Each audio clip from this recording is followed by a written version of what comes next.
Hello दोस्तों, नमस्कार। इस वीडियो में हम डिस्कस करेंगे कि क्या मॉडर्न टेक्नोलॉजी का यूज़ करके हम अर्थ के मैग्नेटिज्म को हैक कर सकते हैं। ऐसा क्यों ज़रूरी है? क्योंकि हमने देखा है हाल में बहुत बड़े बड़े सोलर स्टॉर्म आते हैं। और जब सोलर स्टॉर्म आते हैं तो हमारे जो मॉडर्न टेक्नोलॉजी है, जो हमारे सैटेलाइट्स हैं, हमारे मोबाइल फ़ोन, कार्स, हमारे व्हीकल, जीपीएस, सबको डिस्टर्ब करते हैं। कई दफ़ा तो इलेक्ट्रिक सिस्टम्स को पूरा वो डिस्ट्रॉय कर देते हैं। तो ये बहुत ज़रूरी हो गया है कि हम अपने जो हमारा ग्रह है, हमारा जो घर है अर्थ, उसको हम बचाएं सोलर स्टॉर्म से। और जो सोलर स्टॉर्म्स होते हैं कई दफ़ा बड़े स्ट्रांग होते हैं, और जैसे जैसे हम फ्यूचर में जा रहे हैं इनकी तीव्रता बढ़ती जा रही है।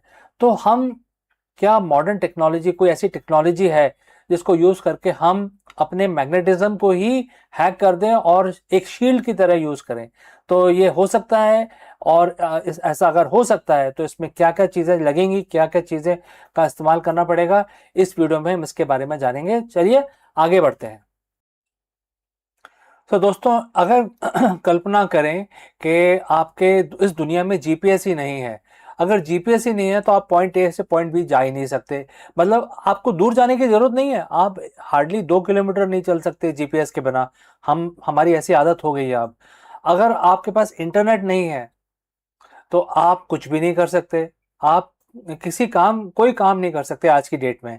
और अगर आपके पावर ही नहीं है तो कोई इक्विपमेंट आपका चलेगा नहीं। तो ये जो प्लॉट है ये एक डिजास्टर मूवी की जैसा लगता है, लेकिन ये एक बहुत ही रियल थ्रेट है।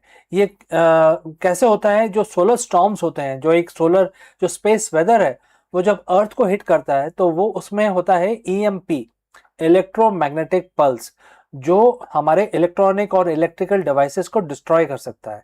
तो इसलिए उसको बचने के लिए हमारे जो इलेक्ट्रिकल डिवाइसेस होते हैं, जो मिनिमम जो हमें पता है कि कितना हमारे पास रेडिएशन आता है, ईएमपी रेडिएशन, उसके हिसाब से शील्डिंग करते हैं, तभी तो ये चल पाते हैं। अगर शील्डिंग ना हो तो हमारे जो इलेक्ट्रॉनिक डिवाइसेस है वो चल ही ना पाए। अब बात करते हैं कि सोलर स्टॉर्म। तो कई दफ़ा सोलर स्टॉर्म इतने स्ट्रांग आते हैं कि हमारी शील्डिंग भी फेल हो जाती है, क्योंकि हम इतना शील्ड नहीं कर सकते, क्योंकि कॉस्ट का भी एक मैटर होता है। तो जब शील्ड फेल हो जाती है तो जिस जगह पे फेल होती है वो इक्विपमेंट्स चलने बंद हो जाते हैं। और कई दफ़ा, एक बार 1993 में नॉर्थ अमेरिका में बहुत स्ट्रॉन्ग सोलर स्टॉर्म हिट किया था, जिससे कि कनाडा और यूएस का इलेक्ट्रिक ग्रिड पूरा बंद हो गया था और कई घंटों तक, 2 या 3 दिन तक बंद रहा था। आप इमेजिन करें, अगर पूरा इलेक्ट्रिसिटी किसी देश का, बड़े देश का बंद हो जाए तो बहुत सारी चीज़ें बंद हो जाएंगी और कितना सिचुएशन खराब हो सकती है। आपकी सप्लाई चेन बंद हो सकती है, आपका लॉ एंड ऑर्डर खराब हो सकता है, बैंकिंग फाइनेंस आपका बिगड़ सकता है। तो इस चीज़ को ध्यान रखते हुए कुछ साइंटिस्ट ने एक नया स्ट्रैटेजी बताया है कि हमारे अर्थ पे नेचुरल मैग्नेटिज्म है जो हमारा कोर प्रोड्यूस करता है। तो उसको हम यूज करके उसको और शक्तिशाली बना दें, जिससे कि जो सोलर रेडिएशन हमारी तरफ आ रहा है वो कितना भी शक्तिशाली हो, उसको हम पहले से स्टडी कर लें और फिर उसी हिसाब से हम अपने मैग्नेटिज्म की तीव्रता बढ़ाएं, अर्थ के मैग्नेटिज्म जो नेचुरल मैग्नेटिज्म है, और उससे वो आने वाले जो तूफान है उसको वो रोक सकेगा। इस प्रोजेक्ट का नाम उन्होंने दिया है स्टॉर्म वेल। और ये हमारे जो एग्जिस्टिंग मैग्नेटिक फील्ड है उसको ऑलरेडी मौजूद है, नेचर में मौजूद रहता है, उसको थोड़ा सा और मॉडिफाई करना है, मतलब उसको हैक करना है। हैक का एक वर्ड यूज किया गया है जिससे इससे लगता है कि कुछ नई टेक्नोलॉजी उसमें कुछ ऐड करके उसको और स्ट्रांग बनाना है। अब ये होगा कैसे? ये ऐसे होगा कि उन्होंने बताया है कि 7 सैटेलाइट्स हैं जिसमें आपको अल्कलाइन मटेरियल कुछ लेके जाना है। They have also given the material name. 7 satellites, बड़े बड़े सैटेलाइट्स से जो करीब 1000 किलो का सामान ले जा सकते हैं, इतने बड़े सैटेलाइट से आपको स्पेस में अल्कलाइन मटेरियल लेके जाना है जो लिथियम बेस्ड होगा या बोरॉन बेस्ड होगा। और फिर एक पर्टिकुलर पॉइंट ट्रेजेक्ट्री में जाके वो वहाँ पे उसको छोड़ देने का है स्पेस के अंदर। अब जब उसको आप ड्रॉप करेंगे स्पेस में तो जिन पॉइंट्स पे करेंगे वहाँ पे काफ़ी स्ट्रॉन्ग अर्थ का मैग्नेटिक फील्ड रहेगा, जिससे ये जो मटेरियल है अल्कलाइन मटेरियल, ये एक शील्ड की तरह काम करने लगेगा, और जब सोलर स्टॉर्म आएगा तो उसको डिफ्लेक्ट कर देगा। मतलब उसको रोकना नहीं है, उसका ये पूरी टेक्निक का जो लक्ष्य है वो उसको नलीफाई करना नहीं है। उसका लक्ष्य सिर्फ इतना है कि अपने अर्थ के मैग्नेटिक फील्ड को बढ़ाना, जिससे कि जो हार्मफुल रेडिएशन सन की तरफ से हमारी तरफ आ रहा है वो डिफ्लेक्ट होके चला जाए स्पेस में वापस। अब ये जो उन्होंने प्रपोज दिया है ये काफ़ी रियलिस्टिक प्रपोजल है, लेकिन सबसे बड़ी बात इसमें यह है कि हम जब भी नेचर से खिलवाड़ करते हैं तो इसमें क्या क्या नुकसान हो सकता है, इस चीज़ का स्टडी करना बाकी है। क्योंकि हमारा नेचर जो होता है वो एनवायरनमेंट वगैरह काफ़ी फ्रेजाइल होता है, और इससे क्या क्या हो सकता है या नहीं हो सकता, या सेफ मैकेनिज्म है, इस चीज़ का स्टडी करना अभी बाकी है। दूसरा सबसे इम्पोर्टेंट जो पॉइंट है वो ये है कि कॉस्ट, क्योंकि जो इसकी टाइमिंग होनी चाहिए सैटेलाइट्स की वो एक परफेक्ट टाइमिंग होनी चाहिए। जैसे वो सोलर स्टॉर्म आ रहा है धरती की तरफ, तो उसी टाइम इसको अल्कलाइन मटेरियल को ड्रॉप करना है स्पेस में जाके। और बड़े बड़े सैटेलाइट्स हैं, 7 सैटेलाइट्स बोले जा रहे हैं स्ट्रेटेजी के दौरान, तो इस सैटेलाइट्स का कॉस्ट भी बहुत होगा। और उसके बाद ये एक बार वन टाइम यूज ही है ये, अगर स्टॉर्म सीरीज में आया तो फिर हमारे पास सोल्यूशन नहीं रहेगा। मतलब एक बार हम उसको रोक सकेंगे, अगर सीरीज में जैसे वेव्स आती हैं समुद्र की, अगर 1 या 2 वेव्स आई स्टॉर्म की तो हमको कॉस्ट बहुत ज़्यादा पड़ेगा। तो दोस्तों, अगर आप यहाँ तक पहुँचे हैं तो बताइए कि किस सिटी से आपने हमारे साथ जुड़े हैं और किस लैंग्वेज में हमारा वीडियो देखना पसंद करेंगे। तो अब ये सोचिए कि ये जो स्टॉर्म वेल है, स्टॉर्म इसका जैसे नाम बताया गया है, इसका नाम है स्टॉर्म वेल, और ये साइंटिस्ट जिन्होंने प्रपोज किया इनका नाम है ब्रायन वेल्च। ये बॉस्टन यूनिवर्सिटी में काम करते हैं, और उन्होंने बोला है कि जो हमारी जो शील्ड है इसको और वो स्ट्रॉन्ग बना सकते हैं। पर जैसे मैंने बोला कि जब ये केमिकल आप डालेंगे स्पेस के अंदर तो ये जो सन की रोशनी में आके फोटो आयनाइज हो जाएंगे, मतलब इसके अंदर एक चार्ज प्रोड्यूस होगा जो एक फर्दर मैग्नेटिज्म को सहारा देगा, और इससे अर्थ का मैग्नेटिज्म और स्ट्रांग हो जाएगा। और जो लेकिन जब ये स्टॉर्म धरती की तरफ आके प्लाज्मा से हिट करेगा तो वो प्लाज्मा उसको अपने साथ लेके डिफ्लेक्ट कर देगा, और जिससे हमारे इलेक्ट्रॉनिक इक्विपमेंट वगैरह बच जाएंगे। नाउ अब इसमें मैंने प्रोज एंड कॉन्स दोनों बताए हैं आपको।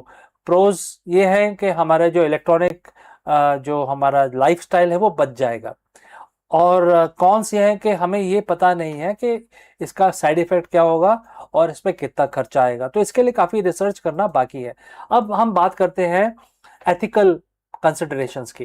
देखिए ऐसा है कि जैसे अगर हम 100 साल पुरानी बात करें तो उस टाइम ना मोबाइल होते थे, ना कारें होती थी, ना सैटेलाइट्स होते थे, लेकिन आज की डेट में हमारा जो लाइफस्टाइल है वो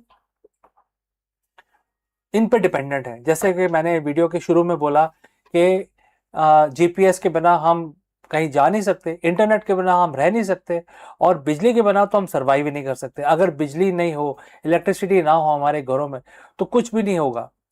तो इसकी वजह से अभी हमें सोचना पड़ेगा कि जो स्टॉर्मवेल जैसे प्रोजेक्ट हैं या कोई और प्रोजेक्ट फ्यूचर में, या कुछ प्रोटेक्शन जो हमें स्पेस रेडिएशन से बचा सके, ये हमारे लिए काफ़ी ज़रूरी है। क्योंकि हमारे एनवायरनमेंट के अंदर सैटेलाइट्स हैं, हमारे एनवायरनमेंट के अंदर इलेक्ट्रिकल ग्रिड्स हैं, और हमें ये भी देखना पड़ेगा कि हमें कॉस्ट बेनिफिट एनालिसिस भी करना पड़ेगा कि कितने पैसे हैं, और ये भी सोचना पड़ेगा कि सारे धरती के सारे देश एक साथ कैसे आए। सो जियो पॉलिटिक्स का भी इसमें रोल है, क्योंकि एक सैटेलाइट छोड़ के एक कंट्री नहीं बचा सकते, हमें 7 सैटेलाइट छोड़ के सारी धरती को बचाना है। तो इसका मतलब ये है कि जो भी खर्चा होगा वो सारी कंट्रीज कंट्रीब्यूट करेंगी, तभी ये पॉसिबल हो पाएगा। तो ये जियो पॉलिटिकल एक सिचुएशन भी बनती दिखाई दे रही है इस पर्टिकुलर प्लान के अंदर। तो दोस्तों, आपको क्या लगता है क्या करना चाहिए? सोलर स्टॉर्म एक बहुत बड़ा रिस्क है हमारे लिए, या इतना बड़ा रिस्क नहीं है? आप बताइए हमें। और दूसरी बात यह है कि हम सोच रहे हैं कि हम स्पेस फ्लाइट करेंगे, तो ये जो लर्निंग होगी ये हमें जब अर्थ से बाहर निकलेंगे तो भी हमें सेव करने में काम आ सकती है। अगर हम स्पेस में जा रहे हैं और स्टॉर्म आ गया जो हमारे स्पेसशिप को हिट करा और वहां पे सब कुछ शट डाउन हो गया, तो हम क्या करेंगे स्पेस के अंदर? तो जो टेक्नोलॉजीज है ये बहुत ही इंपॉर्टेंट है मेरे हिसाब से तो, but I want to know from you आप क्या सोचते हैं इसके बारे में, तो जरूर कमेंट करके बताइए। Thanks for watching. मैं आपसे फिर मिलता हूँ दूसरे वीडियो में जल्द ही।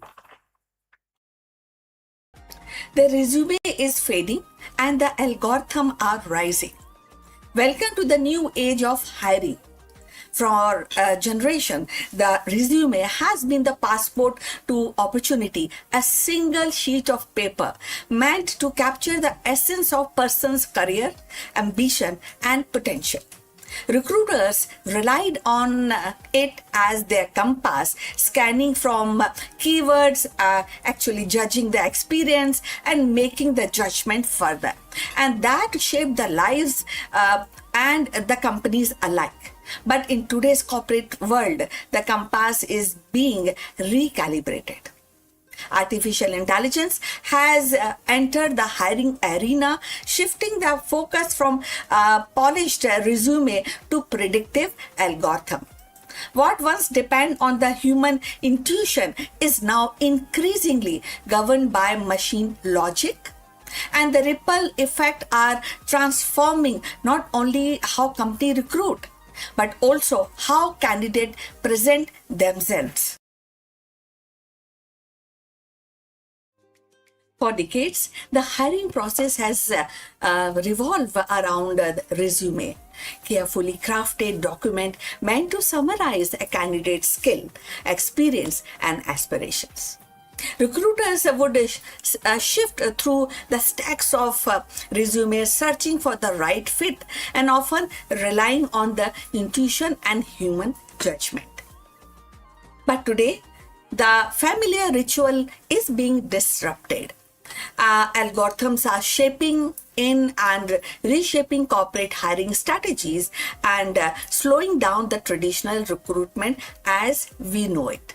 Artificial intelligence is no longer confined to futuristic speculation. It is embedded in the very fabric of talent acquisition. So companies are deploying AI-driven platform that scan thousands of applications in a second, identifying patterns invisible to human eye. And instead of recruiters spending hours and like judging the resumes and finding out the right candidate, machine learning models evaluated it very fast and very even the behavioral clue and the skill is being judged by the machine. Competencies are judged by the machines, and the result is hiring process is more faster, more data driven, and at least in theory more objective. Yet this shift is not without tension. Traditional recruitments relied heavily on human interaction. The handshake at the interview, the nuances, reading of a candidate's personality, the gut feeling that someone might be a cultural fit. AI challenges this by reducing the process in qualifying metrics. So algorithm can rank candidate by predictive job preferences, but they cannot replicate the warmth of human connection. And this raises a profound question. Are we hiring people or are we hiring data points? So if you have reached this far, please inform us from which city you have tuned in and in which language you are watching this video. This will help us to determine the reach of our channel. So now going forward, so when we are talking about resume and the algorithm shift in the job market, the corporates are embracing the AI because it promises efficiency. In industries where the talent demand is high, AI tool can cut hiring timelines dramatically, and they can also help reduce bias, at least when designed carefully and of course by focusing on the skill rather than demographic markers. For example, AI can highlight the candidate from unconventional background who might otherwise be overlooked. So, by paradoxically, if the algorithm are actually trained on biased historical data, they risk perpetuating the very inequalities they are meant to solve. So the slowing of traditional recruitment is evident in diminishing role of resume themselves. So increasingly, the companies are actually finding this easy, and the companies are also asking candidates to demonstrate the skill through online assessment, coding challenges, and or sometimes gamified test. An AI system then evaluate these results often before a human recruiter even see the candidate's name. So the resume, once the centerpiece of hiring, is becoming a supportive document at the best. And this transformation also changes the role of recruiters. Instead of manually screening resume, recruiters are becoming interpreters of AI insight. So this is how the job market is evolving. Their job is shifting towards relationship building, employers branding, and ensuring that the human element is not lost in the set of algorithm. In this sense, AI is not eliminating recruiters, it is redefining their responsibilities. For job seekers, the implications are profound, very high. So, and I think you're also aware of this change in the market. So, when we talk about the candidates and the getting hired by big companies, by corporate, so there's the role of crafting a resume with a clever wording may no longer be enough. Candidate must learn to speak algorithm and tailoring their application to highlight measurable skills, and also the AI system which actually AI system recognize. At the same time, they must prepare for the recruitment journey that feels less personal, more automated, and sometimes opaque. Transparency is how these algorithms work, and will be crucial to the meaning of trust for hiring also. Ultimately, the rise of AI is hiring kind of a balance, a story of a balance, The efficiency and the scales are undeniable, definitely an advantage, but they must be they also weigh against the fairness sometimes, and maybe you can say more on empathy, or sometimes you may feel that they are less empathic. So the human judgment is not there that much, which was there earlier. The future of recruitment will likely to be hybrid. Algorithm handling the heavy lifting of the data analysis, and while the human provide the nuances, the context, and the compassion that machine cannot replicate. So when we say that algorithm over resume, we are not just describing a technological shift. We are witnessing a cultural transformation, and that is also at the same time how company define talent, how individual present themselves, and how society negotiate the line between human intuitions and machine precision. So the resume may not disappear entirely, but its reign as the king of hiring is definitely ending. In its place, the new era of emerging, one where the algorithm and the human must learn to collaborate in the delicate art of choosing what we get in the job, So in the end, the rise of AI in recruitment is not simply a technical actually shift or a technical upgrade. It is a cultural turning point. The resume, once the centerpiece of professional professional identity is being overshadowed by algorithms that promise speed, scale, and sharper insight. Yet the human element remain irreplaceable. The company will need a strike, definitely a delicate balance, letting machine handle the data while the people preserve the empathy, the intuition, and nuances that define meaningful work in relationship. So as we move forward, the question is not whether algorithm will replace the resume, but how human and machine will collaborate to redefine the hiring means. So the future of recruitment will be less about polished documents and more about demonstrated skills, adaptability, and authenticity. And in that the future success will belong to the organization that embrace the technology without losing sight of humanity. So we have come to the end. Thanks for watching. Please like and subscribe our channel, and we'll see you in next one.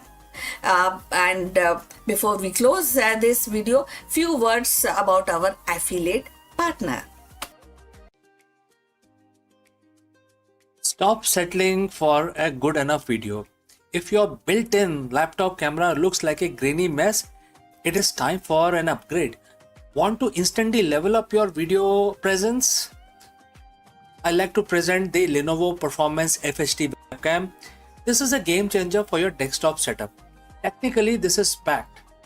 It has a very sensitive RGB sensor, very crisp photographs it takes. Also comes with 2 microphones on board, which helps you to record very clear voice in stereophonic format. And these microphones are very sensitive. You can actually move away from the camera up to 2 meters, and these microphones will pick up your voice without any problem. This is a very strong piece. This is very sturdy. Comes with tripod ready. Comes with a very long leash, so it gives you a lot of flexibility to place the webcam wherever you want to keep in your studio. And also it has a swivel base, which is also very handy.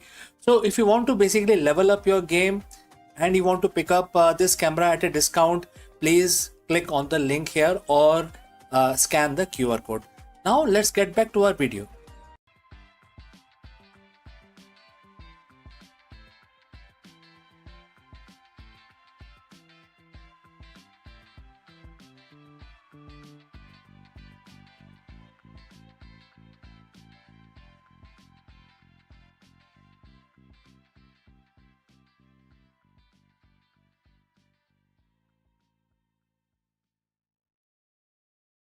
In the boundless silence of space, where the radiation lashes like an invisible storm and the vacuum strips away every trace of comfort, one would expect life to flutter. Yet, against all odds, tiny fungal spores have endured, and their survival is more than a scientific curiosity. It is a defiant proclamation that biology is tougher than we have imagined. Cloaked in a melanin armor, suspended in metabolic stillness, these microscopic voyagers cling to existence in the most hostile frontier known to mankind. So let's find out more about this. In the cold silence beyond Earth's protective atmosphere, where the radiation storm rages and temperatures plummet, life is not expected to endure. Yet, in the recent experiment, which have revealed a startling resilience, certain fungi, hardy and unyielding, have survived prolonged exposure to deep space condition, and their survival challenges our assumption about the fragility of biology and raises profound questions about possibility of microbial hitchhikers journeying to the Mars. So scientists have placed spores of extramophilic fungi aboard orbital platform, exposing them to the cosmic radiation, vacuum, and the relentless cycle of solar flares. So months later, when these were retrieved and examined, many spores remained viable, and their cell wall, rich in melanin, acted as a shield against the radiation, while their metabolic dormancy allowed them to endure starvation and desiccations. So what seems like a death sentence become a testament to evolutionary ingenuity. So these organisms born in shadow of Earth's ecosystem proved capable of weathering the hardest frontier. So if you have reached this far, please inform us from which city you are watching us and which language you are watching this video. This will help us to determine the reach of our channel. So going forward, the implication of ripple outward. So if the fungi can survive the journey, so too might bacteria or other microbes. And these raises a specter of forward contamination, the accidental transport of Earth's life to the Mars. A single resilient spore nested in the crevice of spacecraft could seed alien soil, and implication the search or implicating for indigenous Martian life. So the line between the discovery and contamination grows perilously thin. For planetary protection agencies, the survival of fungi is both a marvel and a warning. Yet there is another perspective, and that is we are talking about opportunity. If the fungi can endure space, they might one day serve as allies in colonization. And their ability to recycle nutrients, break down the waste, and even produce protective compound could make them invaluable partner for astronauts establishing habitats on Mars. Imagine fungal bioreactors converting Martian logit into fertile soil, or shielding domes infused with melanin to observe the radiation. So what begins as a survival experiment could evolve into a cornerstone of extraterrestrial agriculture and medicine. The survival of fungi also touches on the deeper philosophical questions, and that is life. And it seems it is like a fragile frame, easily extinguished, but can the strong force that can cling to existence wherever it can. So the cosmos, the vast and indifferent, it may be, but it not empty with the possibilities. And each spore that endures in the orbit whispers of resilience, of stubborn refusal of biology to yield. In their microscopic triumph, the fungi remind us that life is not confined to Earth. It is a universal experiment, always probing the boundaries of possibilities. As humanity prepares for Mars mission, these fungal survivors stand as both cautionary tale and the beacon of hope. They warn us that the thread of this survival, we have to actually deal with careful insight, and least we overwrite Martian biology with our own. But they also inspire us to imagine a future where Earth's smallest organism help us to thrive on very distinct world, and in quite endurance of these spores drifting through space, we glimpse the persistence of life itself, unyielding, adaptable, and forever reaching to new horizon, new boundaries. In the quiet resilience of these spores, drifting unbroken through the cosmic abyss, we glimpse a truth larger than any single experiment. Life is not fragile, but defined. The fungi that endures in the deep space remind us that the biology is a force that adapts, persists, and seeks footholds even in the most hostile realm. As humanity prepares to step into the Mars, their survival is both a warning and a promise. Warning us to guard against the contamination, yet promising that life itself may be our greatest ally in the journey beyond Earth. So, in the void where the silence resigns, the spores whisper, a timeless refrain. A life refuses to die, and it is a refusal, it is a carrier that the seeds of tomorrow's world. So we have come to the end. Thanks for watching this, and we look forward for your comment. At the same time, we request you to subscribe our channel. See you in the next. But before we go further, a few words from our affiliate partner. Stop settling for a good enough video. If your built-in laptop camera looks like a grainy mess, it is time for an upgrade. Want to instantly level up your video presence? I like to present the Lenovo Performance FHD webcam. This is a game changer for your desktop setup. Technically, this is packed. It has a very sensitive RGB sensor, very crisp photographs it takes. Also comes with two microphones on board, which helps you to record very clear voice in stereophonic format. And these microphones are very sensitive. You can actually move away from the camera up to 2 meters, and these microphones will pick up your voice without any problem. This is a very strong piece. This is very sturdy. Comes with tripod ready, comes with a very long leash, so it gives you a lot of flexibility to place the webcam wherever you want to keep in your studio. And also it has a swivel base, which is also very handy. So if you want to basically level up your game and you want to pick up this camera at a discount, please click on the link here or scan the QR code. Now let's get back to our video.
before laboratories hummed with machines and satellite pierced the sky, India's rishis were quietly charting the frontiers of science. And seated in the forest and ashram, they observed the rhythm of nature, the mysteries of cosmos, and the intricacies of human body. What they recorded in hymns and trustees and philosophical dialogues were not mere spiritual musing, but a profound scientific insight. Astronomy woven into Vedic chants, mathematics hidden in poetic meters, and medicine encoded in Ayurvedic text. So in 2026, as artificial intelligence deciphers genomes and quantum computers stimulate universe, the breakthroughs of these the sages remind us that science is not only about the technology, but about vision. And their legacy whispers across the centuries. Knowledge is timeless, and the discovery is as much about intuition as much about instruments. So today we are talking about Charak, who stands as a towering figure, as a physician, philosopher, and scientist whose vision of health we practice even today. In the annals of ancient Indian wisdom, Charak stands as a towering figure, a physician, a philosopher, and a scientist whose vision of health transcends his era. Flourishing around 2nd century CE, Charak is credited with compiling the Charak Samhita, one of the foundational texts of Ayurveda.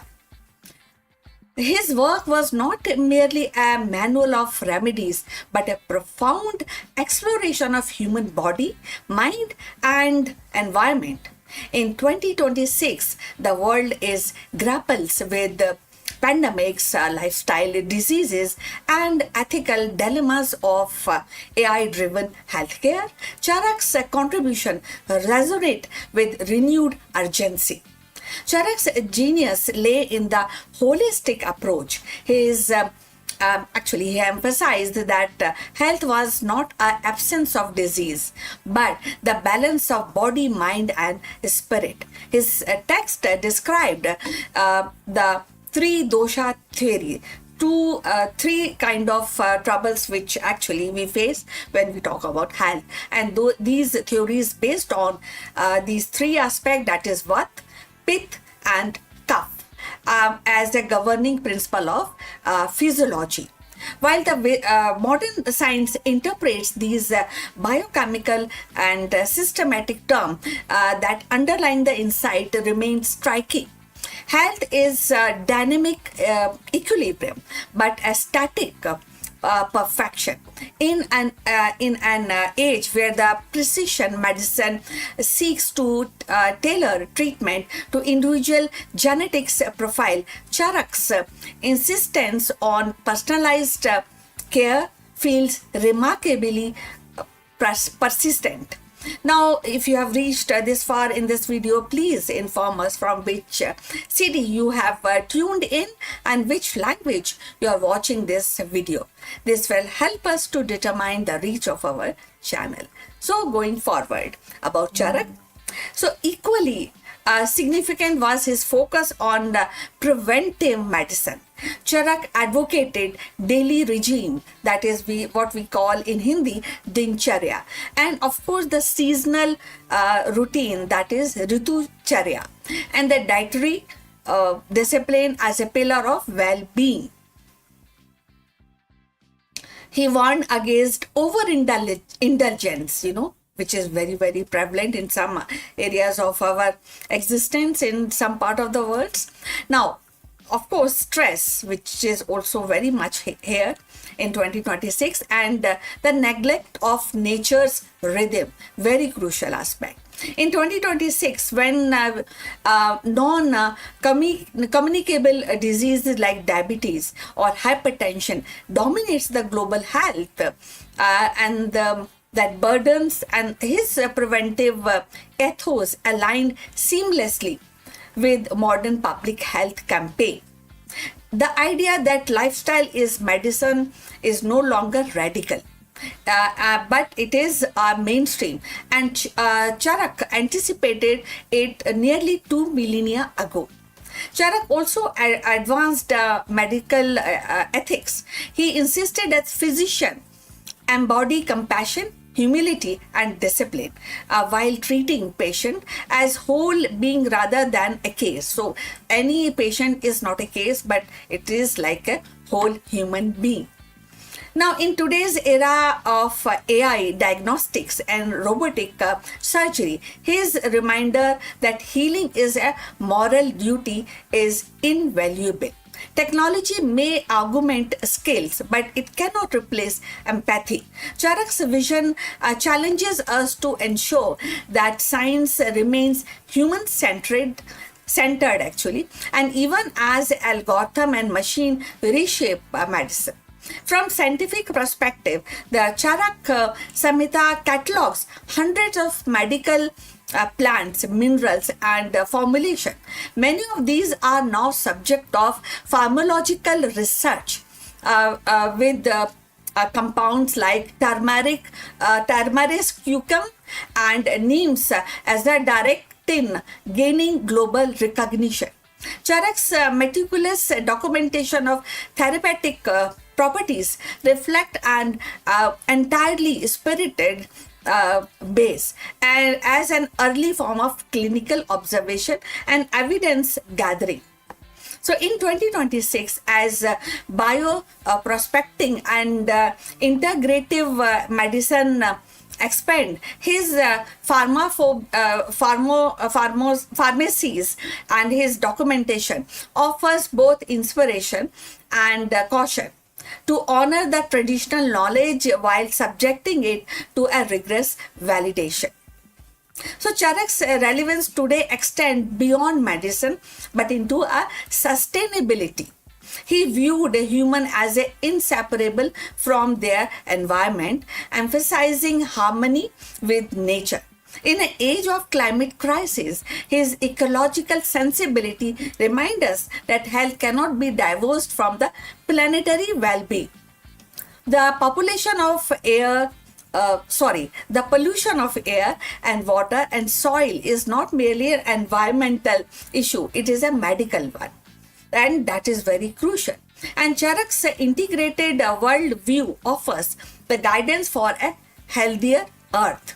Thus, the Charak's contribution are not a relic of the past but living principles. His insistence on balance, prevention, and ethics plus with ecological harmony speaks directly to the challenges of 2026. As medicine races ahead with genetics engineering and AI diagnostics, and of course the space medicine, Charak's voice urges caution and compassion. He reminds us that the ultimate goal of science is not conquest, but a care, not controlled, but balance. In the quiet wisdom of his verses, we find a compass of navigating complexities of modern health, a call to remember that healing is both art and science, and rooted in the respect of life itself. The legacies of India's Rishi is not confined to the past. It is a living current that flows into the present and beyond. Their insight and philosophy remind us that science is not only about instrument labs but also about vision, nutrition, and harmony with the nature. In 2026, as humanity stands at the crossroad of artificial intelligence, genetic engineering, and space exploration, the breakthrough of these sages echoes with a timeless relevance. They actually urges us to balance progress with wisdom, to pair innovation with ethics, and to see the knowledge not as a conquest but as a communication, as union with the universe. The rishis remind us that the discoveries of sacred act, and in their enduring voice we hear to call to carry science forward with humility, imagination, and respect for life itself. So we have come to the end of this this live stream, and we look forward for your comments. Please like and subscribe our channel, and we look forward in the next one. But before we end, few words from our affiliate partner. Stop settling for a good enough video. If your built-in laptop camera looks like a grainy mess, it is time for an upgrade. Want to instantly level up your video presence? I like to present the Lenovo Performance FHD webcam. This is a game changer for your desktop setup. Technically, this is packed. It has a very sensitive RGB sensor, very crisp photographs it takes. Also comes with two microphones on board, which helps you to record very clear voice in stereophonic format. And these microphones are very sensitive. You can actually move away from the camera up to 2 meters, and these microphones will pick up your voice without any problem. This is a very strong piece. This is very sturdy. Comes with tripod ready. Comes with a very long leash, so it gives you a lot of flexibility to place the webcam wherever you want to keep in your studio. And also it has a swivel base, which is also very handy. So if you want to basically level up your game and you want to pick up this camera at a discount, please click on the link here or scan the QR code. Now let's get back to our video.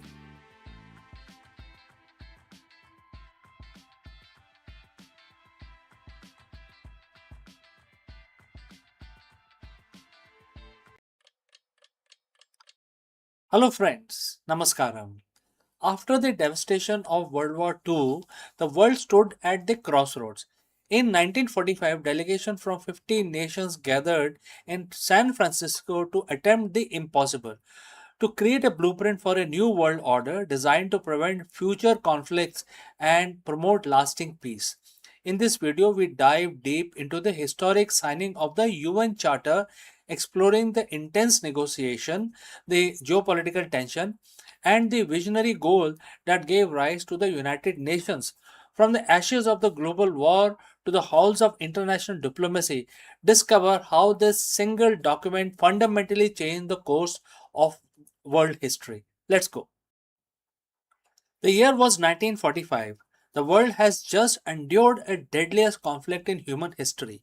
Cities are in rubble, economies are shattered, and the moral fabric of the civilization feels frayed beyond repair. Out of this darkness, a question emerged. How do we ensure this never happens again? Today, we are going back to the moment the world decided to try something different.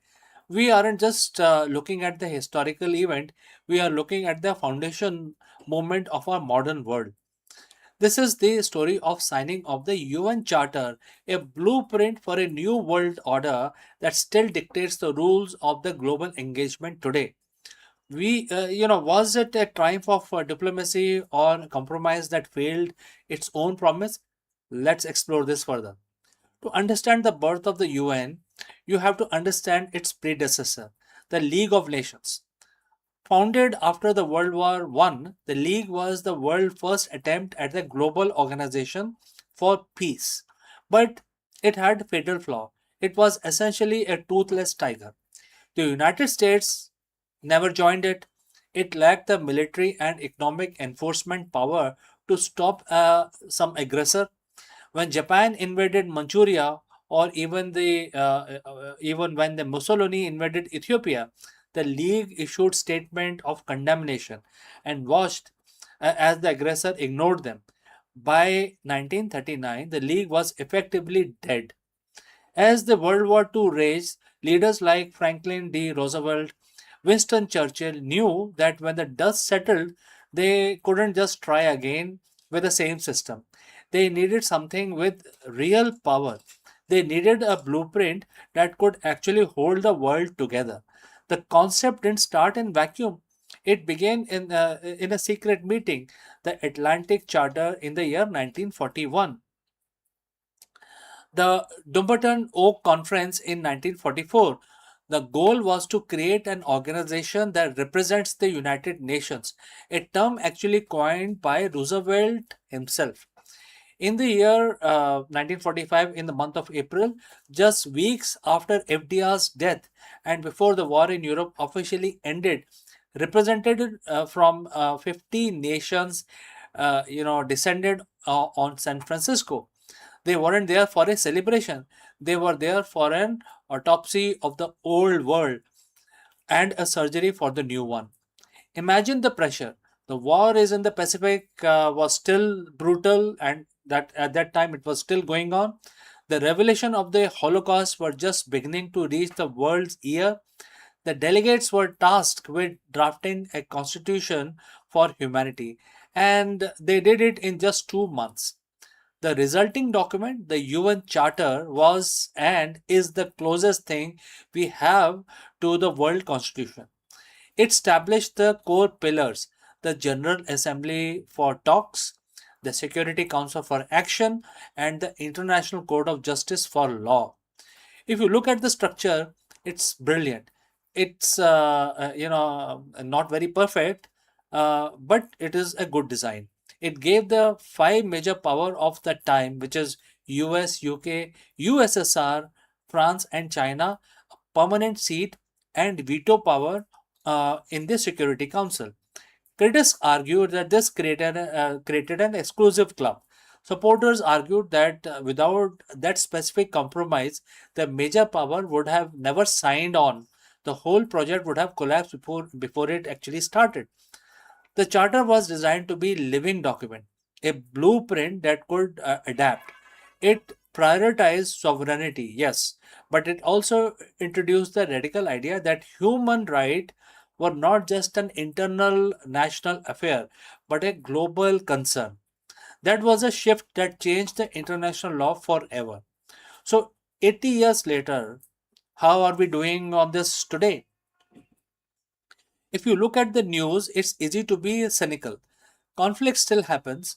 The Security Council often gridlocks. The UN can feel like taking sides or taking shape, etc. But look closer. Since 1945, there hasn't been a direct military conflict between the major global powers. The UN Charter created a venue where even the fiercest enemy have to sit at the same table. It eradicated the smallpox, provided aid to millions of refugees, and codified the rules of the sea, air, and space. The charter wasn't just a piece of paper in 1945, it was a choice to prioritize rules over chaos. And every day the world makes its choice again, sometimes successfully, sometimes failing, but always within the framework that was signed in San Francisco. The United Nations is not perfect. It is, by definition, a reflection of us, the nations and the people of the world. It's a tool, and a tool is only as good as the hand that wields it. Whether the UN remains a relic of the past, war era, or evolves into more effective instrument for the future is the challenge of our generation. So, friends, what do you think? Did the architects of the 1945 get it right, or do we need a new blueprint for the 21st century? Drop in your thoughts in the comments below, and we can have discussion on some of your comments in the future videos. If you enjoyed this dive into the history that shapes our present, make sure to hit the subscribe button, ring the bell. We have plenty of more deep dives coming up, lined up in the future, which will help us understand the world that we live in. I am CK. Thanks for watching, and I will catch you again in the next one.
Hello friends, can ancient wisdom solve the modern leadership crisis?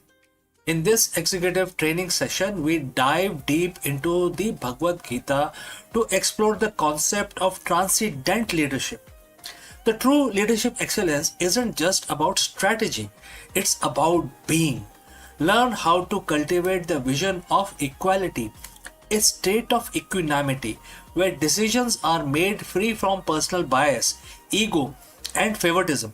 By mastering the divine impartiality, C-suite leaders can conquer the cycle of reactive management and establish a culture of trust, innovation, and sustainable success. Let us explore this further. In the modern C-suite, we are taught to be decisive. We are taught to be analytical. But how often are we taught to be equal? Every day, you face a storm of preferences. You have favorite projects, difficult stakeholders, and team members who either mirror your energy or drain it. This is the cycle of the corporate life. The constant swing between liking and disliking, winning and losing. But what if there are a third way?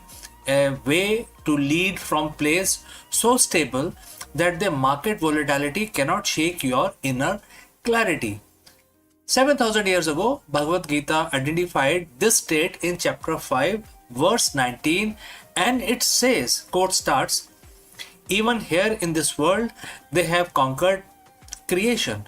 Those whose minds are established in equality, since the eternal is defect free and equal, they are established in the eternal. Quote close. Today we call this transcendent leadership.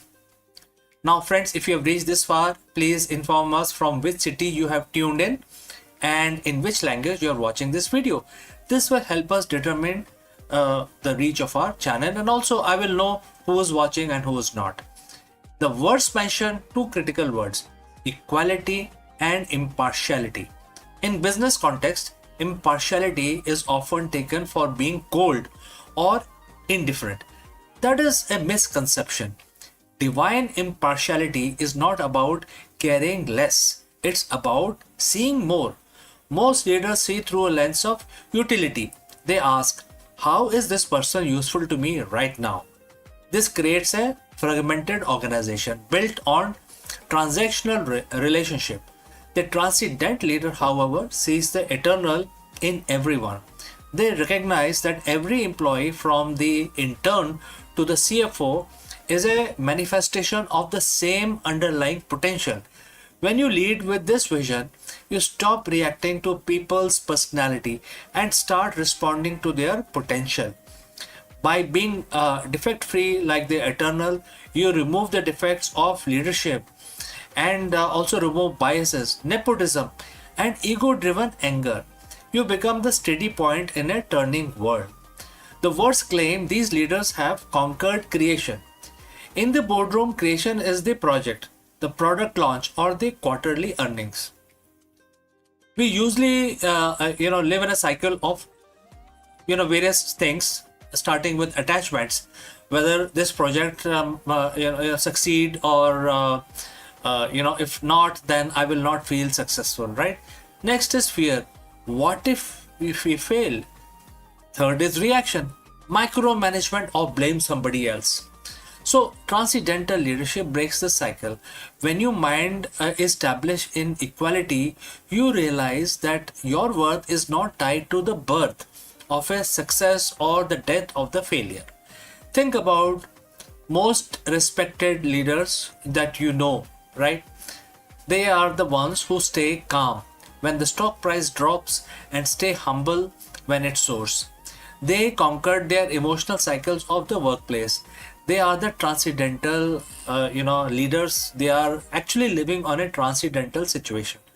They operate from a higher frequency where they can see the solution while everyone else is still panicked by the problem. So friends, how do you apply the verse 5.19 tomorrow morning? And I would like to suggest 3 pillars for you to basically implement this theory in practice, starting with 360-degree human view.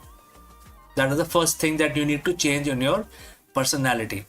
So next time you are in a meeting, consciously look at the person you disagree with most. Remind yourself that their core essence is no different from yours. This doesn't mean that you agree with their strategy. It means you respect their presence. This dissolves hostility and opens the door to genuine negotiations. Second, decision making in the gap. So, that is the second change that you need to bring about. Between a stimulus and your response, there is a gap. Use that gap to ask, am I deciding based on the personal preference, or am I deciding based on the equal good of the organization? Third is relinquish I actor, which is, in other words, is ego. So Bhagavad Gita teaches that the leader is not the sole cause of success. You are a channel. When you share the quality of the divine, you share the credit, you share the wisdom, you share the burden as well. Verse 19 concludes by saying that those who master this equality are established in the eternal. For a leader, this is the ultimate competitive advantage. It is the transcendental situation, a state of high performance peace. You aren't just managing a company, you are mastering yourself. When you lead with impartiality, you don't just build a better business, you build a legacy of wisdom. You become a leader that people don't just follow because of a paycheck, but because your very presence brings clarity to their chaos. The challenge for you today is therefore is simple. Find one situation where you are biased and bring the light of equality to it. Conquer your inner world, and you will inevitably conquer your professional one as well. So, friends, thank you for your presence and your leadership, and thanks for joining live with me. We have come to the end, but before I end, a word about our affiliate partner. Stop settling for a good enough video. If your built-in laptop camera looks like a grainy mess, it is time for an upgrade. Want to instantly level up your video presence? I like to present the Lenovo Performance FHD webcam. This is a game changer for your desktop setup. Technically, this is packed. It has a very sensitive RGB sensor, very crisp photographs it takes. Also comes with 2 microphones on board, which helps you to record very clear voice in stereophonic format. And these microphones are very sensitive. You can actually move away from the camera up to 2 meters, and these microphones will pick up your voice without any problem. This is a very strong piece. This is very sturdy. Comes with tripod ready. Comes with a very long leash, so it gives you a lot of flexibility to place the webcam wherever you want to keep in your studio. And also it has a swivel base, which is also very handy. So if you want to basically level up your game and you want to pick up this camera at a discount, please click on the link here or scan the QR code. Now let's get back to our video.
Friends, is the world on the brink of economic meltdown?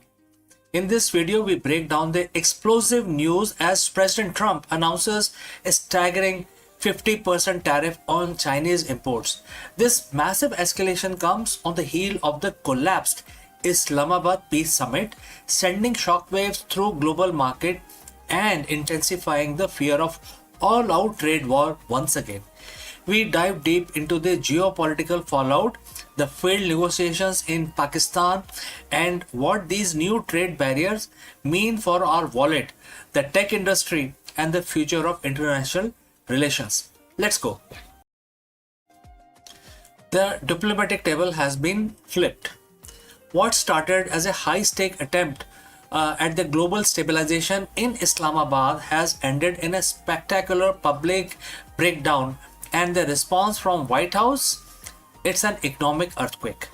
The President Trump has just officially announced a 50% tariff on nearly all Chinese imports. We aren't talking about a negotiating tactics or a minor adjustment anymore. This is the nuclear option of a trade policy.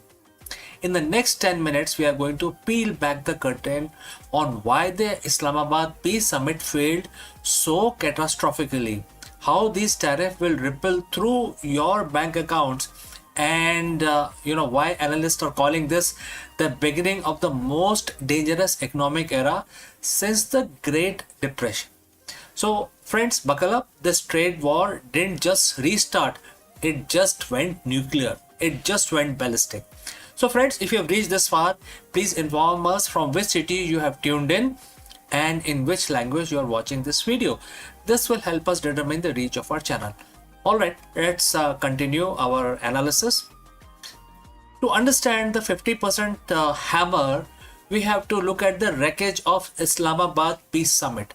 For weeks, the world watched Pakistan with bated breath. This was supposed to be a grand bargain, a moment where the US and Chinese finally found a middle ground on security, intellectual property, and regional influence. But the reports came out of the closed door session described a scene of total deadlock. Well, the sticking point is it wasn't just trade, it was the refusal to compromise on tech sovereignty and failed resolution of the maritime disputes as well.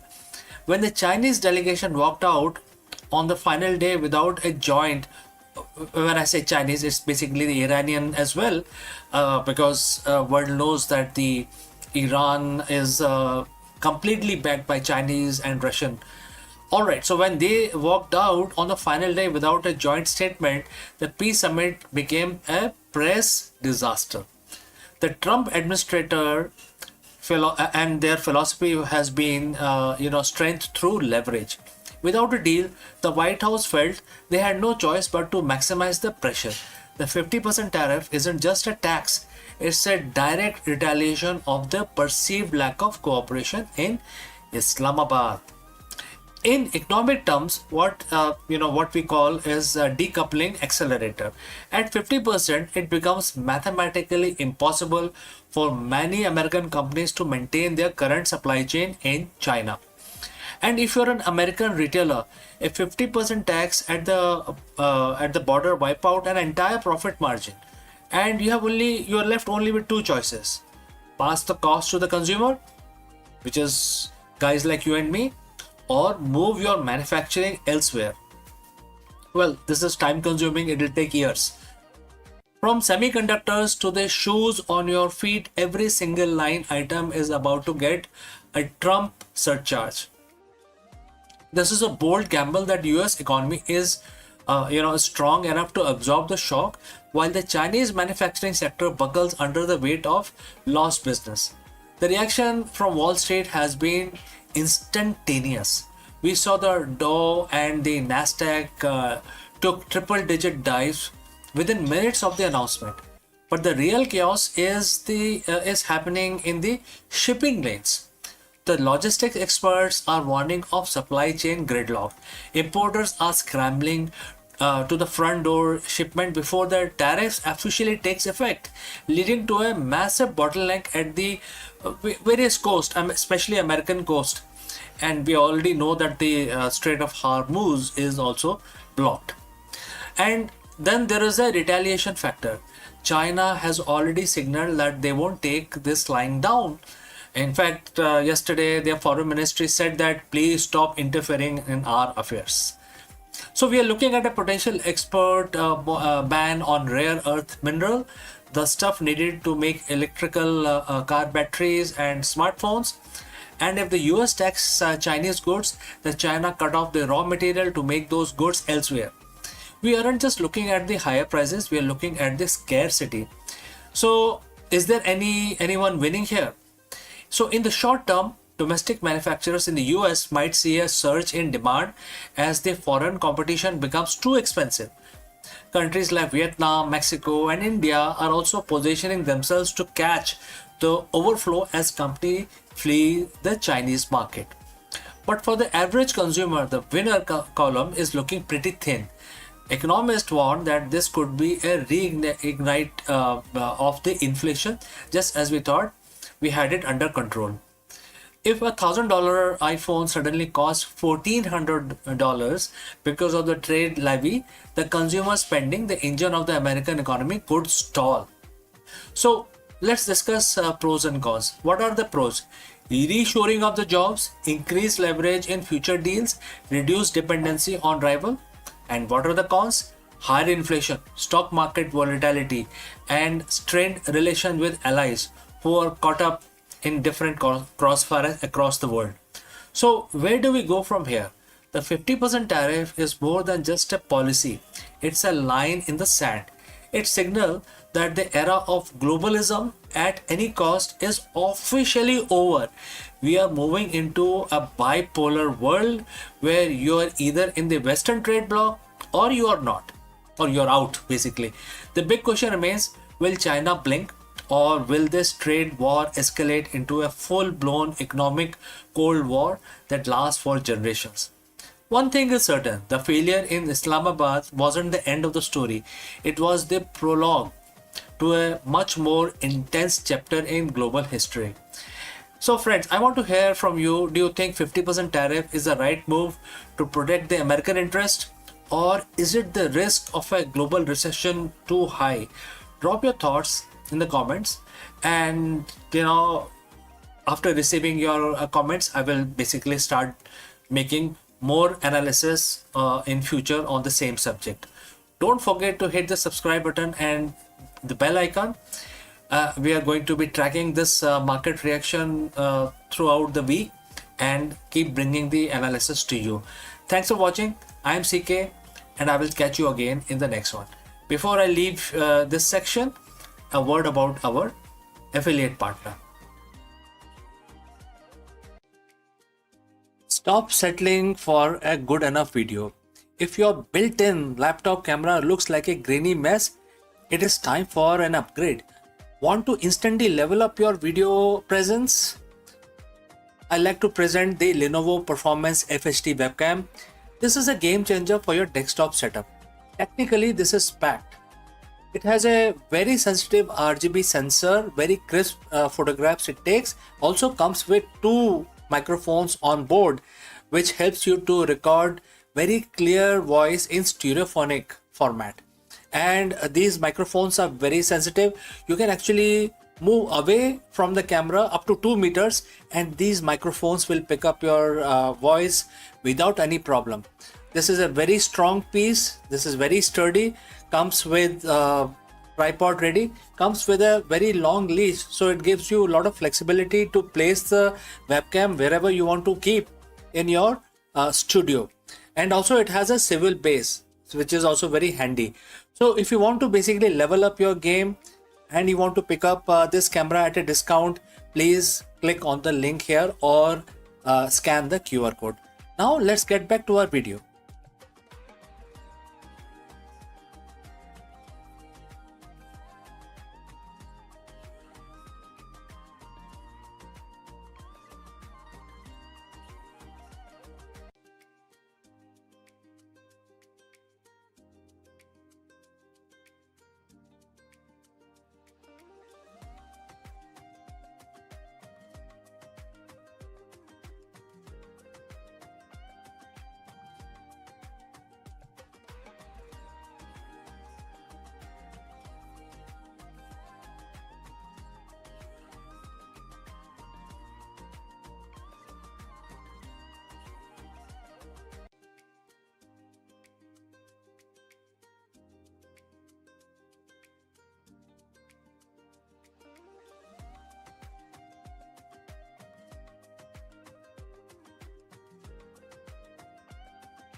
The biggest question today that we have to tackle is, why does everything exist at all? For decades, the physicists have been haunted by the antimatter mystery. The fact that the Big Bang should have produced equal amount of matter and antimatter, leading to total annihilation and an empty universe. But a groundbreaking theory suggests that answer lies in the exploding black holes. In this video, we dive deep into the world of primordial black holes, PBH, tiny high energy black holes formed seconds after the birth of the universe. Unlike their massive cousins, these tiny titans don't just sit there, they evaporate through Hawking radiation, eventually ending in violent explosions. We will explore how these cosmic firecrackers may have tipped the scale, creating the slight excess of matter that allowed stars, planets, and humans to form. Let us explore this further. Friends, what happens is that everything eventually fall into black hole. If you go very close to the black hole, you will see that the black hole will actually pull you in and then devour you, speedify you, and really bad thing happens to you. Your energy is sucked out and becomes part of the black hole. And so scientists used to wonder, what will happen to black hole. Are they eternal? And it turns out that the Stephen Hawking said no, they are not, because they are also radiating, and that radiation, very very minute radiation, very faint, is now what we call the Hawking radiation. Well, this video is not about Hawking radiation, but the important part is that even black hole, which are the biggest sucker of the universe, also radiate, and therefore if they are radiating, that means their mass is going to reduce eventually, and then they will have to completely evaporate. However, black holes don't go out simply evaporate. When they come to the minimum size that they can have, there is a internal pressure, or the pressure of the vacuum, because of which after crossing that threshold, I mean, they have the event horizon, but they also have a minimum size horizon. Once they cross that, they simply explode. They cannot, the inward pressure cannot hold, and it evaporates or explode instantaneously, and the energy is released back into the universe. And that is what may have caused the extra matter that we see, the energy released after exploding of the initial black holes. So now scientists have debated, and they have agreed upon that when the universe formed, there were trillions, gazillions of the primordial black holes formed. These are microscopic black holes, and they are very small as a proton, but they have a mass equal to a moon. So they have still very strong power. They can pull things towards them. They can devour everything, but they are quite small, very difficult to detect. And since they are small, that means their time came before our solar system took birth. When we started coming to the world, the primordial, that's the assumption again, the primordial black holes would have been long gone. So now going back to the mystery. The mystery is, when the universe formed, there should be equal amount of matter and antimatter. Matter is, what we are made of, and antimatter is equally an opposite, matter. And when these two guys touch each other or come close to each other, they completely annihilate into a pure energy. So now we know that there was equal amount of matter and antimatter was formed in the initial first day of the universe, and then after some time the matter antimatter came close again and annihilated, and therefore there was a second bang. And we now know that the second bang really happened, and then it was still in the very early stages of the universe formation. However, if we take the if we consider the PBH, which is the primordial black hole, very very tiny small black holes, if they were also formed before the annihilation happened, that means that portion of the matter was not part of the second bang, right? That means the second bang happened, the matter and antimatter collided and exploded with, releasing a lot of energy into the space. However, the PBH were out of this explosion, and they evaporated, releasing a lot of matter. And that is where the mystery of why we do not see antimatter in the space. Whatever we see today using our very advanced telescope, we don't see anything made of antimatter. We see everything made of electrons, protons, neutrons, atoms. All of this is matter, and we don't see. Although we can make antimatter in the laboratory, but it does not last because it's very difficult to hold the antimatter. It will mix with matter and annihilate in pure energy. Nothing is left. It's a matter antimatter explosion is the best explosion, best release of energy, because there are no byproducts out of that. Pure energy is released. So when we don't see antimatter in the universe naturally occurring, that gave rise to the mystery, and that is what we are discussing today. What happened to the antimatter and why we exist at all? I mean, when matter and antimatter were produced, and then the second bang happened, then from where this matter remained in the universe, of which we are all made of, all the stars in the heavens, all the planets, all the living beings are made of matter. So scientists are now saying that the PBH may be responsible, because PBH would have survived the second bang, and then later they evaporated, releasing the energy, which then condensed into matter. And there was no question of antimatter, that energy condensing into antimatter. And that is why, if this is true, well, it is very difficult to prove or disprove this, but if this is true, this explains why we exist, why the universe exists, why stars, why the physics exist, right? So this is something which I wanted to discuss in the universe section today. If you have any thoughts, any comments, please share those in the comment section below. Thanks for joining live, and I will catch you again in the next one.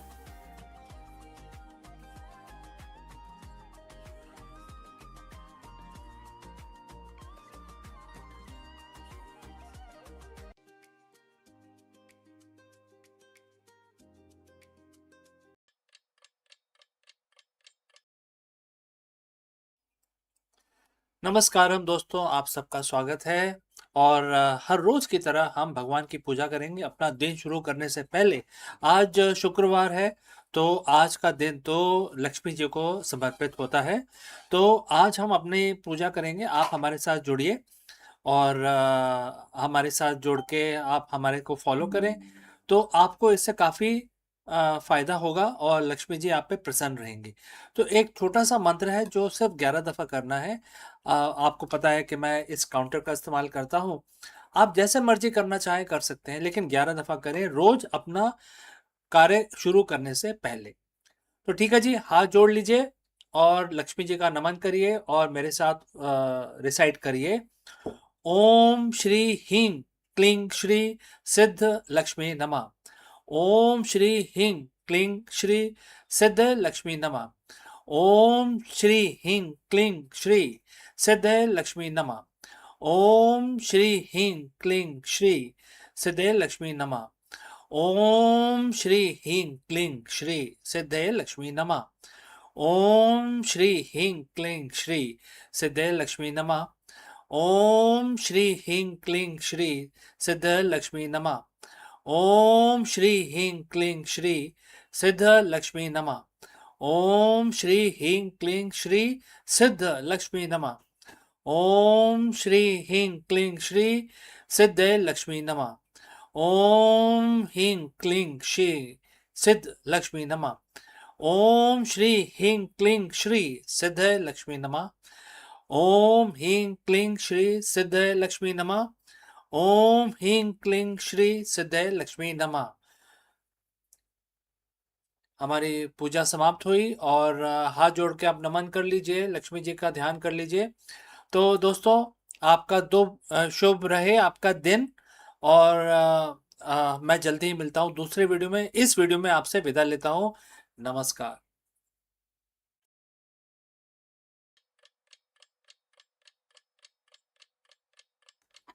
In a world wired by energy, the true revolution isn't about roaring engines or the blazing rocket. It is a silent spark inside a battery. From a powering our phones to propelling electric dreams, the next generation of batteries promises not just a longer life, but a cleaner, smarter, and more sustainable future. The hum of the progress is quiet, but its impact will echo across the industries and civilization. So let's find out more about this.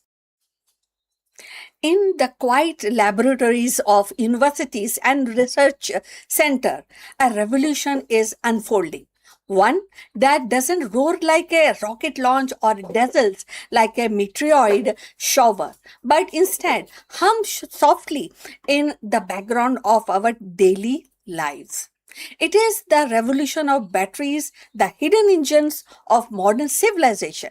From the phone in your pocket to the car in your driveway, from the solar panel on rooftop to the satellite orbiting Earth, batteries are the invisible lifeblood of our technological age. And now, new research suggests that the new wave of breakthrough could transform energy storage efficiently, sustainability, and the way that ripple across the society. For decades, lithium ion batteries have been the reigning champion.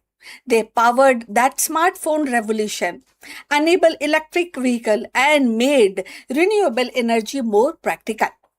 Yet, their limitations are becoming increasingly clear. They degrade over time, rely on scarce materials like cobalt, and struggles to store the enough energy for the demand of a world racing towards the electrification. So, the urgency of the climate change and the global push for cleaner energy have turned batteries innovation into one of the most critical scientific frontier of 21st centuries. So, recent advances point to several promising directions, and the solid state batteries, for instance, replace the flammable liquid electrolyte with the solid materials and offering greater safety and higher energy and of course that energy with density. So imagine an electric car that charges in minutes and drives for 1,000 kilometers without refueling. Sounds good, na?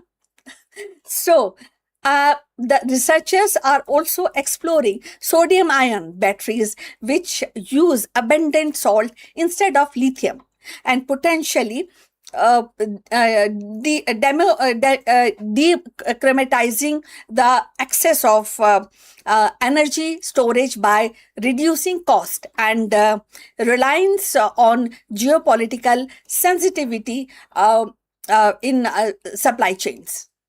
So, meanwhile, the flow battery is a large system where the energy is stored in the liquid tank could revolutionize the grid storage, allowing renewable energies from wind and solar farms to capture and the release that steadily, and even when the sun sets or the wind dies down. So, efficiency is another frontier.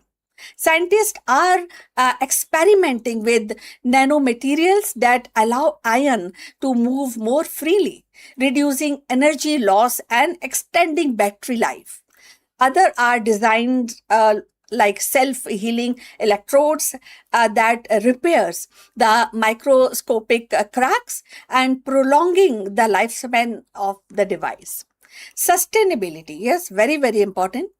So that too is at the heart of this revolution. So, recycling technologies are being developed to recover valuable metals from the old batteries, and recreating circular economies where the waste become raw material for the next generation of the storage. So the implications are definitely profound. A breakthrough in the battery technology doesn't just mean better gadgets. It actually reshape entire industries. Transportations could shift decisively towards electric mobility, slashing the emission from the cars and trucks and the planes. And the home could become self-sufficient. Power hubs and the storage of solar energy during the day and then releasing it at the night. So, developing the nations often constrained by the unreliable grid that could actually leapfrog into the decentralized energy system powered by affordable, durable batteries. Even the space exploration stands to benefit, with the spacecraft and the lunar base requiring the robust, lightweight storage solutions. So, yet the challenge remains. So, scaling laboratories' success into the mass production is the notoriously difficult, and the cost must be driven down, supply chain secured, and the safety ensured. So, the story of the battery breakthrough is not one of that single inventions, but a countless incremental steps. So each building on the last and each bringing us closer to the world where the energy is clean, abundant, and accessible. So in the end, batteries are more than just a storage device. They are enablers of possibilities. So they hold within them the promise of sustainable future where the human ingenuity aligns with the planetary needs. As researchers push the boundaries of chemistry and physics, they are not merely improving technology, they are rewriting the script of civilization's energy story. The hum of tomorrow, battery, and maybe quiet, but with their impact will be thunderous, and very, very profound. So we have come to the end of this video. Thanks for watching. Please like and subscribe our channel and see you in the next one.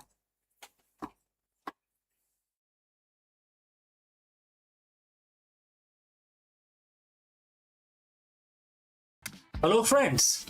All of us sometimes get this feeling that our technical expertise or our hustle hold us back from our true potential for the true leadership.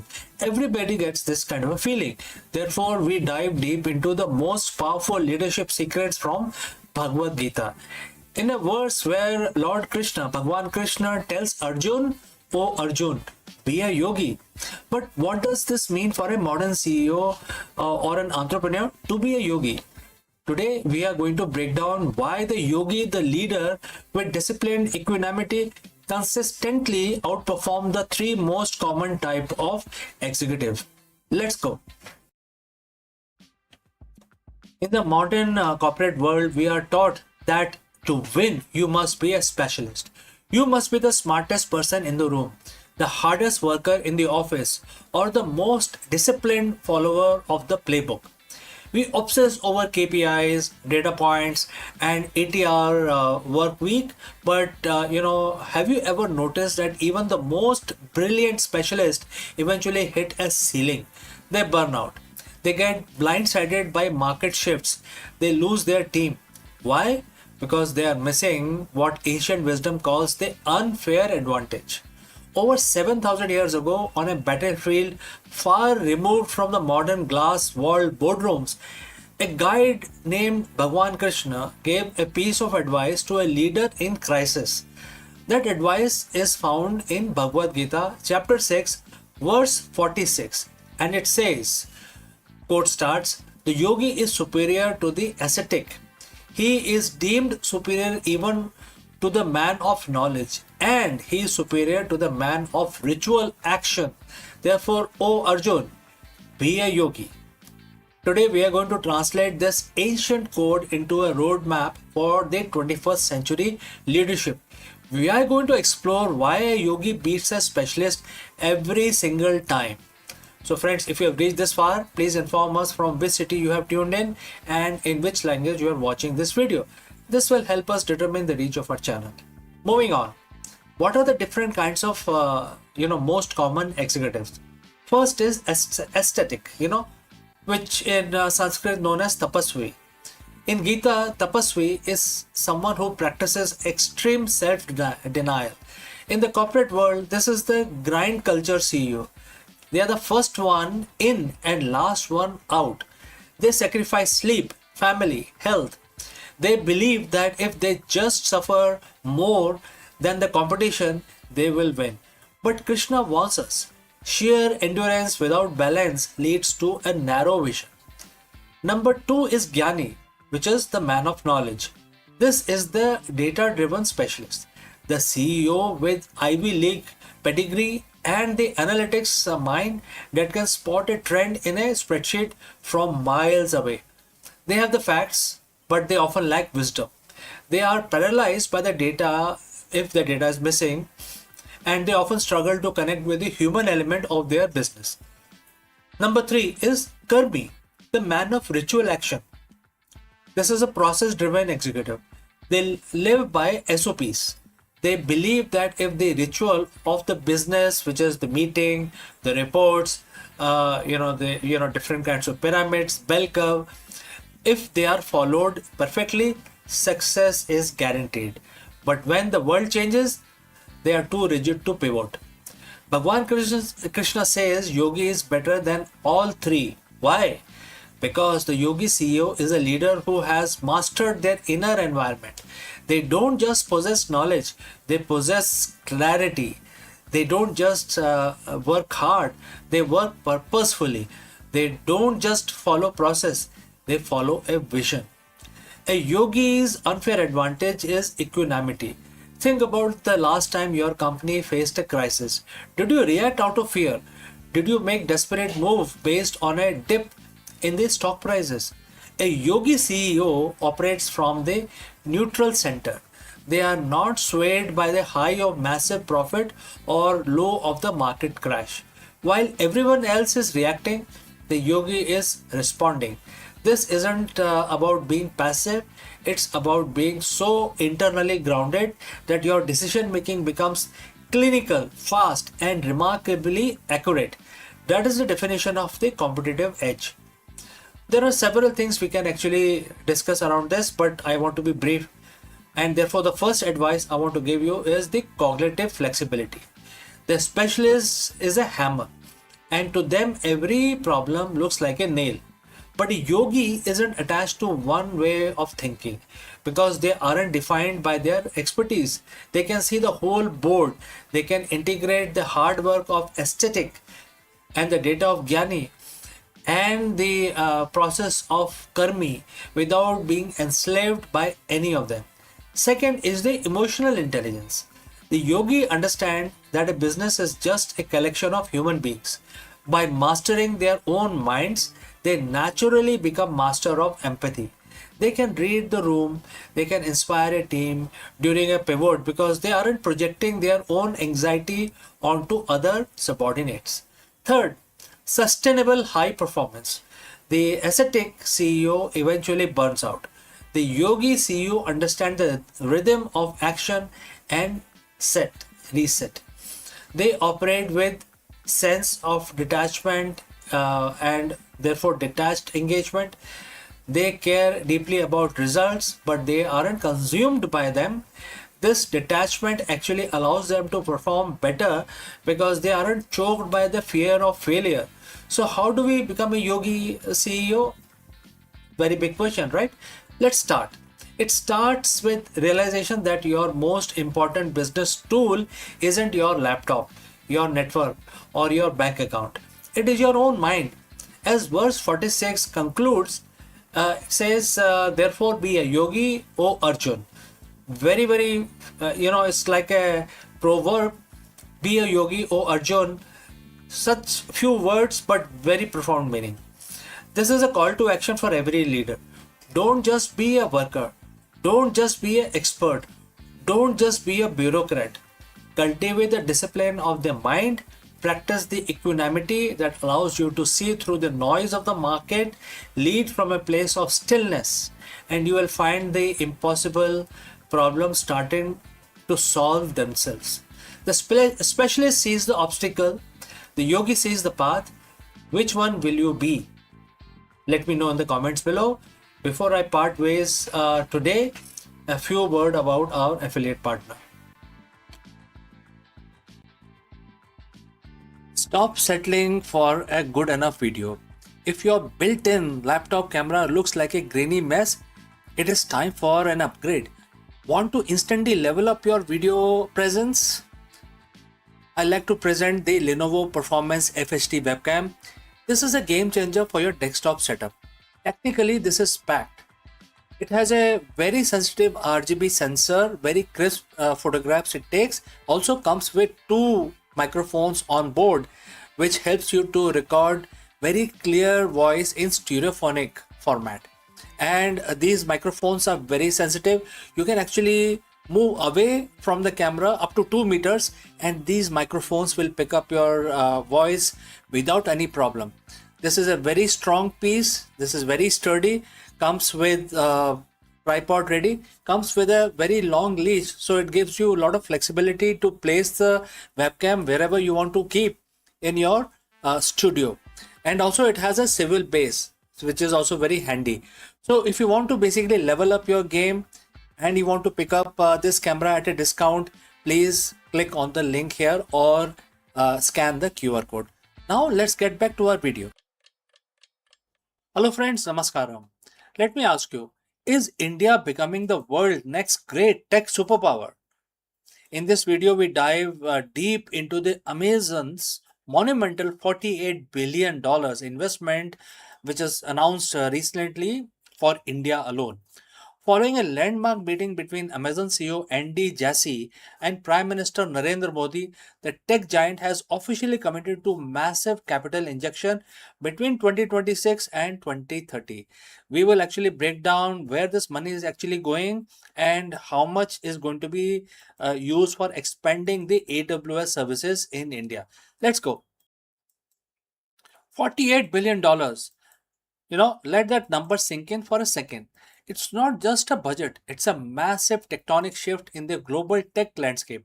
Amazon has officially laid out a staggering $48 billion investment plan for India, focused squarely on the future of AI and cloud infrastructure.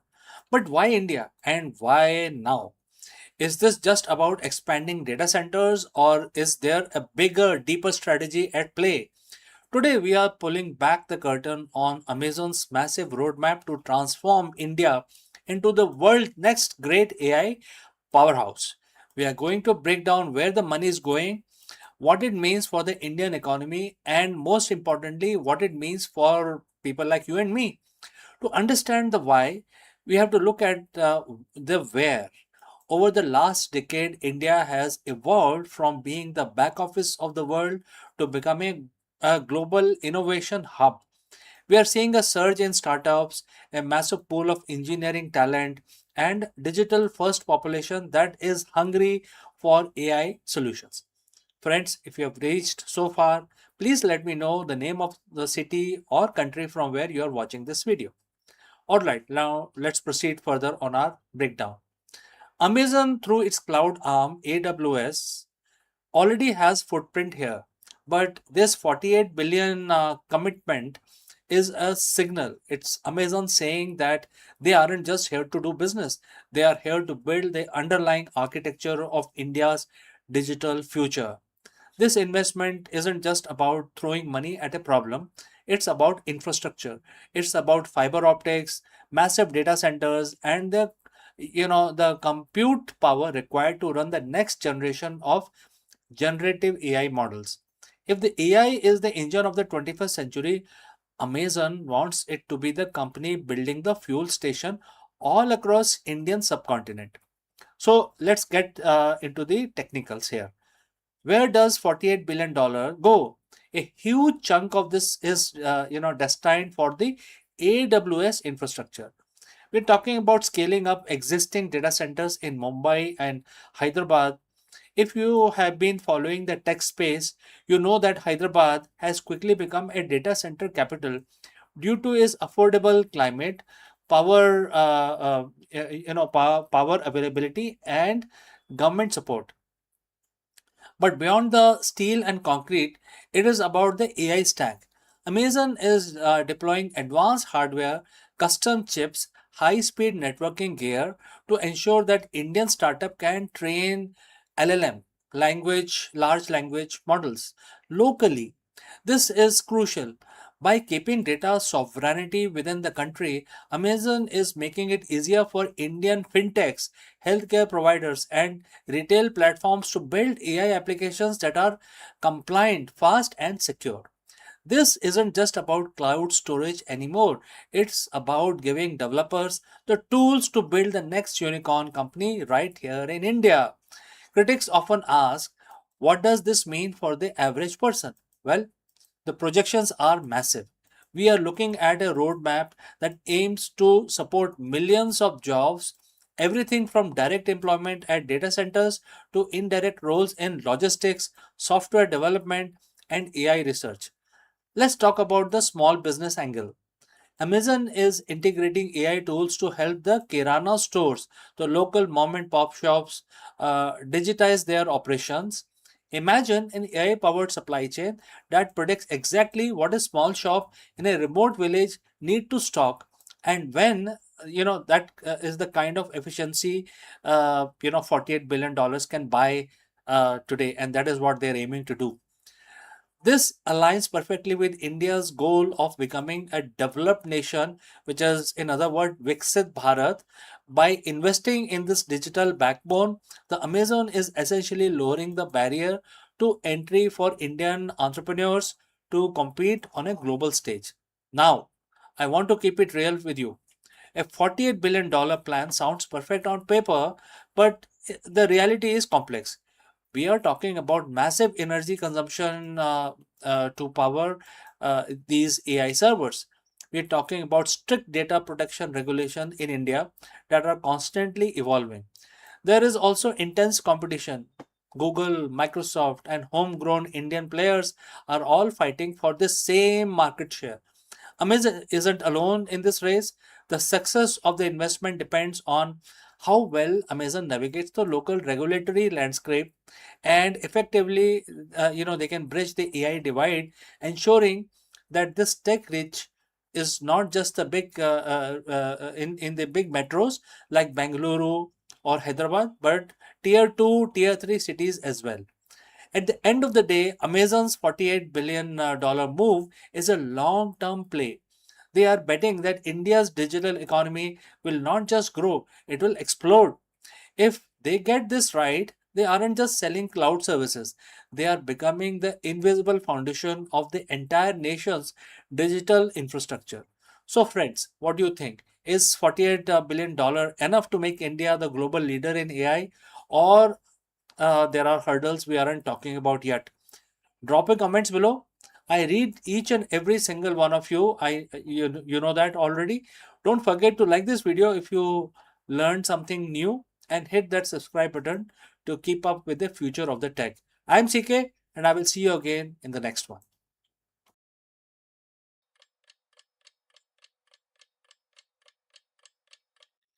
Hello friends and namaskar. Today we are discussing about the neutron stars. Neutron stars are essentially giant atomic nuclei, but even they have a limit to how much mass they can pack into a tiny space. When they cross that threshold, they stop being a star and start becoming the most mysterious object in existence, and that is the black hole. In today's video, we are exploring the exact moment a neutron star collapses, and we break down the complex physics of stellar death into simple terms, explaining the tipping point that leads to total gravitational collapse. Let's go and discuss this further. Imagine the object the size of a city, roughly about 20 kilometers across, that contains more mass than our entire sun. If you could scoop up a single teaspoon of the material, it would weigh as much as Mount Everest. And this is known as neutron star. You know what we have heard described so far. It is the crushed, degenerated remains of a dead star held together by the most incredible force in the universe. But even these titans have breaking points. Today we are asking the question, what happens when a neutron star finally loses its battle against gravity? And why does that defeat the lead to the creation of the black hole itself? So friends, if you have reached this far, please inform us from which city you have tuned in and in which language you are watching this video. This will help us determine the reach of our channel. Alright, let's move ahead. To understand the collapse, we first have to understand why they don't collapse in the first place. A neutron star isn't a burning fuel like a normal star. It's dead. So what's keeping it from imploding? It's the principle called the neutron degeneracy pressure. Think of it like this. Atoms are mostly empty space. When the star collapses, the gravity is so strong that it forces protons and electrons together until they fuse into a neutron. You end up with a giant sphere of pure, dense nuclear matter. Those neutrons hate being squashed too much together, too close together. They push back. That pushback is what creates a physical wall against the gravity. However, there is a limit to that as well.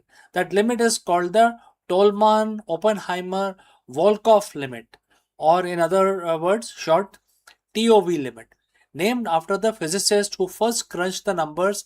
And the TOV limit tells us that the neutron degeneracy pressure can only support up to 2.1 to 2.3 times the mass of our sun. Think of it like a bridge. If you add one truck too many, the bridge fails. In the universe, if a neutron star gains mass, perhaps by stealing material from a companion star or colliding with another neutron star, it crosses that threshold. The bridge of degeneracy pressure snaps. Once that mass threshold is crossed, the game is over. The gravity stops being a force that the star can resist and become an inevitable destiny. The core begins to contract, but it doesn't just shrink, it essentially exits our observable universe because there is no known force in the laws of physics capable of stopping that contraction. The star keeps collapsing smaller and smaller and smaller. It shrinks past its own event horizon. At that point, not even light can escape the gravity. So, where does it go? Does it vanish? It doesn't disappear. It becomes a singularity, a point of infinite density, which is also known as the black hole. The material that used to be a bustling, spinning, magnetic neutron star is now permanent rip in the fabric of space-time. We call it nothingness because we can no longer see it, touch it, or send signal to it.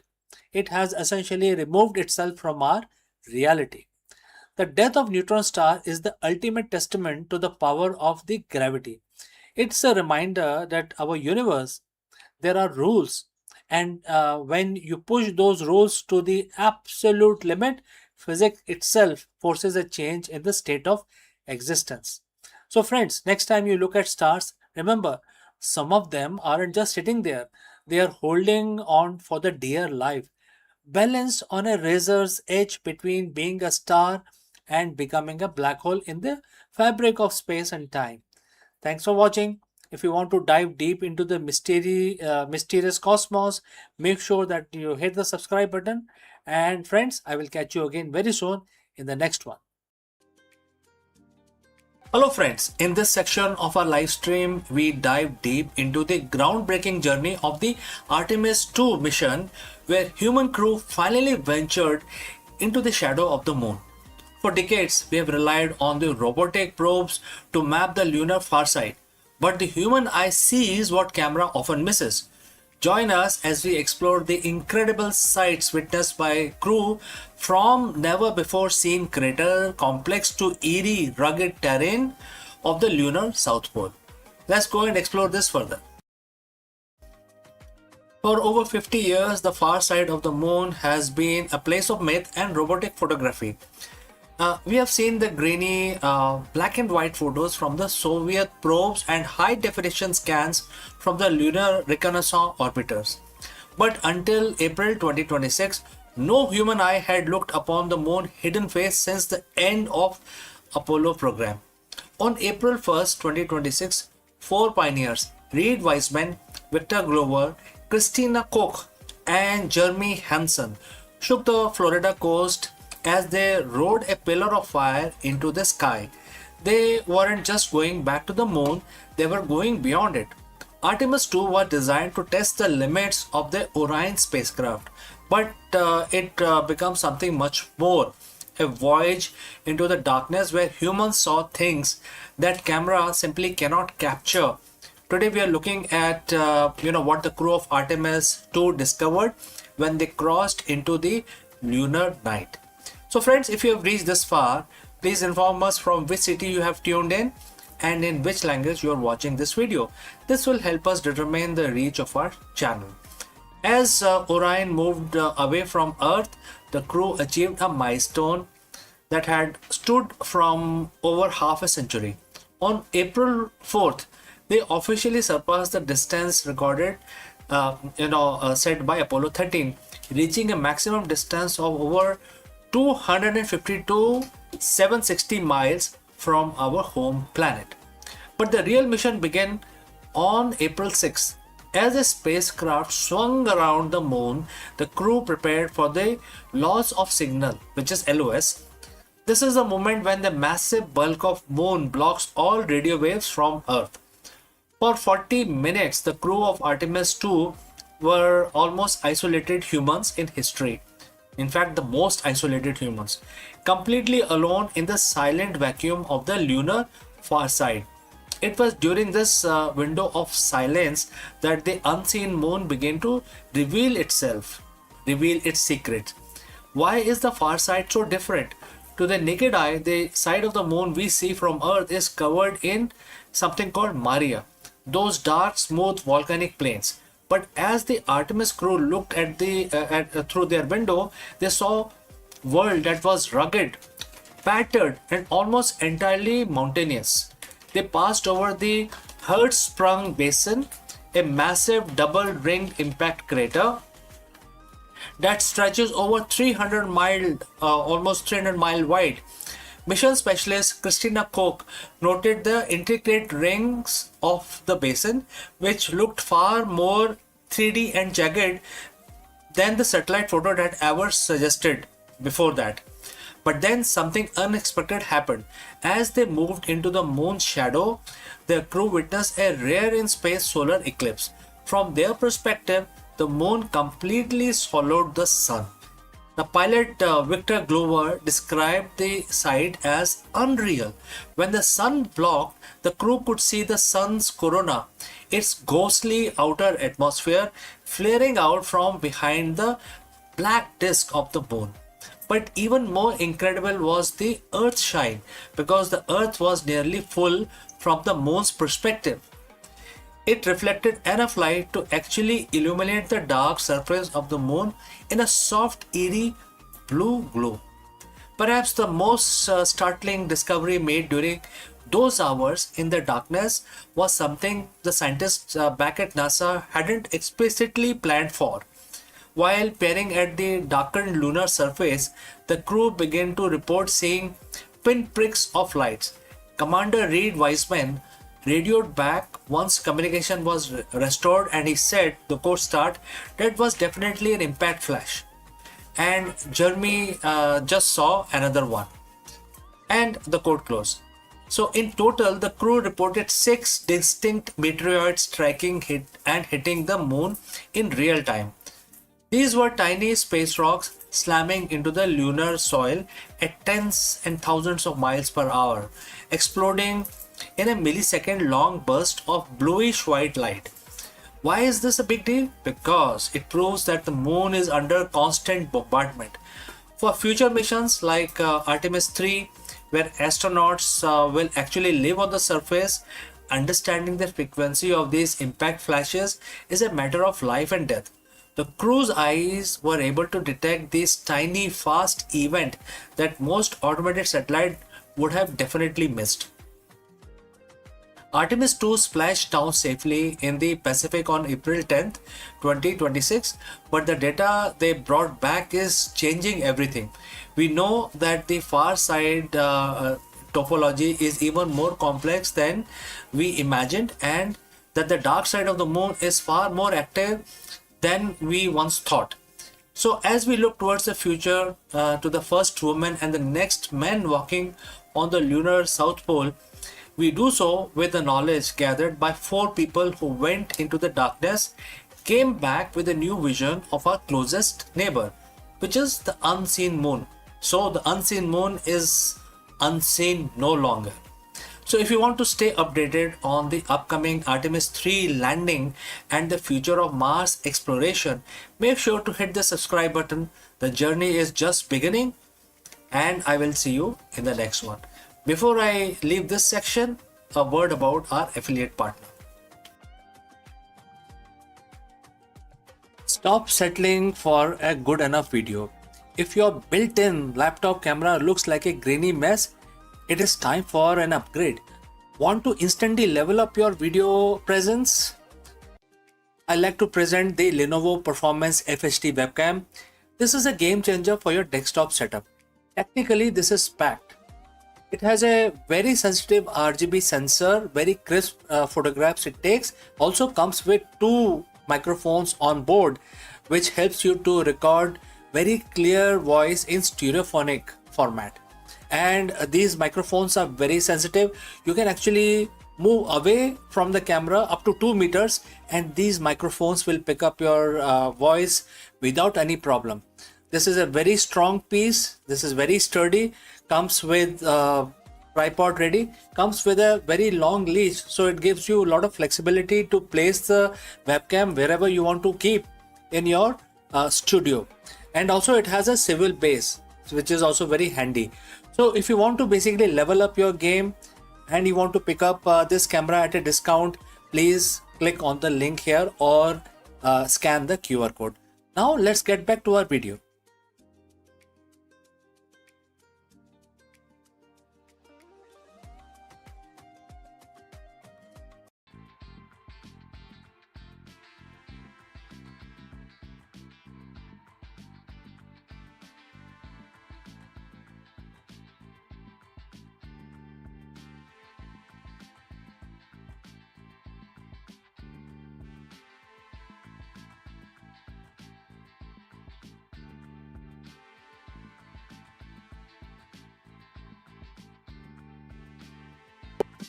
Is India finally ready to break its dependence on the expensive energy import?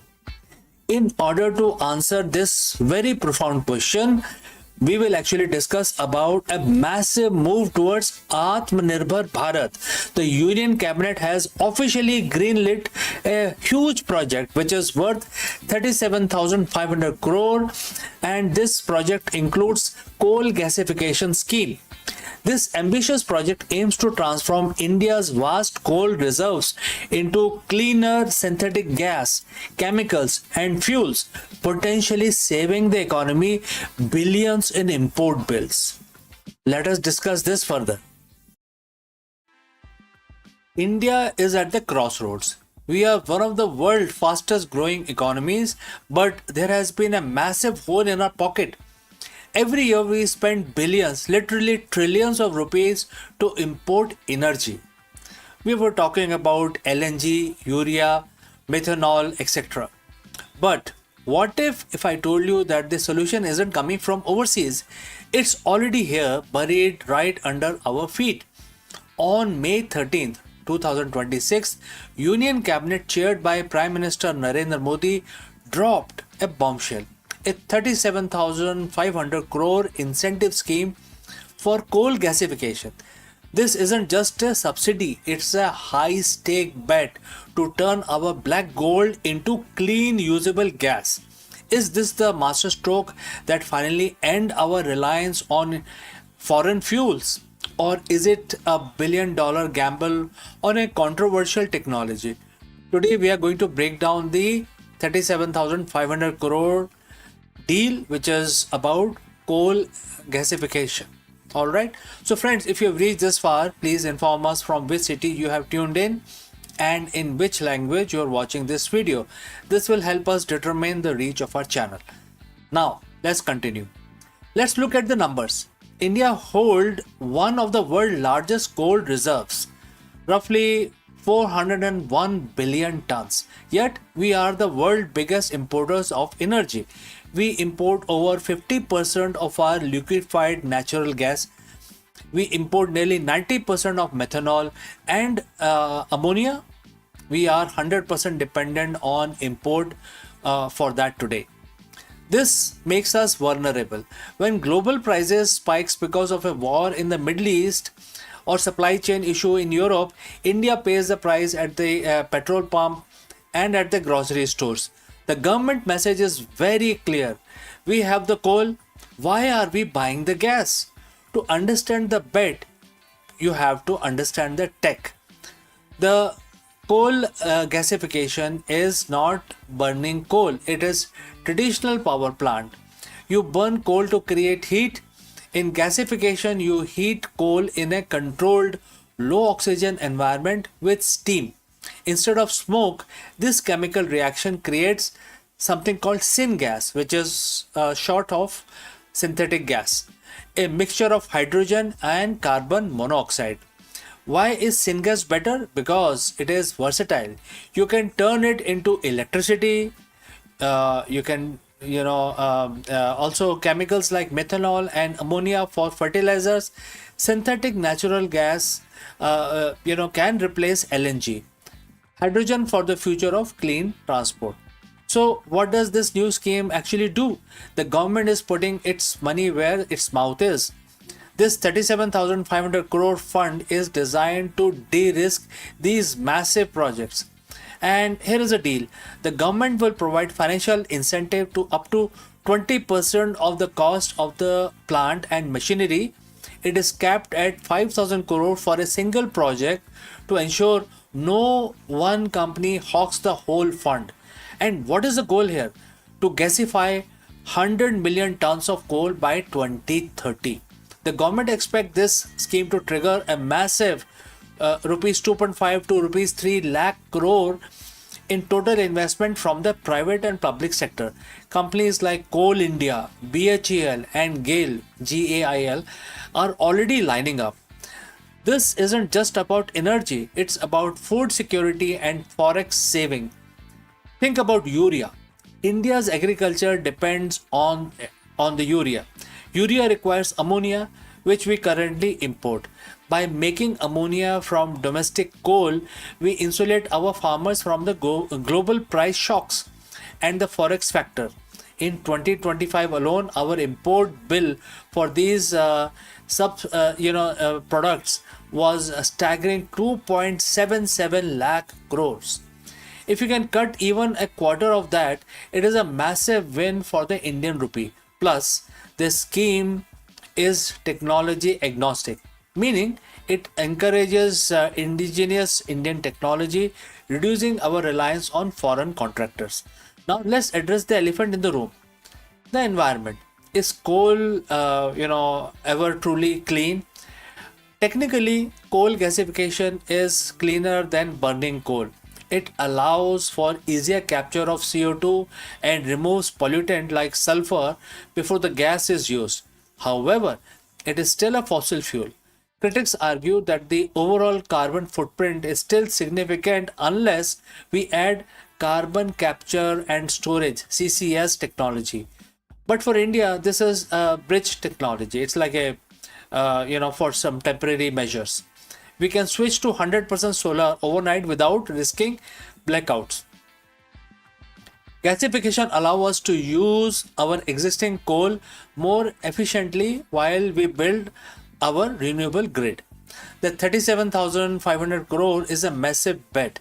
If it works, India could save billions, create thousands of jobs, and finally stop being at the mercy of the global oil and gas market. The target is 2030, 100 million tons. One giant leap for Indian energy, and therefore, friends, this is very, very significant. And I like to know what you think. Is coal gasification right? A bridge to a cleaner future, or should we have put this 37,000 crore directly into solar and wind? Do let me know your thoughts in the comments below, and don't forget to like this video if you found this helpful, and subscribe for more deep dives into Indian economy, India's future. And friends, if you have any further questions, please do not hesitate to send your questions as well. I will see you in the next one. Before I leave, a word about our affiliate partner. Stop settling for a good enough video. If your built-in laptop camera looks like a grainy mess, it is time for an upgrade.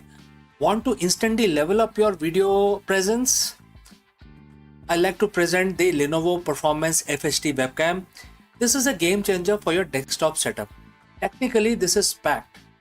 It has a very sensitive RGB sensor, very crisp photographs it takes. Also comes with two microphones on board, which helps you to record very clear voice in stereophonic format. And these microphones are very sensitive. You can actually move away from the camera up to 2 meters, and these microphones will pick up your voice without any problem. This is a very strong piece. This is very sturdy. Comes with tripod ready. Comes with a very long leash, so it gives you a lot of flexibility to place the webcam wherever you want to keep in your studio. And also it has a swivel base, which is also very handy.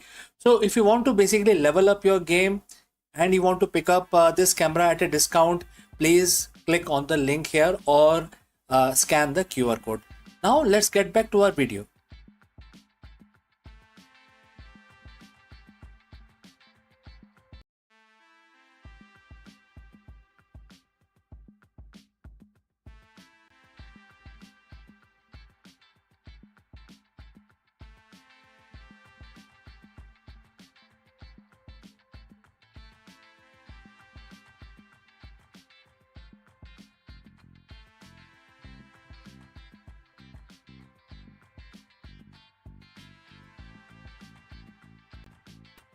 Hello friends.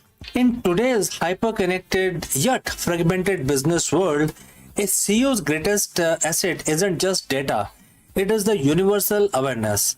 In this video, we explore the profound leadership lesson hidden within Bhagavad Gita and how its wisdom can transform a busy executive into an omnipresent executive. Let's go and discuss this further. In the world of business, we are taught that results are everything. Quarterly earning, market share, profits, these are the metrics of our worth. We spend our lives chasing the fruits, but there is a ceiling to that kind of leadership. Eventually, the chase leads to burnout, short-sightedness, and a strong sense of emptiness. 5,000 or 7,000 years ago, on a different kind of a battlefield, Bhagwan Krishna gave Arjun a piece of advice that is arguably the most sophisticated management strategy ever recorded. Today we are looking at chapter 8, verse 28. It is the secret to why the most iconic CEOs don't actually chase results, they transcend them. So friends, if you have reached this far, please inform us from which city you have tuned in and in which language you are watching this video. This will help us determine the reach of our channel. Let's proceed further and let's examine the verse. And the quote starts, "A yogi who performs devotional service transcends the fruit of Vedic study, austerities, sacrifices, charities, and pieties. He attains my supreme eternal abode." And the quote close. Let us translate that into an executive speak.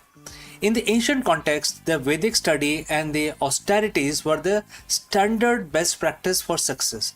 In today's term, These are your MBAs, your 80 hours work week, your strategic philanthropy, and the corporate social responsibility.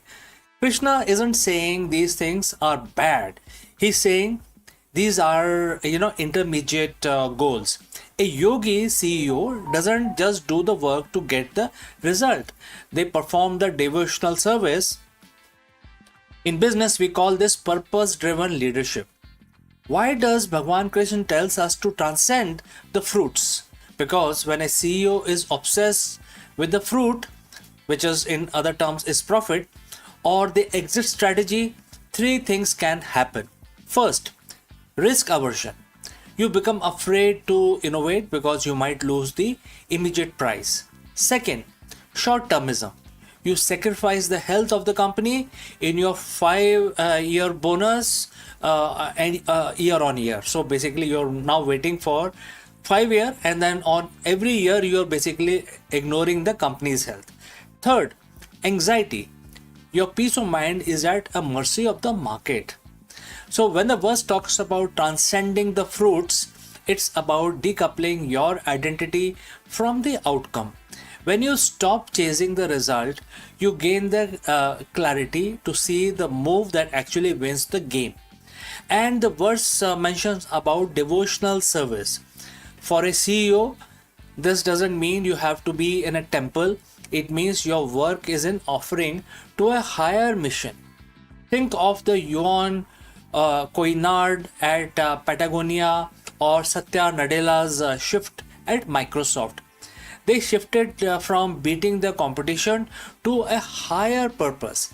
When you lead with a devotion to a mission, whether it's solving a climate crisis or empowering every person on the planet, the fruit, which is the profit and the piety, come as the natural byproduct.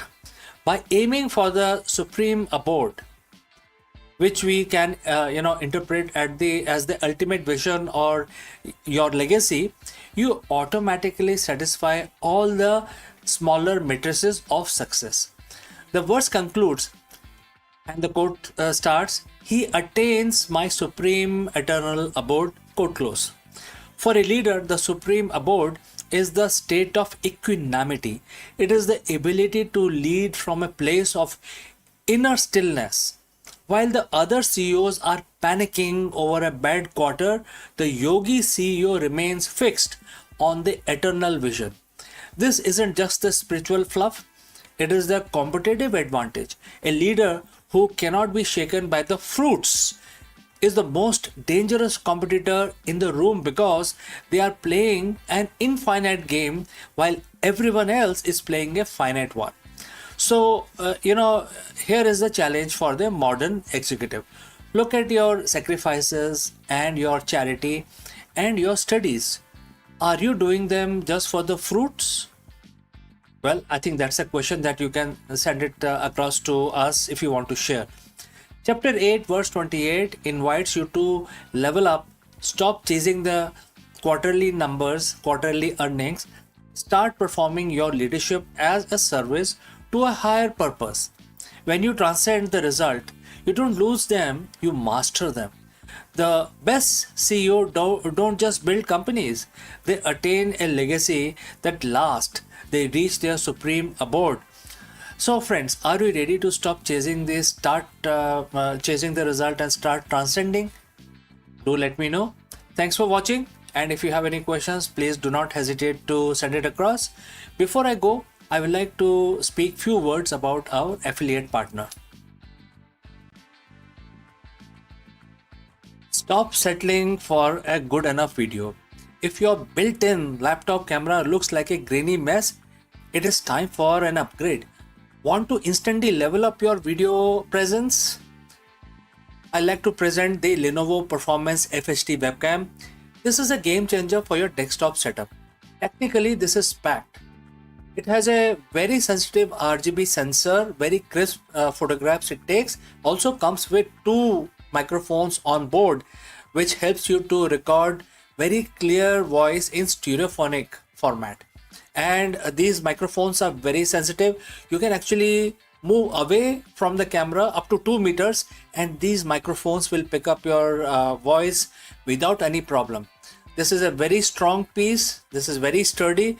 Comes with tripod ready. Comes with a very long leash, so it gives you a lot of flexibility to place the webcam wherever you want to keep in your studio.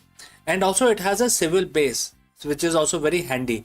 So if you want to basically level up your game and you want to pick up this camera at a discount, please click on the link here or scan the QR code. Now let's get back to our video.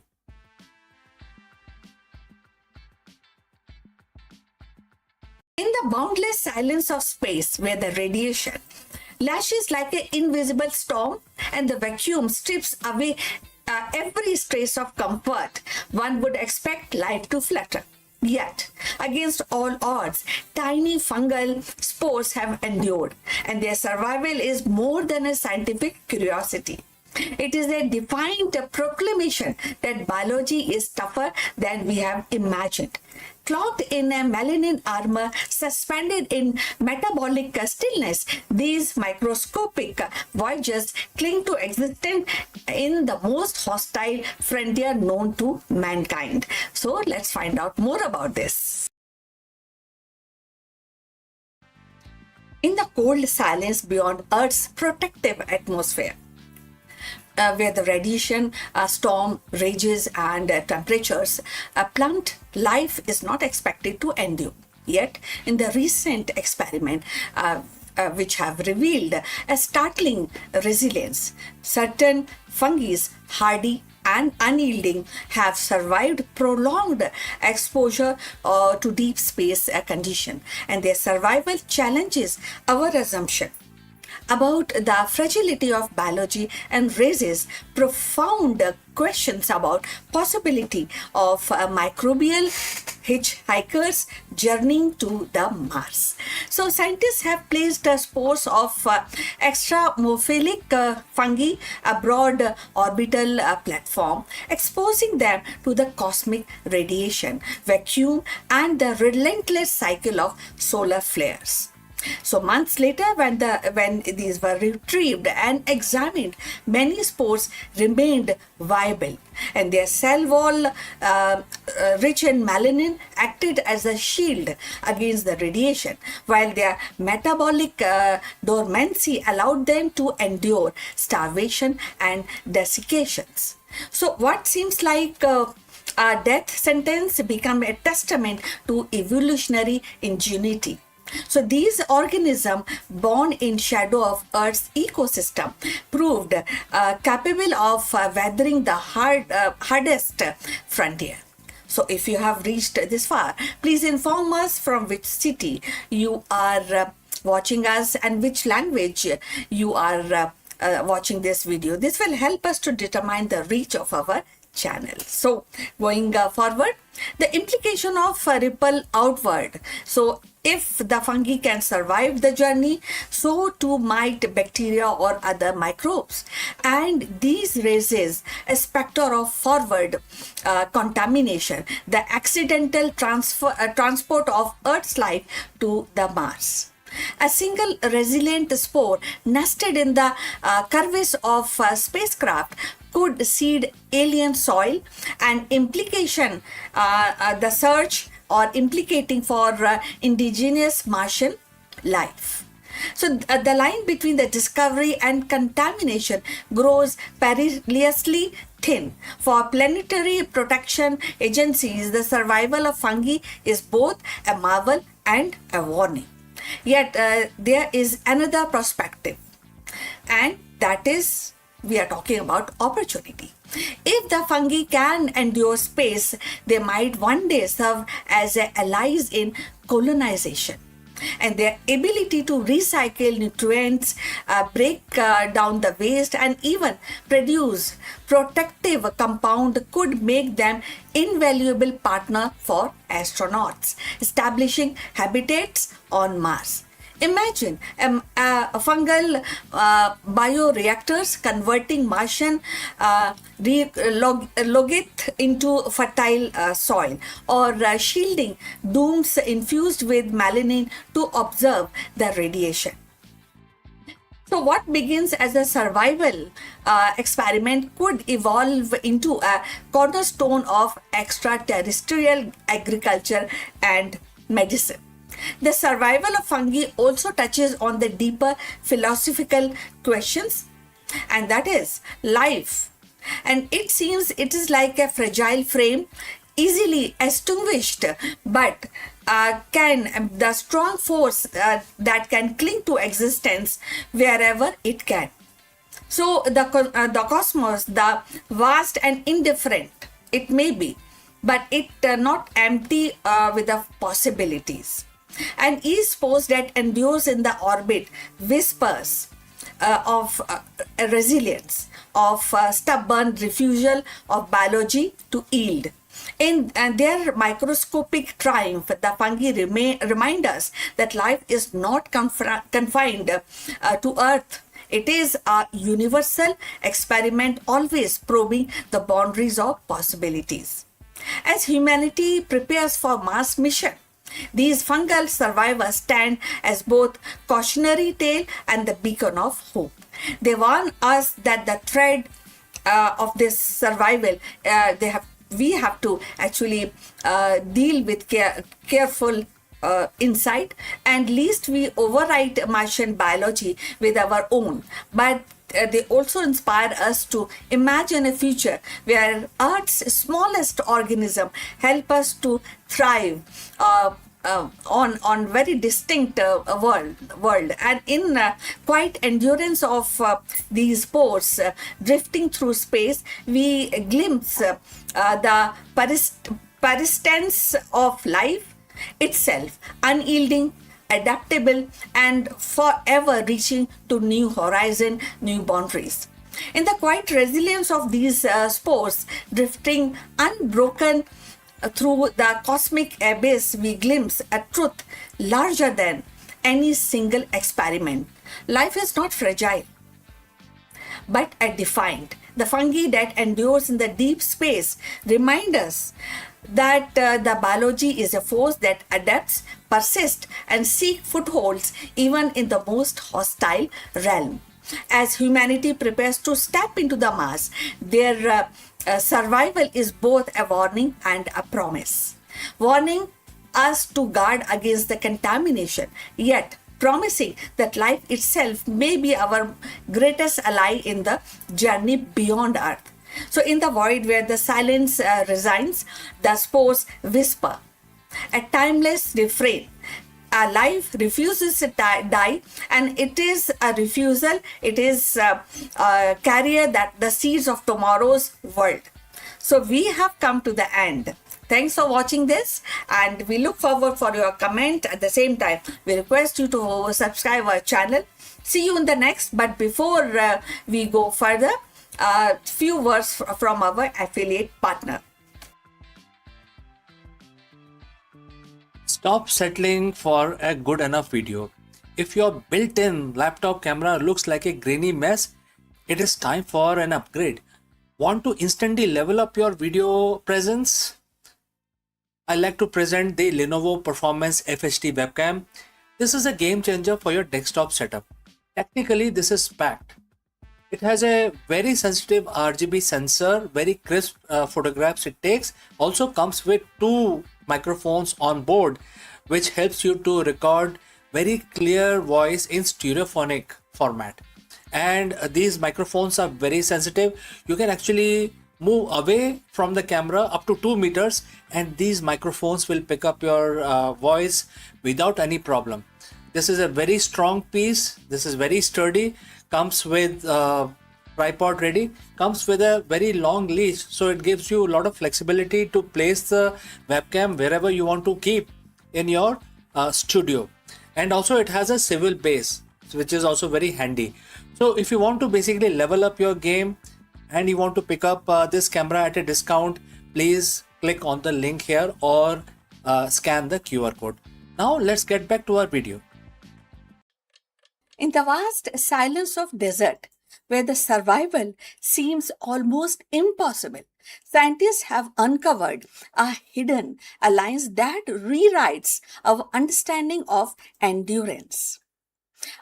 Ancient desert moss, long admired for its ability to cling to the life on a barren soil, has now been found to harbor fungi inside its very cells. This is not a surface level partnership, but a deep cellular embrace, possibility of one of the Earth's oldest symbiotic relationship. It is a discovery that stretches back to the dawn of terrestrial life, suggesting that resilience in hostile environment was never a solitary achievement.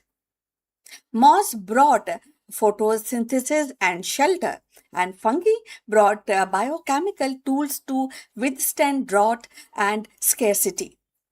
Together, they forged a blueprint for survival in extremes, a design that may have been shaped ecosystem across time and that could inspire strategies for life in the harsh world of tomorrow. So let's find out more about this.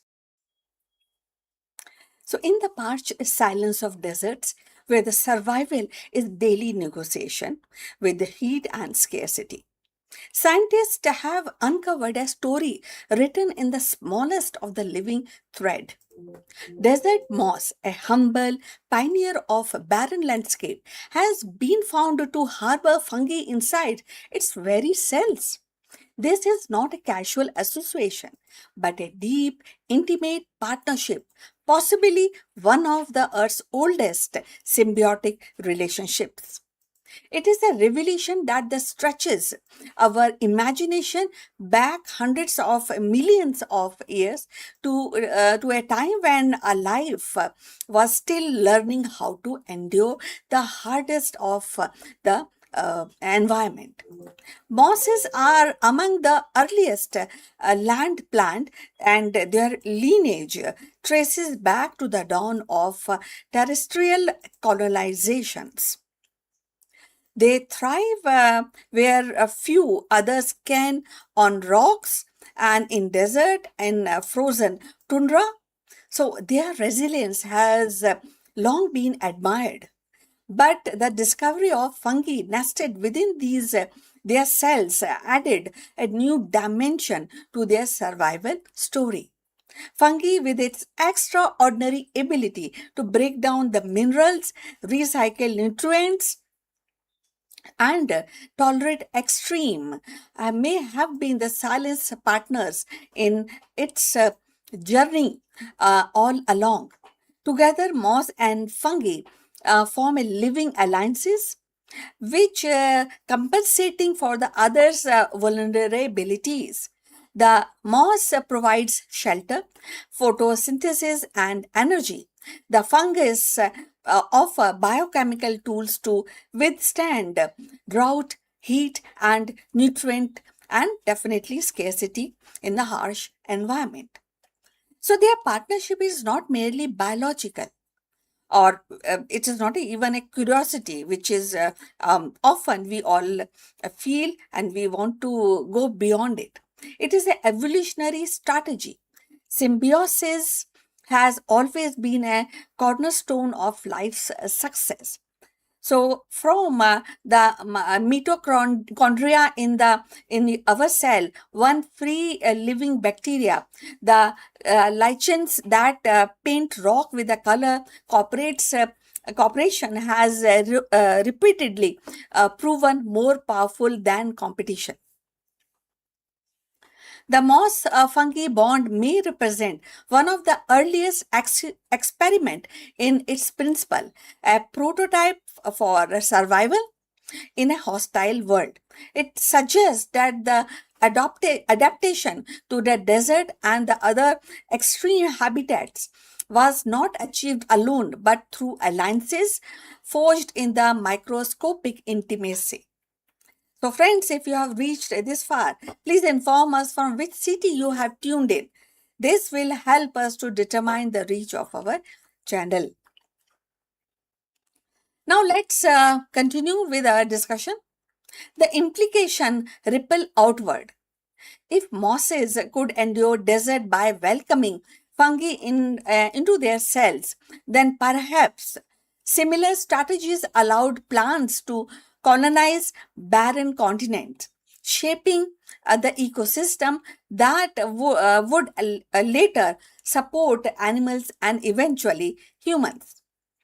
It reframes desert not as a lifeless wasteland, but as a crucible of innovation where the life learned to band without actually breaking. It also hints at how organism might adapt to future extreme weather, climate, and change also on the earth or colonization of Mars. Partnership like these could be the blueprint for resilience in environments we have yet to face. So, there is a poetry in the idea that survival is not about the dominance, but about the companionship. Moss and fungus, actually entwined in cellular embrace, remind us that the life's oldest lesson is cooperation. So, in their quiet persistence, they carry the echoes of ancient earth, whispers of the strategies that allowed green to shape across the stone and resilience to bloom where none was expected. To study them is a glimpse the architecture of endurance. A design has relevant, even very relevant, actually, in today's environment, as it was the desert of prehistory. So, in the story of desert moss and its hidden fungal partnership, the ending is not a conclusion but a reminder of life's oldest wisdom. What began as a microscopic alliance in the hardest and harshest landscape has endured across the ecos and teaching us that the survival is actually really solitary. So the moss shelter the fungus strengthen the moss, and together they embody resilience in its purest form. So, this discovery is more than a scientific curiosity. Actually, it is a testament of cooperation as the engine of adaptation. In desert, where the heat actually is so hard and so high, and the water vanishes, the moss fungi bond whispers of the ancient strategies that allowed life to persist against impossible odds. It tells us that the endurance is not about standing alone, but about weaving, strengthening through the companionship. So, as we look to the future, towards the changing climates, and even the prospect of life beyond Earth, this ancient partnership become a guide. It shows that the survival in the extreme will depend not on as an isolation or alone, to be alone all the time, but on the collaboration, on alliances that transform the vulnerability into the possibility. Thus, the desert moss and its fungal ally leave us with the quiet but profound message. The oldest story of life are written not in dominance, but in a symbiosis. And its cellular embrace, we glimpse the timeless architecture of resilience, an inheritance from the past and the blueprint for the future. So, we have come at the end of this discussion about this interesting topic of moss and fungi alliance. So please like and subscribe our channel, and we definitely look forward for your comments on this topic. See you very soon on more good topics, interesting topics for you. See you. Bye bye.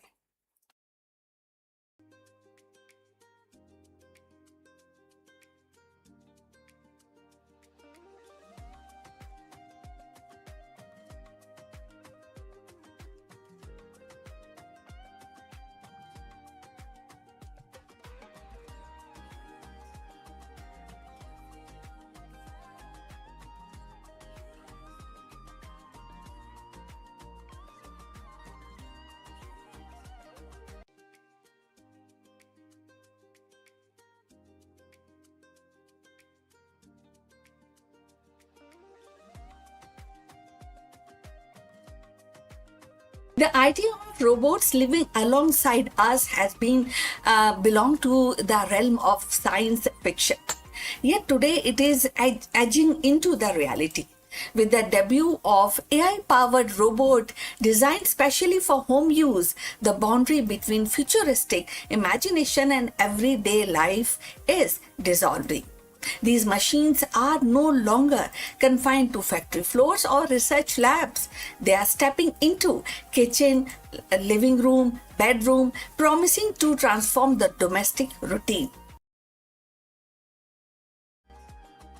The debut of AI robots for domestic use is not just a technological milestone, it is a cultural one also.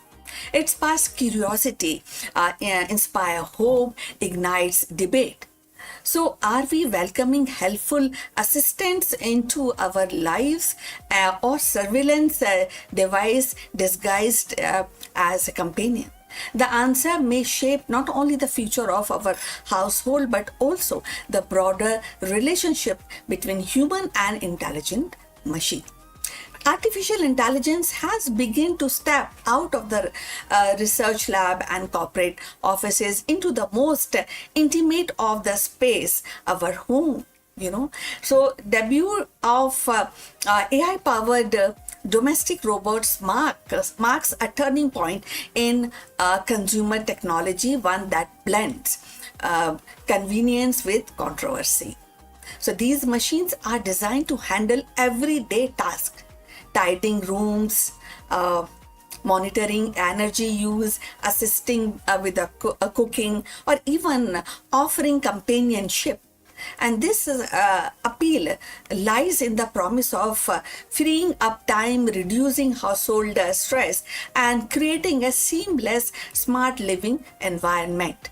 For many consumers, the idea of robot that can anticipate the need and act autonomously and feel natural is the next step after smart speakers and connected appliances. Yet that excitement is tempered by uneasy, and that is privacy debate over flared almost immediately. Unlike a vacuum robot that simply mop your floor plans, and these new AI robots can equipped with advanced sensory cameras, microphones. So they don't just clean, they observe, interpret, and learn. That means that they are constantly collecting data from household routine, personal habits, even private conversations. So for some, this feels like inviting a surveillance device into the living room. The questions become: who owns that data and how securely is it stored? So if you have reached this far, please inform us from which city you have tuned in and in which language you are watching this video. This will determine the reach of our channel. So going forward, the consumer interest is undeniable. Early demonstrations have drawn crowds, and pre-orders suggest a strong demand. Families imagine robots that can help elderly relatives, parents, and vision assistants with the childcare. And the professionals see value in delegating some routine work. So, but alongside with enthusiasm, the critics warn of the risk of dependency and erosion of boundaries. So, if a robot can recognize emotions, respond to the stress, and adapt to the personal preferences, does it cross into the territories of replacing human interaction? So, and if the companies monetize the insight gathered from these robots, does the home cease to be a private sanctuary? So this tension between innovation and intrusion defines the current debate On one hand, AI robot for home use could actually revolutionize the domestic life. It can provide easiness in the domestic life, making home safer, more efficient, and more responsive. On the other hand, they raise profound ethical questions about autonomy, consent, and surveillance. The debut of these robots is not just a technological milestone, it is a cultural one too. It actually forces society to grapple with what we value more: convenience or privacy, automation or intimacy. For now, the spotlight remains on consumer curiosity. The allure of futuristic living is strong, and many are eager to experiment. But as adoption spread, the conversation will inevitably shift from novelty to accountability. The home, once the most private space, is becoming the next frontier for AI, and how we navigate this frontier will shape not only our domestic life but also our broader relationship with technology. The arrival of AI robots in our home is more than a technical upgrade. It is definitely, as we are discussing, cultural shift. These machines promise efficiency, they also promise safety, and even the companionship, yet they are that is a challenge of our notion of privacy, intimacy within the household. So, as consumer embrace this, and society must also confront the deeper questions: how much of our personal lives are we willing to share with the machines, and who ultimately control that information?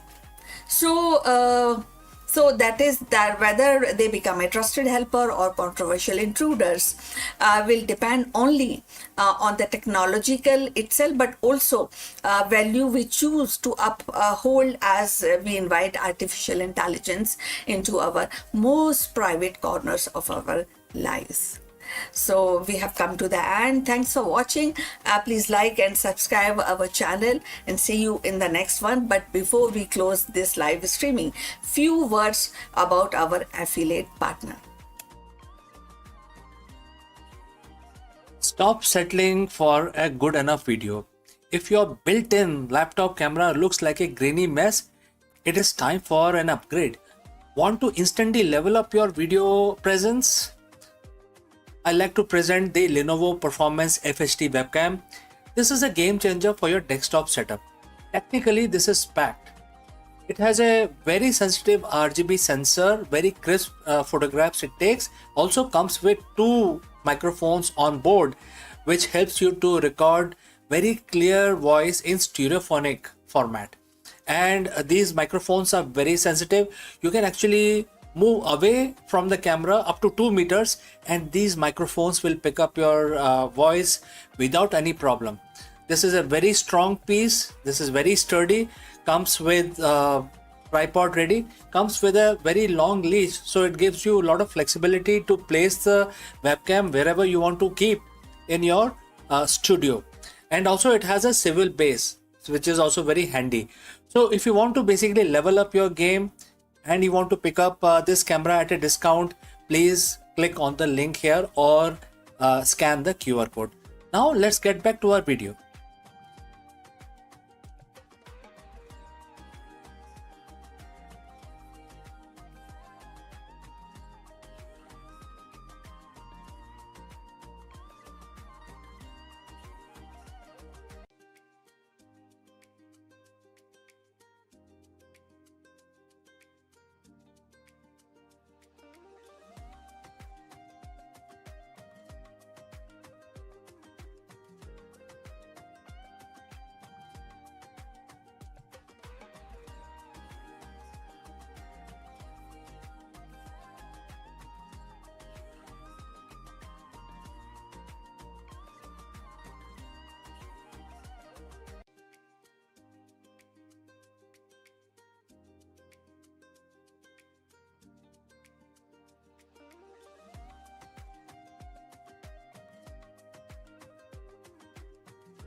the vast expanse of India's mythological and spiritual heritage, Jamadagni emerges as a figure who embodies both wisdom and strength. A sage of Bhrigu lineage and one of the revered Saptarishi, he was not confined to meditation alone. His life was a rare fusion of scholarship and martial mastery. Jamadagni's household was a sanctuary of Vedic learning where the sacred hymns were preserved, transmitted, yet it was also a place where the science of weaponry, the art of warfare were refined into discipline of dharma, that is righteousness. His bow, saranga, and his knowledge of Dhanur Veda symbolize the union of intellect and arm, teaching the weapon are not instrument of conquest but the guardian of righteousness. Jamadagni's life was not merely about personal achievement, it was about shaping the legacy that would endure through his son Parshuram, the warrior sage who carried forward his father's vision of dharma defended by strength. Thus, Jamadagni stands at the crossroad of meditation and battlefield, of the scholarship and strategy, reminding us that the true greatness lies in the harmonizing wisdom with power. In the tapestry of ancient Indian tradition, Jamadagni stands as a figure of profound duality. At once a sage immersed in spiritual wisdom, and the other part he is the master of martial science. His life reflects the delicate balance between pursuit of knowledge and the necessity of defense, between the serenity of meditation and the discipline of warfare. Jamadagni's contribution to the science of weaponry and the art of warfare are legendary. As a descendant of great sage Bhrigu, he inherited not only the spiritual insight but also a deep understanding of martial techniques. Ancient texts describe him as a custodian of Dhanur Veda, a branch of knowledge that encompass the use of bow, arrow, and divine weapons. His bow, saranga, became the symbol of his mastery, later passed on to his son Parshuram, who wielded it into a campaign against the Kshatriyas. Jamadagni's teaching emphasized discipline, precision, and the ethical use of force that is also applies on warfare. It was not just for the conquest, but for the protection of dharma, which is righteousness. In this way, he elevated martial science into a sacred art and inseparable from moral responsibility. The bow of dharma can be seen in the modern cybersecurity and AI governance. Our digital weapon, algorithms, data, and code must be aimed at protecting truth, justice, and not the exploitation. The legacy reminds us that the technology is powerful only when aligned with the ethical purpose. So if you have reached this far, please inform us from which city you have tuned in and in which language you are watching this video. This will determine the reach of our channel. So going forward, yet the Jamadagni was not merely a warrior sage. His spiritual and scholarly contribution are equally profound. As one of the world's revered Saptarishi, he played a vital role in preserving and transmitting the Vedic knowledge. His devotion to meditation, or spirituality made him a beacon of righteousness. His household became the center of learning. Legend recounts his ability to command nature itself, receiving boons from Surya, the sun god, and harnessing the divine cow, Kamadhenu, which symbolize abundance and substance. These stories reflect his stature as a sage who could bridge the material and the spiritual, guided by, and definitely that will help in guiding humanity towards balance. This was very important in the context of making the balance. If we think deeper and find out in 2026, that is actually more relevant. This continuity reflects how knowledge passes from one generation to the next, and today's AI pioneering inherit both innovation and responsibility. The art of war in 2026 is not just about weapon, but about navigating global conflict in cyber space, in trade wars, and AI ethics. Jamaat Agni's story reminds us that every new generation must weld its tool with wisdom.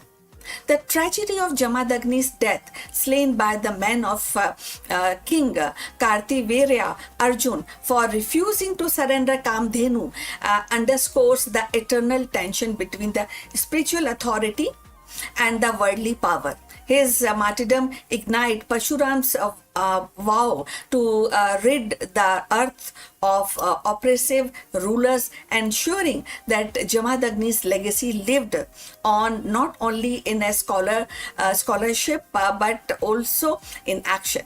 Through his son, his teaching on weaponry, dharma were carried forward, shaping one of the most dramatic cycles in Hindu mythology.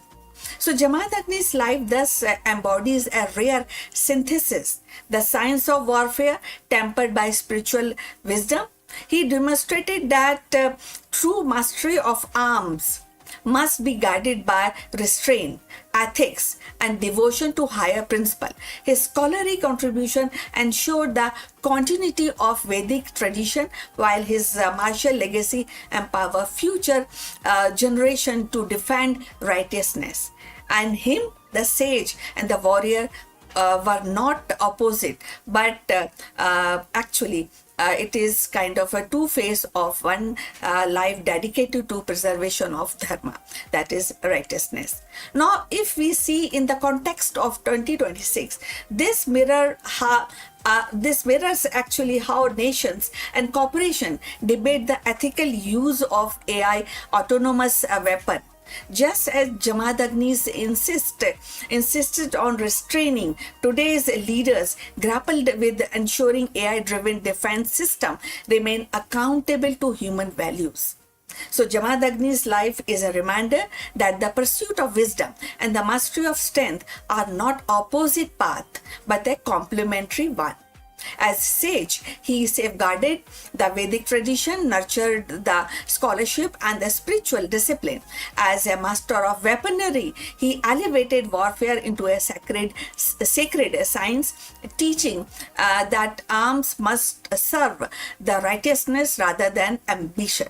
His martyrdom at the hand of worldly power underscores the kind of softness of spiritual authority. Yet, through Parshuram, his legacy endured and ensured that righteousness would always find a defender. So in Jamadagnis, we see the rare union of scholar, warrior, and meditation, and of course the meditation and the battlefield. His contribution continues to inspire, remind us that the true greatness lies not in domination, but in harmonizing knowledge with the responsibility and strength with virtue. So Jamadagni's contribution lies in his rare synthesis, and also it also reminds us, his story continues to inspire us, remind us that wisdom, strength must walk hand in hand. So please send your comments and subscribe our channel for more insight into Indian mythology and spirituality. See you in the next one.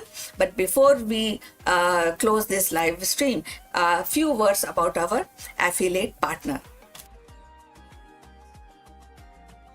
Stop settling for a good enough video. If your built-in laptop camera looks like a grainy mess, it is time for an upgrade. Want to instantly level up your video presence? I like to present the Lenovo Performance FHD webcam. This is a game changer for your desktop setup. Technically, this is packed.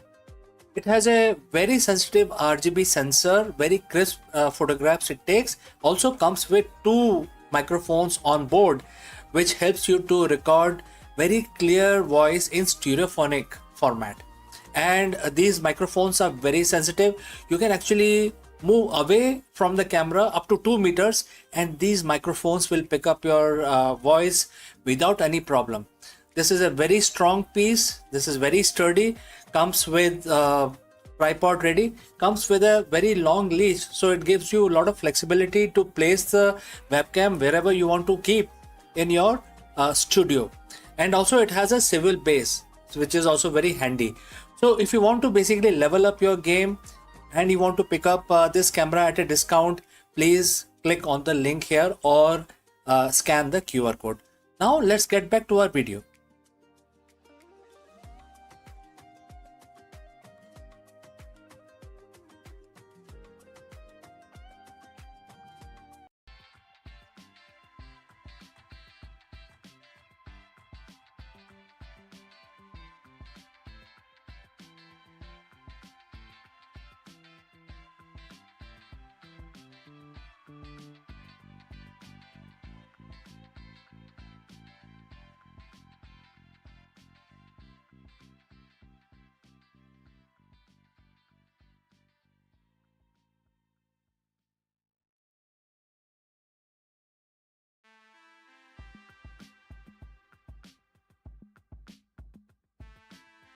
Hello friends, welcome to Executive Learning Session.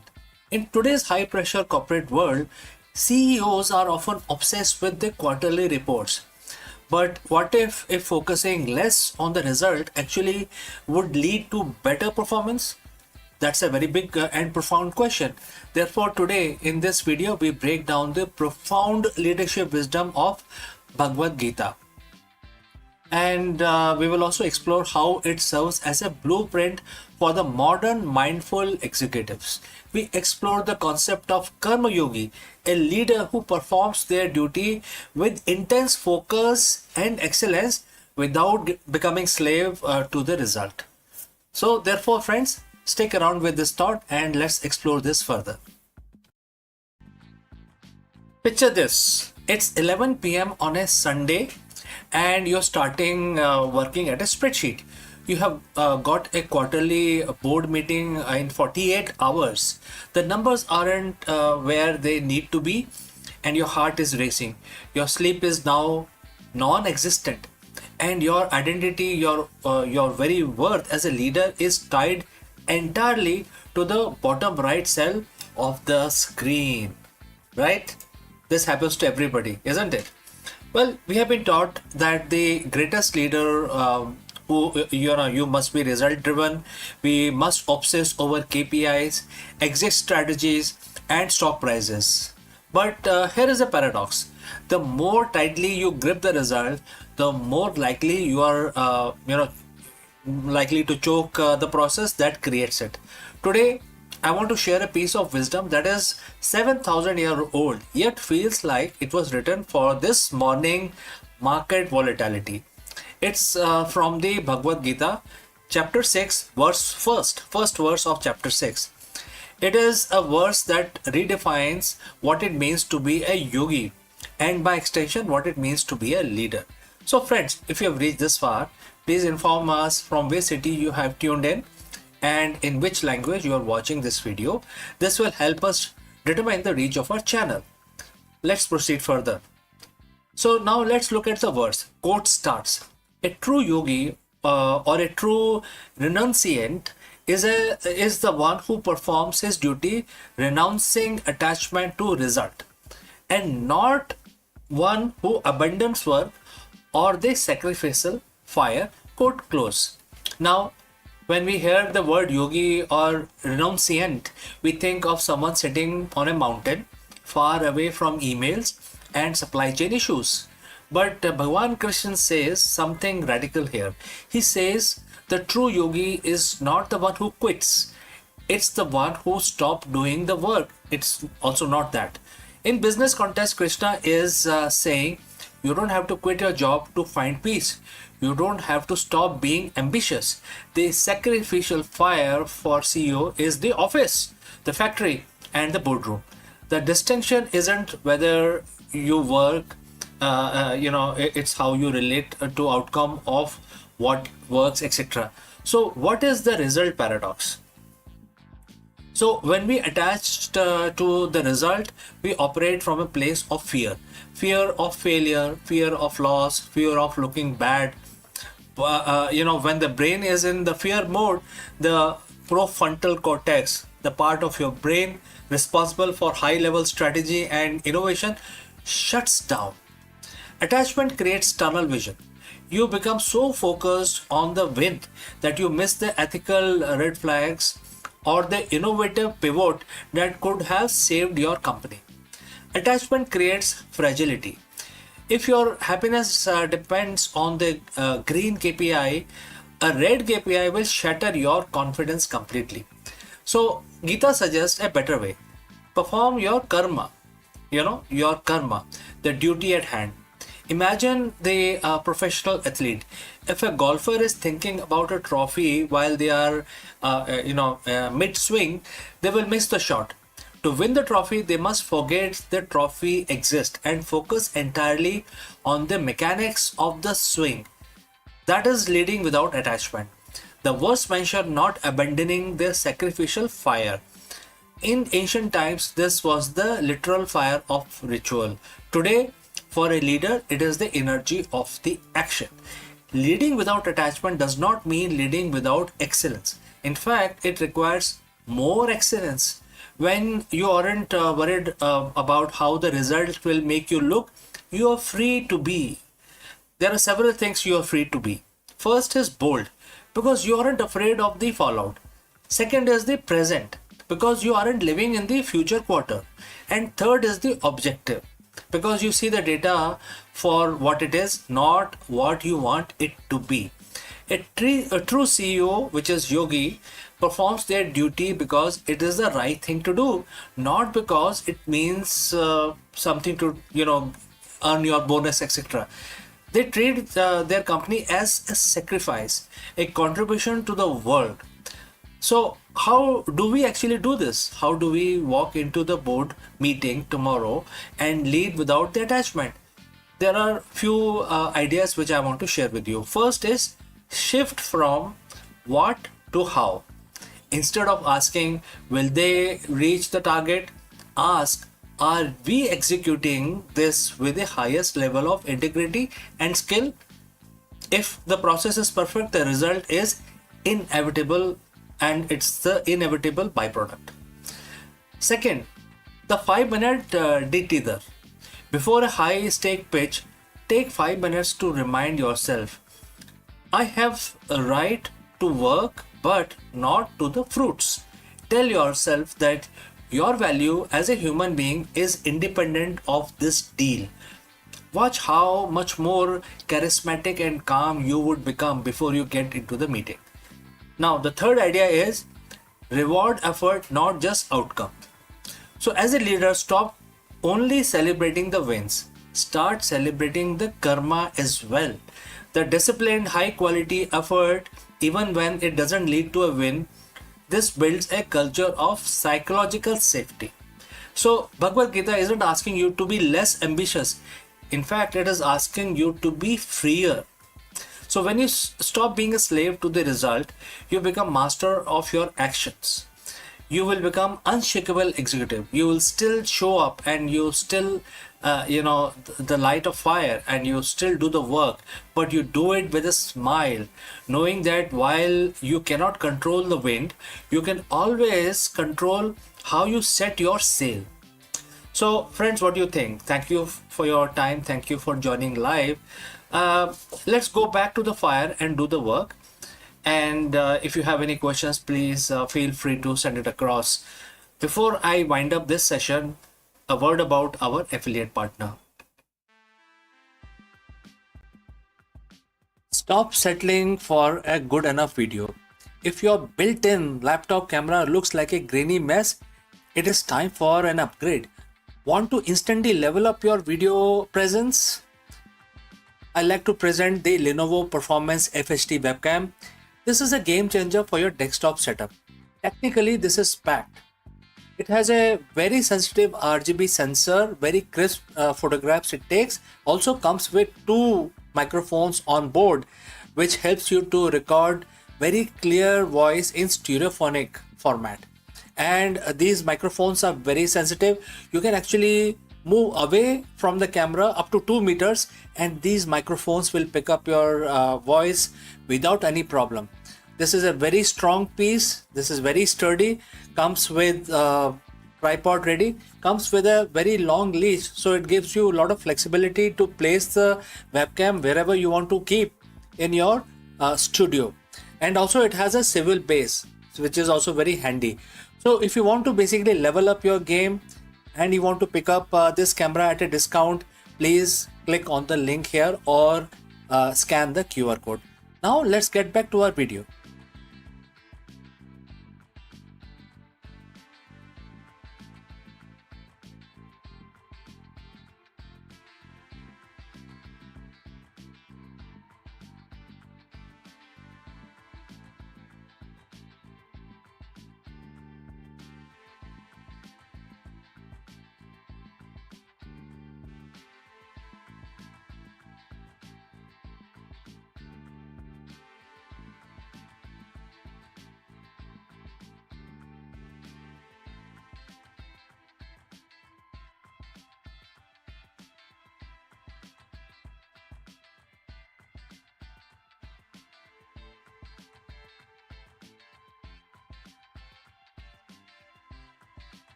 Friends, is a new trade war which is dubbed as 2.0 beginning?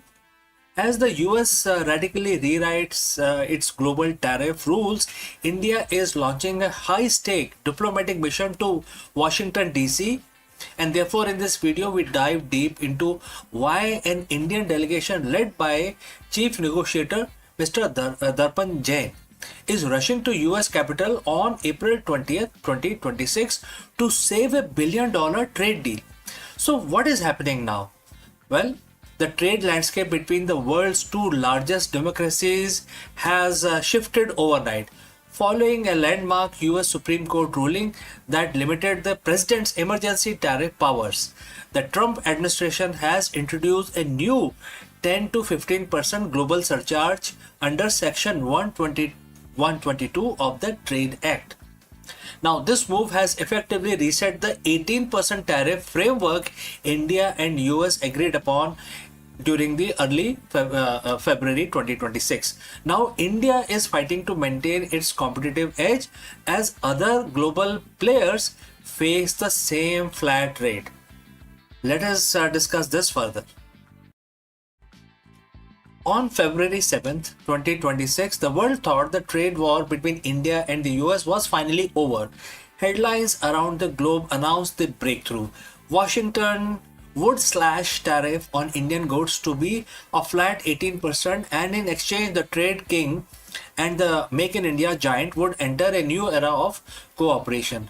But in the global politics, nothing is final until the ink is dry. Fast forward to today, that 18% deal, it's practically on the paper shredder right now. Why? Because of the US Supreme Court just dropped a legal bombshell that stripped the president of his emergency tariff powers. In response, the Washington has hit the reset button, rewriting the global trade playbook with a brand new 10% global surcharge. So friends, if you have reached this far, please inform us from which city you have tuned in and in which language you are watching this video. This will help us determine reach of our channel. Alright, let's proceed further. Now, as you watch this, a high-level Indian delegation led by Chief Negotiator Mr. Darpan Jain is on a plane to Washington DC. They would land on April 20th, and their mission would be to save India's 87 billion export market from being swallowed by a trade war 2.0. To understand why India is rushing to DC, we have to look at what happened in the courts. For over a year, the Trump administration used the International Emergency Economic Power Act (IEEPA) to slap reciprocal tariffs on countries including India. But on February 20th, 2026, the US Supreme Court ruled 6-3 that the president cannot use this act to raise revenue generating tariffs. It was a massive rebuke of the executive power. Overnight, the legal foundation for the India-US deal, the one that promised an 18% rates, evaporated. The administration had to halt all IEEPA collections. But if you think this means free trade is back, think again. The administration immediately pivoted to Section 122 of the Trade Act of 1974. This is a global surcharge of 10% on all imports from all countries to address international payment problems. It's valid for 150 days. You might be asking, wait, if the new US tariff is only 10%, isn't that better for India than 18% they agreed to in February? So on paper, yes, but in the world of trade, it is all about comparative advantages. Under the old deal, India was going to pay 18% while its competitor like China or Vietnam might have been paying 25% or even 50% in certain cases. The gap made Indian goods cheaper. But under the new Section 122, everyone pays 10%. Suddenly, India loses its special edge. Furthermore, there is the Section 301 threat. While the 10% global tariff is a temporary fix, the US Trade Representative USTR has launched a fresh investigation into 16 economies, including India. These probes are looking into forced labor and unfair practices. If these investigations go south, India could face even higher punitive tariffs on top of the 10%. And this is why Mr. Darpan Jain and his team are in Washington this week. They aren't just there for coffee. They are there to finalize the bilateral trade agreement and the legal text. And here are the three main fires they need to put out. First is the solar crisis. The Indian solar module exports to US have already crashed by 35% this year due to fluctuating duties. India needs a stable long-term rate to protect its growing green energy industry. Number two, the Russian oil factor. The US previously hit India with punitive duties because of the India's purchase of Russian oil. While some of those rolled back in February, the new section, which is 301 probe, could bring them back under a different name. And third is the big ticket energy deal. So in exchange for lower tariff, India is looking at buying massive amount of US LNG and nuclear tech. This energy for export swaps is the heart of the deal. India isn't just waiting on the Americans, though. While DC talks are happening, Commerce Secretary Mr. Rajesh Agarwal has confirmed the 2026 roadmap. And it's very interesting. First is the India-UK FTA, expected to go live in May 2026. Second is the India-New Zealand FTA, set to be signed in April, especially on April 27. Third is the EU and Oman FTA. Negotiations are in full swing and final stages. So India is essentially telling Washington, we want to be your partner, but we aren't putting all our eggs in one basket. With the trade deficit between the two nations narrowing down to 34 billion from 40 billion last year, India has some leverage, but the US is playing the hardball. The next 72 hours in Washington will determine the future of your wallet as well as my wallet. From the price of iPhone, even though it is assembled in India, to the cost of Indian textiles and pharma in the US, everything is on the line. Is this the start of a trade war 2.0, or it is just growing pain of a new America first architecture? One thing is certain, the era of easy, predictable global trade is over. So friends, what do you think? Should India stand its own ground, or should it offer more concessions to secure the US market? Let me know in the comments below. And don't forget to like and subscribe for more deep dives into shifting world of global power. Thank you for joining live. Thank you for watching. Before I wind up this session, a word about our affiliate partner. Stop settling for a good enough video. If your built-in laptop camera looks like a grainy mess, it is time for an upgrade. Want to instantly level up your video presence?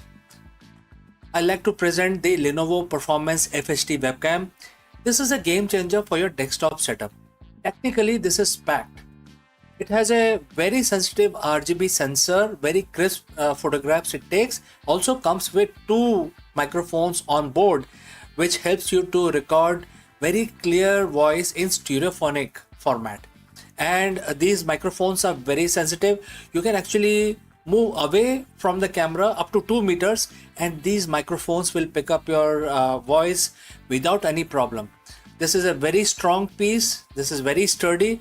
Comes with tripod ready. Comes with a very long leash, so it gives you a lot of flexibility to place the webcam wherever you want to keep in your studio. And also it has a swivel base, which is also very handy. So if you want to basically level up your game and you want to pick up this camera at a discount, please click on the link here or scan the QR code. Now let's get back to our video.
Stop!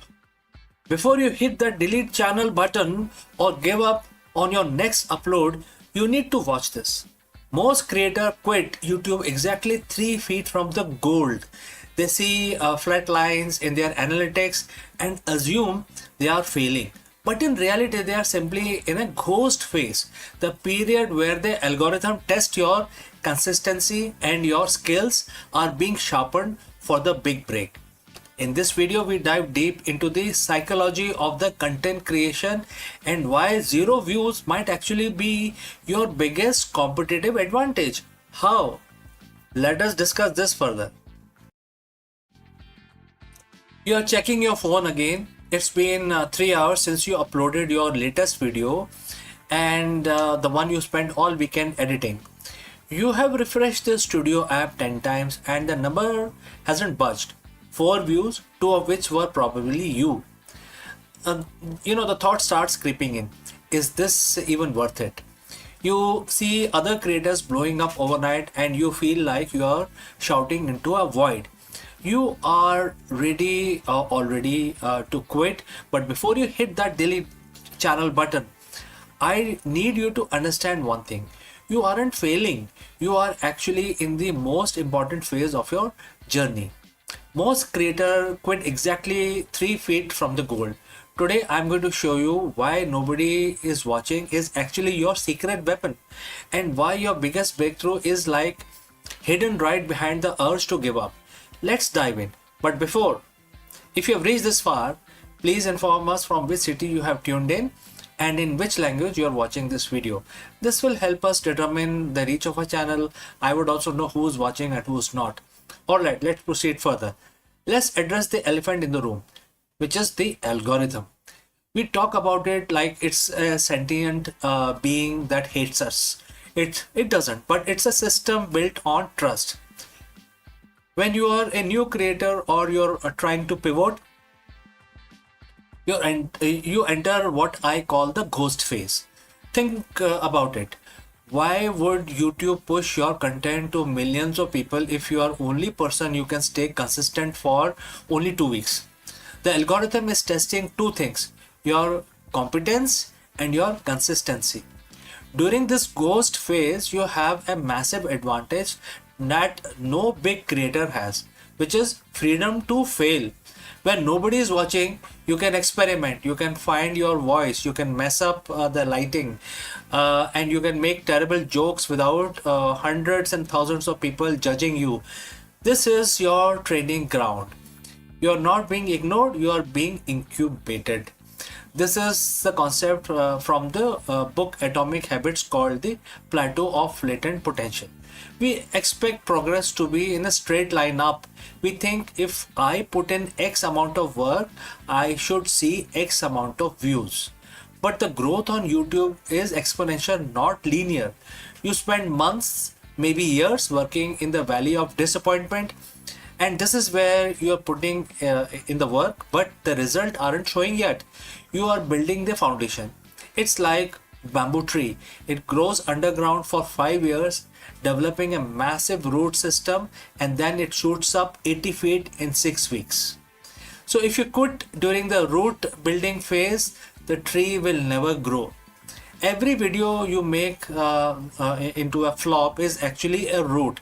It's a data point. It's a lesson. It's one step closer to the 80-foot breakthrough. So why do most creators quit right before they win? It's because of the psychological phenomena called cognitive friction. The effort required to make a video feels much higher than the reward of 10 views. To survive this, you have to shift your win condition.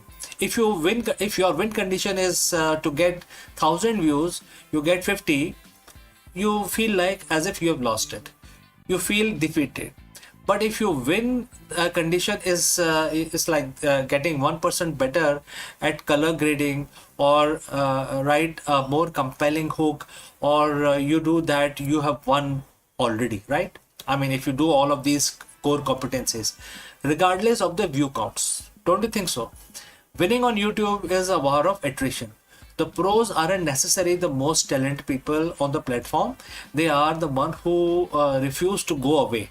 They stayed in the game long enough for the luck to find them. Because on YouTube, luck is just where the preparation meets the long enough timeline. Now, as a disclaimer, I'm not saying that you should keep doing exactly the same thing if it is not working. There is a difference between quitting and pivoting. If you have made 50 videos and they all have 0 views, don't quit YouTube. Change your strategy. Maybe your thumbnails are weak. Maybe your intros are too slow. Use the silence to audit yourself. When nobody is watching, you have the lowest stakes possible to reinvent yourself. Don't you think so? So ask yourself, am I making content for me, or am I making content that solves a problem or provide value for someone else? Once you align your passion with audience's need, the nobody watching problems start to disappear. The hardest part of YouTube isn't the editing or the SEO. It is the mental game. It is showing up on Tuesday morning to film a video when your last 3 uploads tanked. But remember this, every major creator you admire today, from Mr. Beast to MKBHD, had a period where they were talking making videos, but generating zero interest, 0 views. They felt exactly how you feel right now. The only difference between them and millions of abundant channels is that they decided to post one more time. Your breakout video is already in your head. It's coming. It's going to come. Definitely. But you can't find it cannot find you if you weren't there to upload it, right? So don't quit. Just get 1% better today. So friends, what do you think? If you have any question or if you want to know more, please leave a comment below and I will see you again in the next one. Before I take your leave, a word about our affiliate partner. Stop settling for a good enough video. If your built-in laptop camera looks like a grainy mess, it is time for an upgrade. Want to instantly level up your video presence?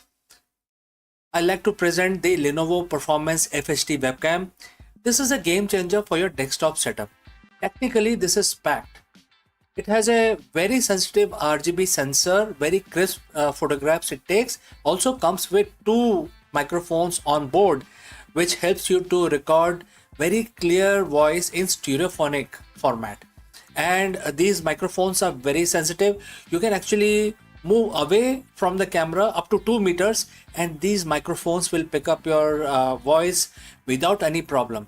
This is a very strong piece. This is very sturdy. Comes with tripod ready. Comes with a very long leash, so it gives you a lot of flexibility to place the webcam wherever you want to keep in your studio. And also it has a swivel base, which is also very handy. So if you want to basically level up your game and you want to pick up this camera at a discount, please click on the link here or scan the QR code. Now let's get back to our video.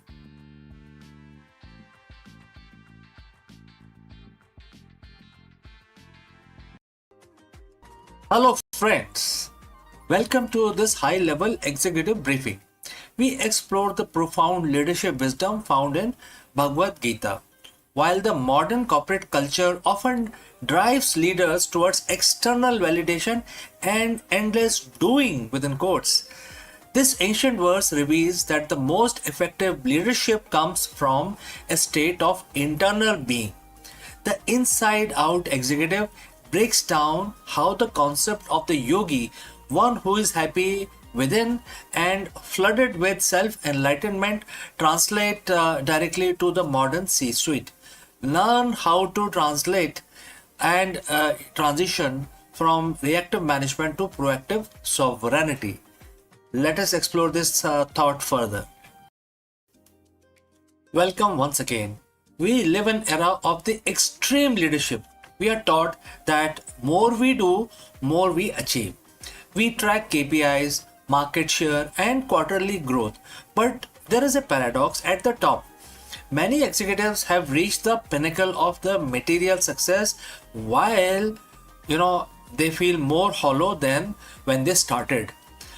Why is it, that more we gain on the outside, the more we feel we are losing on the inside? Today we are, looking for the answers in a 7,000-year-old text. We are exploring Bhagavad Gita, chapter 5, verse 24. It offers a blueprint of what I call the inside-out executive. Let's look at the verse itself, and Bhagwan Krishna says, and the quote starts, "A yogi is happy within. He sees God within himself. He is flooded with self-enlightenment. He attains the liberation from material existence and unite with the divine." And the quote close. So friends, if you have reached this far, please inform from which city you have tuned in and in which language you are watching this live stream.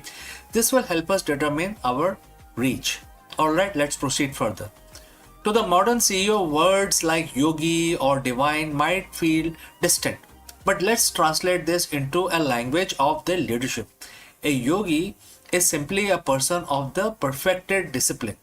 Happy within himself means you are emotional, in your emotional state is no longer a hostage to the stock market or a boardroom meeting. Flooded with self-enlightenment is what we now call high-level intuition and clarity. This verse isn't about retiring to a cave. it's about becoming an unshakable in the boardroom. Most leaders are outside in. If the company performs, they are happy. If the media criticize them, they are miserable. Their internal world is a mirror of their external environment. The inside out executive flips the script. Verse 5.24 tells us that the source of joy must be internal. When you are happy within, you lead from a place of abundance rather than scarcity. You aren't making decisions because you are afraid of losing your status. You are making them because they are the right thing to do. This is where the self enlightenment comes in. When the noise of ego and anxiety is silenced, you gain the quiet mind. In that quiet, you see the God within, or in professional terms, you access your highest intelligence. Now, let's talk about the most provocative word in this verse: liberation. In the Gita, this is the moksha, which is freedom from cycle of birth and death.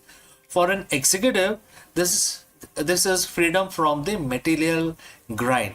Think about it. How much of your stress comes from things you cannot control? The economy, the competition, the global supply chain. Liberation means you are no longer a slave to these outcomes. You perform your dharma, which is your duty, with 100% intensity, but your soul isn't crushed if the result fluctuate. Ironically, this detachment makes you more powerful. A leader who doesn't need a specific outcome to feel whole is the most dangerous person in a negotiation. You have nothing to lose because your fulfillment is already locked in internal space. So, how do we apply this tomorrow morning, right? First, the morning audit. Before you check your emails, which is coming from outside, check your inside. Spend 5 minutes in silence. Find that internal happiness before the world try to give you its version of it. All right. Number two, intellectual detachment. During a crisis, ask yourself: is my happiness based on solving this, or is my happiness constant while I solve this? Right. Number three is lead by light. So verse 5.24 mentioned about flooded with light. Be the leader who brings clarity to the room, not heat. If you are enlightened within, you illuminate the path for everyone else. The verse ends by saying the yogi unite with the divine. In leadership, this is the union of the purpose and action. When your internal state matches your external impact, you aren't just working anymore, you are fulfilling your mission. So don't just lead a company, lead yourself first. Be the inside out executive. And friends, we have come to the end. Thanks for joining live. Thanks for your time. If you have any questions, please do not hesitate to send it across. Before we end this section, a word about our affiliate partner.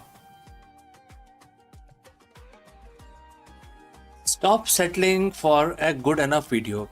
If your built-in laptop camera looks like a grainy mess, it is time for an upgrade. Want to instantly level up your video presence? I like to present the Lenovo Performance FHD webcam. This is a game changer for your desktop setup. Technically, this is packed. It has a very sensitive RGB sensor, very crisp photographs it takes. Also comes with 2 microphones on board, which helps you to record very clear voice in stereophonic format. And these microphones are very sensitive. You can actually move away from the camera up to 2 meters and these microphones will pick up your voice without any problem. This is a very strong piece. This is very sturdy. Comes with tripod ready. Comes with a very long leash, so it gives you a lot of flexibility to place the webcam wherever you want to keep in your studio. And also it has a swivel base, which is also very handy. So if you want to basically level up your game and you want to pick up this camera at a discount, please click on the link here or scan the QR code. Now let's get back to our video.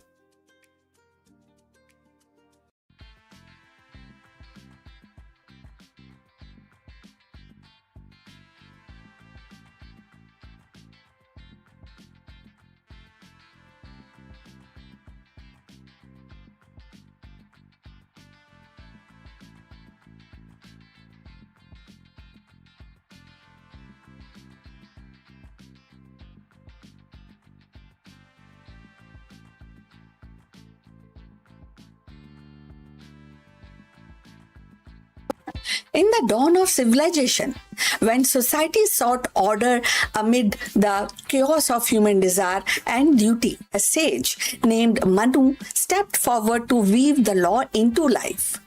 His vision was not confined to ritual or governance alone. It reached into the intimate bond between men and women, shaping the very foundation of family and societies. Manu's world became more than a rule. They were a mirror of cosmic balance, binding love, duty, and hierarchy into the framework that endured for centuries. Like Hammurabi in Babylon or Confucius in China, Manu's legacy reminds us that across culture, sages and lawgivers sought to tame the most powerful force of all, that is relationship between men and women. And in doing so, they etched the blueprint of civilization itself. So let's find out more about this.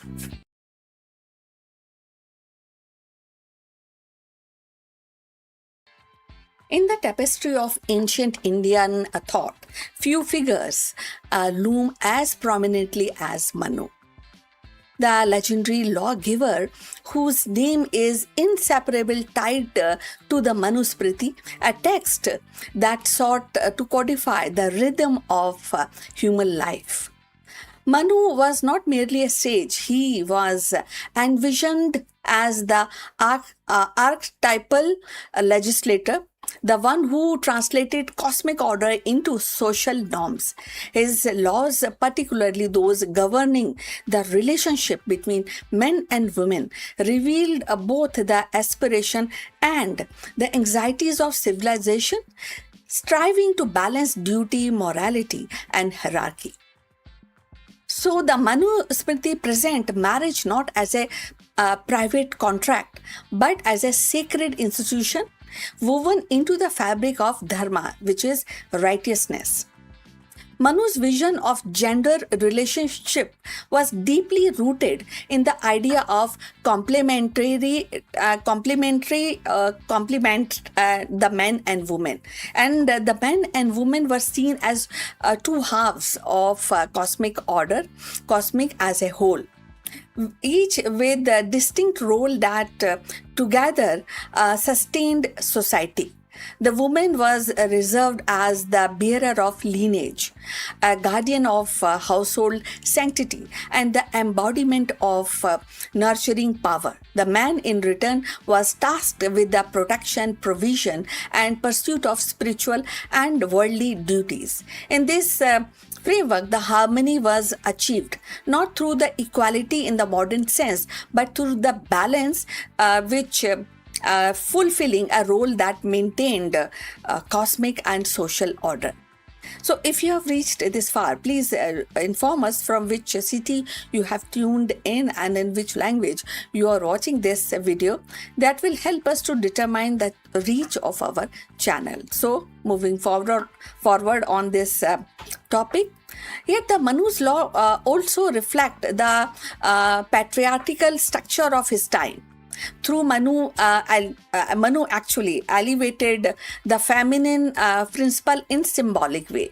He declared that where the women are honored, the god rejoice, and where they are dishonored, all right loses their efficacy. And sometimes this kind of few restrictions that actually become paradox when we talk about the modern times, and it also maybe actually resulted in the paradox of ancient gender norms. So the influence of Manu's vision extended far beyond domestic life by codifying rules of marriage, inheritance, and the conduct. He shaped the very architecture of society. His laws became a reference point for centuries, debated and adopted and sometimes restricted, but never ignored. So they provided a framework for order in the world where the oral tradition and the ritual practice needed the anchor to written codes or a written duty mentioning. So parallel to Manu can be found across the civilization. In the West, the figures like Hammurabi of Babylon emerged as counterpart. Hammurabi's famous code inscribed on stone also sought to regulate family life, property, and justice, embodying the patriarchal norms within the broader vision of social stability. In the ancient Rome, the 12 table performed the similar function, defining the rights and duties of men and women within the civil order. In China, Confucian's teaching, though not codified in the same way, established the enduring principle of family hierarchy and gender role, and emphasizing the kind of all the duties, and at the same time it also mentioned the subordination of women within the household. So like of these lawgivers or traditions, when we talk about these distinct codings, like Manu, they also sought to anchor the society in a vision of order that linked cosmic or moral principle with everyday relationship. But what makes Manu distinctive is the spiritual dimension he infused into law. For him, the regulation of men and women relationship was not merely a pragmatic, but a sacred, a reflection of dharma itself. So marriage was a right, not a contract. The household was a microcosm of the universe, and the woman, as its center, was both revered and bound by duty. This intertwined of the law, ritual, and cosmology gave Manu's vision a depth that continues to provoke reflection. So in the modern age, Manu's legacy is contested, sometimes criticized, but critics highlight the restrictive aspect of his law, especially regarding women's autonomy, while others emphasize the symbolic reverence and the attempt to harmonize the social life with cosmic principle. His parallel Hammurabi, Confucius, and Roman jurist reminded us that every civilization has grappled with the same challenge: how to regulate human relationship in a way that preserve the order, morality, and continuity. The answer differs, but the impulse is universal.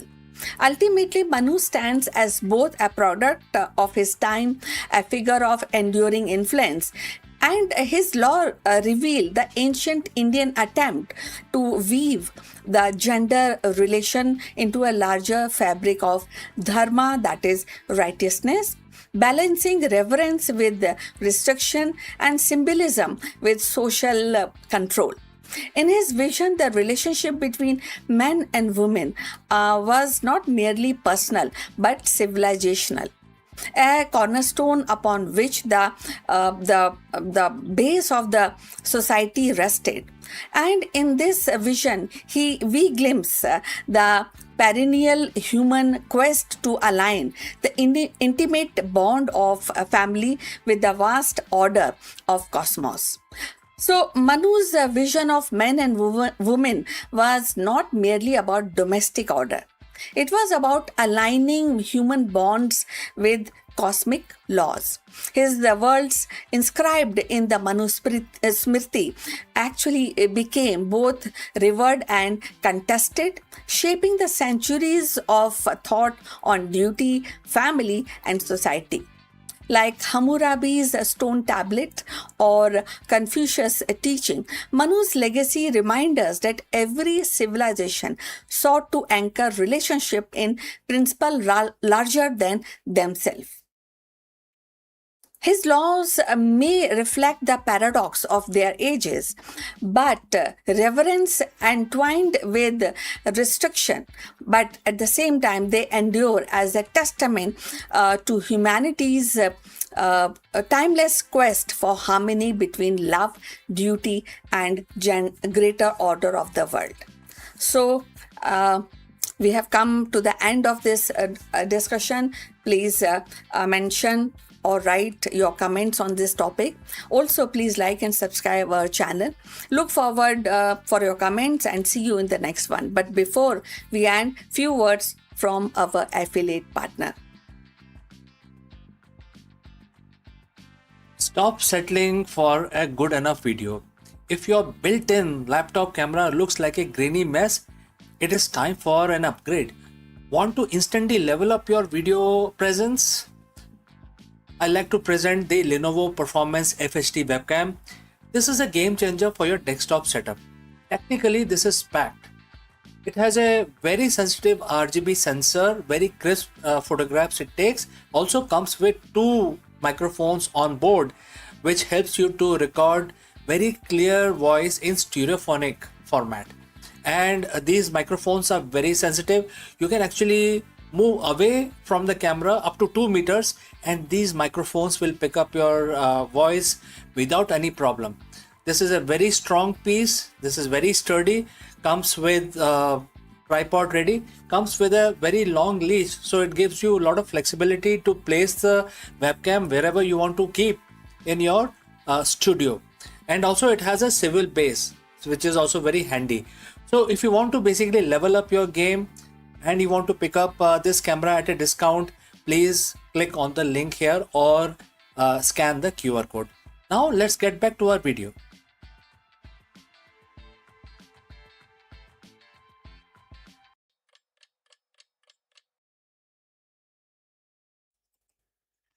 नमस्कार दोस्तों, आप सभी का स्वागत है। और आज 17 जून है और आज बुधवार का दिन है। तो आप सबको पता है कि बुधवार का जो दिन होता है बहुत ही शुभ होता है गणेश पूजा के लिए। तो हम अपना दिन शुरू करेंगे गणेश पूजा के साथ और आप सभी हमारे साथ रिपीट करें। 11 दफ़ा एक मंत्र का उच्चारण करेंगे। बहुत ही साधारण सा सिंपल सा मंत्र है और इससे भगवान गणेश काफ़ी खुश होते हैं। तो अगर आप अपना दिन या आप बिजनेसमैन हैं या आप पढ़ाई कर रहे हैं तो अपना दिन शुरू करने से पहले अपना जो प्रोफेशनल दिन है इस मंत्र का जाप हर बुधवार को करें। ठीक है, तो चलिए आंखें बंद कर लेते हैं, हाथ जोड़ के भगवान गणेश का ध्यान करते हैं और मेरे साथ जोड़िए, मेरे साथ रिसाइट करिए ये मंत्र जो भगवान गणेश जी को समर्पित है। ओके, शुरू करते हैं। ओम गं गम गणपतये नमः। ओम गम गणपतये नमः। ओम गम गणपतये नमः। ओम गम गणपतये नमः। ओम गम गणपतये नमः। ओम गम गणपतये नमः। ओम गम गणपतये नमः। ओम गम गणपतये नमः। ओम गम गणपतये नमः। ओम गम गणपतये नमः। ओम गणपतये नमः।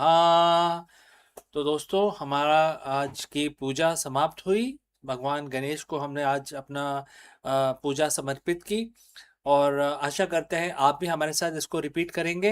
11 दफ़ा ही करना है, बहुत साधारण सा एक मंत्र है और इससे भगवान गणेश काफ़ी शुभ लाभ देते हैं। तो चलिए हम आगे बढ़ते हैं, अपना दिन शुरू करते हैं। इस वीडियो में आपसे विदा लेता हूँ। जल्दी मिलता हूँ दूसरे वीडियो में, कहीं मत जाइएगा। आपका दिन शुभ रहे। नमस्कार।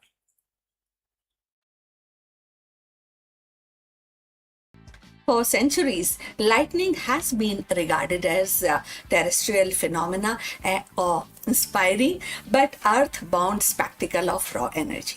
Right? I think you must have seen it.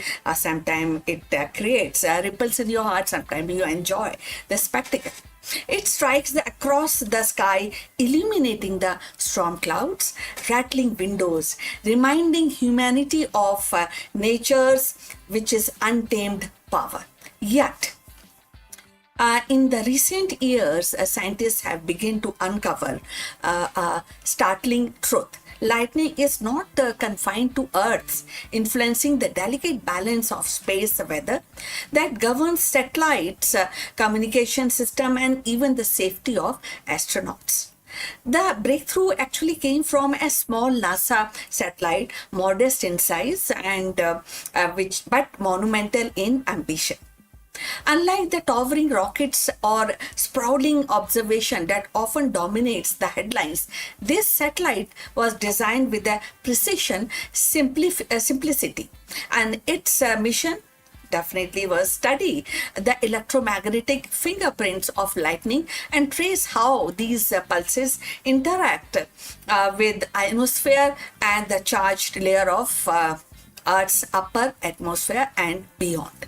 Into a vastness of near Earth space, what it discovered actually had sparked a revolution in our understanding of space weather.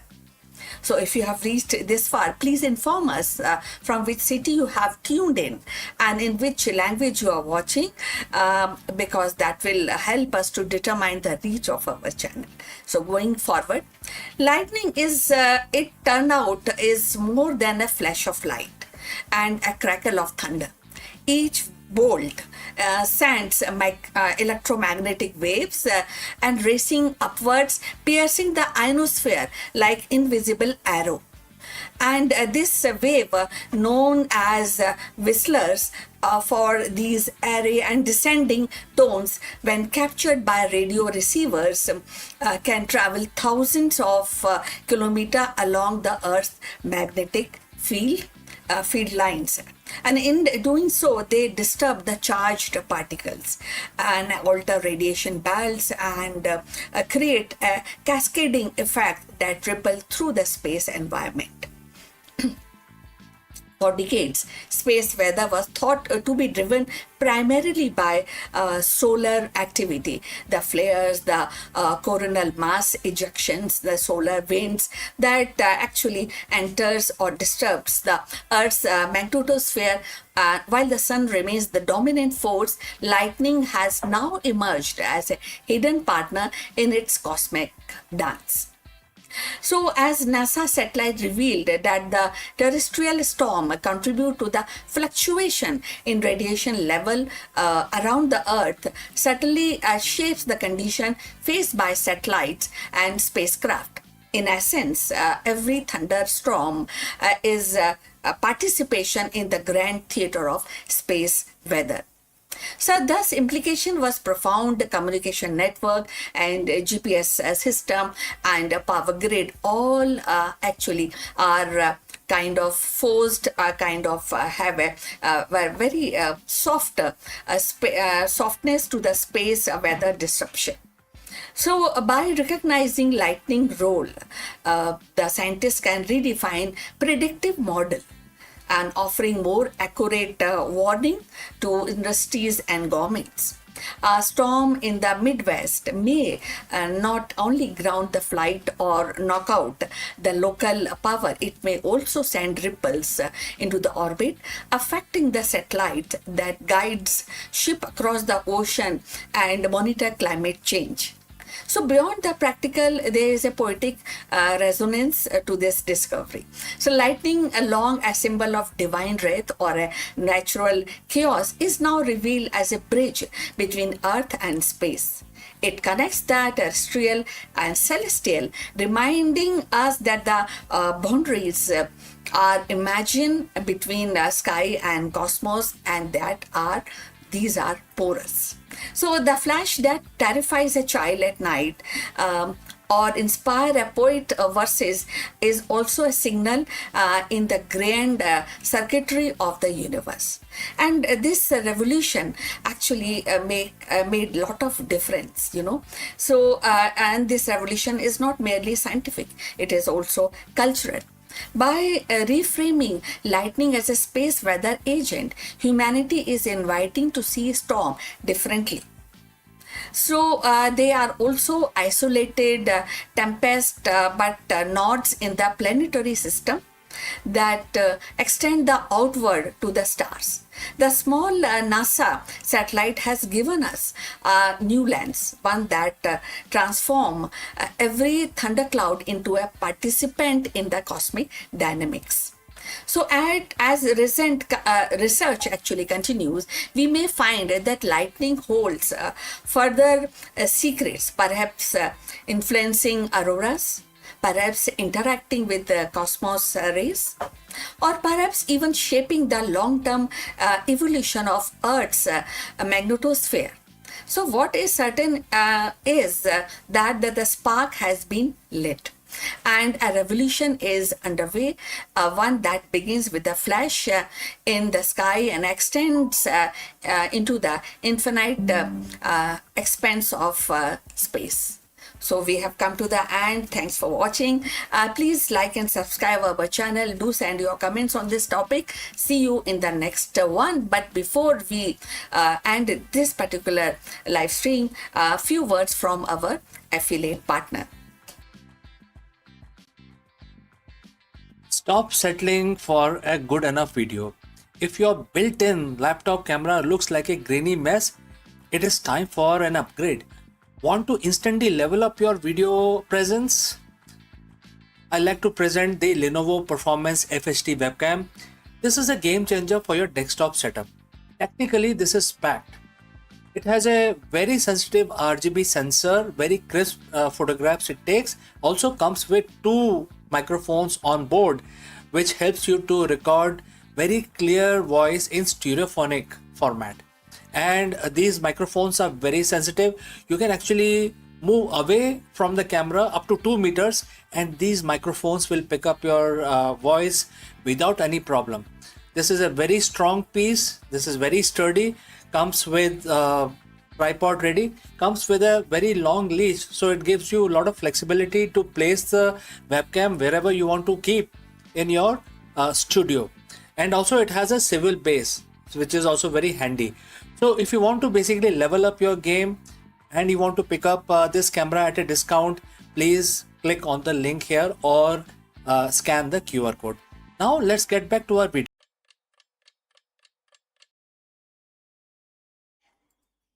Hello दोस्तों, नमस्कार। आप सबका स्वागत है। आज तो बृहस्पतिवार है और आज तारीख क्या है? आज 18 तारीख है मेरे ख्याल से। तो आज बृहस्पतिवार को तो का जो दिन होता है, आप सबको पता है, वो भगवान विष्णु के लिए समर्पित होता है। तो आज हम अपना दिन शुरू करेंगे भगवान विष्णु की स्तुति करके, पूजा करके, एक मंत्र का उच्चारण करेंगे।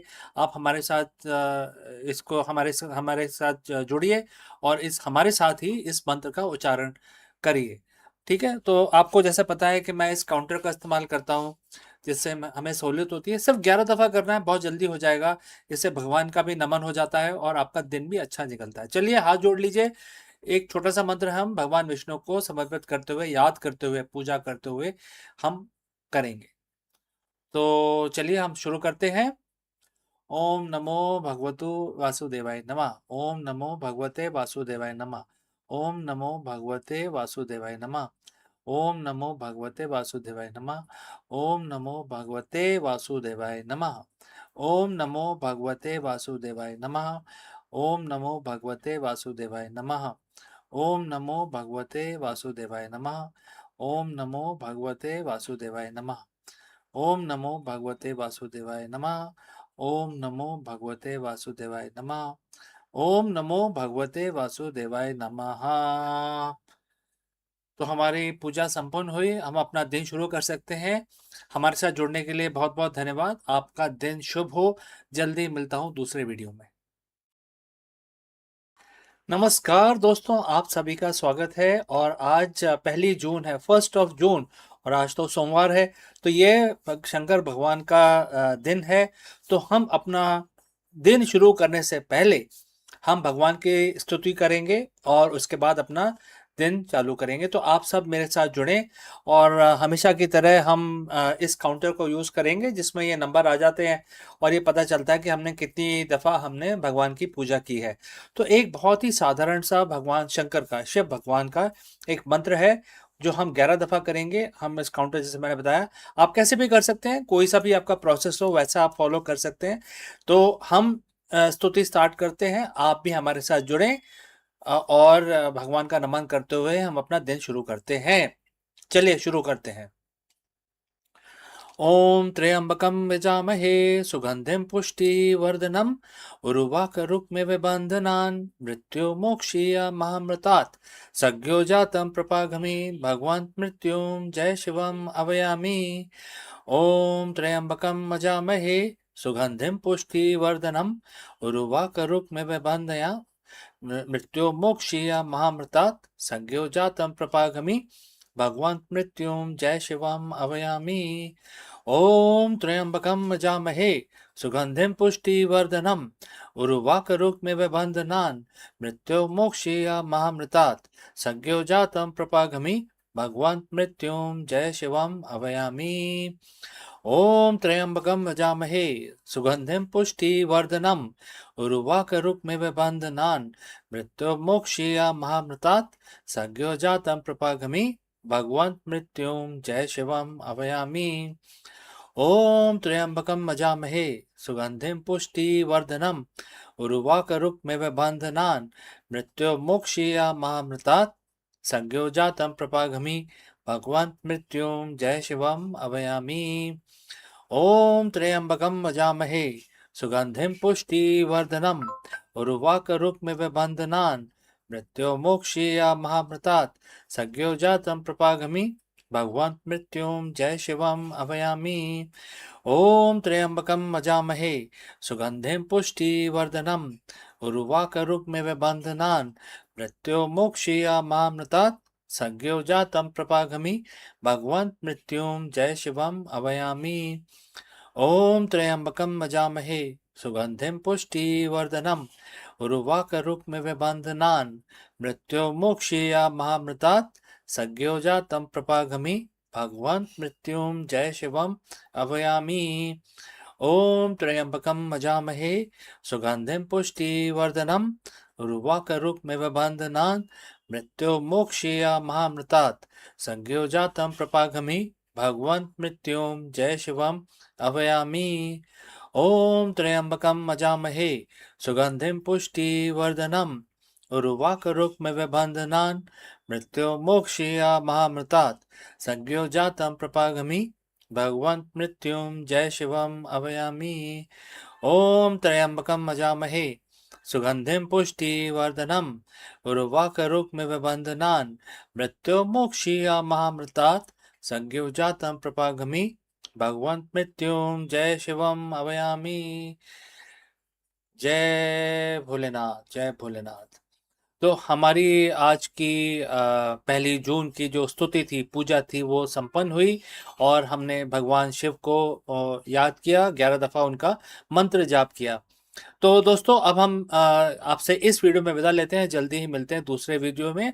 आपका दिन मंगलमय हो। नमस्कार।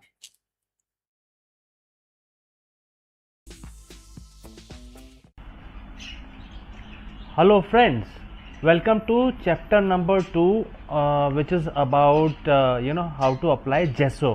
So I will explain everything to you. I will tell you what is gesso, why it is so important, etc. This is the chapter number 2. First chapter was dedicated on how to apply the masking tape. As you can see, I have actually applied the masking tape all across the border. I plan to apply masking tape for dividing the sections on this painting also, which I will cover in the subsequent chapters. Alright, so let's go back to our main topic, which is gesso. Gesso is required. Let me first show you what is gesso. So I am using a gesso from a company called Art Cover. You can see this is which I use always, and I prefer using this because this has given beautiful results. Alright, so this gesso is a basic compound. Basically it gets applied on the canvas. Couple of things it does for the painting. Number one is it actually it's basically opaque. It makes the entire white surface as completely opaque white. So when it is opaque, that means when the painting is ready, there will be no significant light reflection, and the change of color will not happen. So it will make your canvas completely opaque, and then it will be very good for receiving colors. So if the white portion, which is the background of your painting, is completely opaque and pure white, then it is much more receptive to receive oil colors or acrylic color. So gesso is used for primarily for preparing your canvas, especially for oil colors as well as for acrylic. Since I am using my canvas to make oil painting, I will be applying the same gesso and then do my oil painting. There are a couple of other things it does. First of all, it actually makes it opaque. It makes it very even. So gesso, once it is applied, it settles in a very even, uniform canvas. As you can see right now, whether I'm not sure whether the camera is doing justice, but there are few wrinkles, because cloth will always have a wrinkle. So there are few wrinkles, and you don't want these wrinkles to appear on your painting. So that is why you need to apply gesso. Well, many people go ahead with their painting, their artwork without applying gesso, but then these are the drawbacks. So if you are if you want to convert your creativity into a long term beautiful lasting piece, make sure that you have your planning done, and also apply gesso before you even start doing anything with your painting. So I explained why you need gesso. This gesso is pure white, it is water soluble. You can just take it and use this kind of roller. You can also use brush, but then brush will leave its marking. But if you use roller like this one, this is a small roller which I use, so I recommend that you also use the roller, because this one will not leave any marking on the while applying the gesso. Once you have applied the gesso, make sure that gesso is applied after you put the border masking tape. As in the previous chapter I have explained, I have actually applied the masking tape to create the border. So once you have done that, then you can apply the gesso, so that you know exactly how big your painting would be, and what elements you need to bring into your paintings. Once the gesso is applied, it's actually different kinds of varieties of gessos are there. There is a fast drying gesso, there is a slow drying gesso. So if you are applying, depending on what you are planning to do, you can actually take fast drying gesso, which I have taken. It will get dry within 30 minutes. But once I apply the gesso, I will actually like to wait for 1 or 2 days, because I don't want anything to I don't want to give any chance for any wet surfaces of my painting. Obviously this is a water based compound and it has to get dried, and it also depends on the weather. So if you are in a cold country, gesso will take longer to dry. I mean, the water will take longer to dry, which gesso will is pre-mixed with. So make sure that there are certain things that you should look after. And once you have applied the gesso, once the canvas is completely dried, then it has become a base canvas for your painting to start with. So this is chapter number 2. I have told you why you need gesso, how to apply gesso, and therefore this is something which you must keep in mind while planning your painting. Alright, so in the next chapter we will actually segmentize our painting. I will tell you how to use masking tape to segmentize your painting, so that you don't waste color and then overlap different colors when you start making your paintings. All right, so that will be chapter number 3. So I will see you in chapter number 3. Make sure that you follow these instructions and prepare your canvas using gesso. See you in the next one.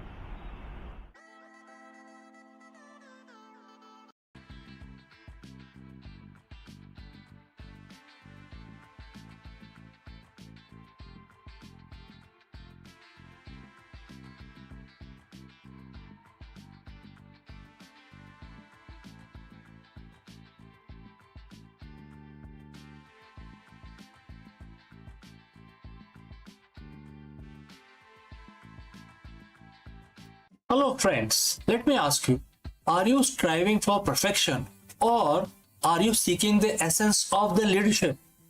It's a very profound question, and therefore to answer this, we dive deep into one of the most profound leadership lessons from Bhagavad Gita. While many CEOs focus on KPIs, scaling and operational perfection, the Gita reveals a deeper level of mastery that only a fraction of leaders ever reach. How this works? Let's explore this further. To most CEO spending their entire lives, climbing the ladder. They climb the corporate ladder, they climb the revenue charts, and they climb the industry rankings. But here is the uncomfortable truth. Reaching the top of the mountain is not the same thing as mastering the mountains. In the world of high stake business, we are obsessed with perfection. We want perfect systems, perfect quarters, and perfect products. But ancient wisdom suggests that the perfection is merely the entrance fee. It is not the final destination. Thousands of years ago, on a battlefield of a different kind, Bhagwan Krishna spoke a verse that serves as a startling wake-up call for the modern leaders. And this is mentioned in Bhagavad Gita, chapter 7, verse 3. And it says, quote starts, among the thousands of men, hardly one strive for perfection, and of those who strive and succeed, hardly one knows me in essence. Quote close. Today we are going to look at why most leaders stop at the first half of that verse, and why the essence is the secret to the world's most enduring legacies. So friends, if you have reached this far, please inform us from which city you have tuned in and which language you are watching this video. This will help us determine the reach of our channel. Alright, let's proceed further. Let's look at the first part of the verse. Bhagwan Krishna acknowledges that even striving for perfection is rare.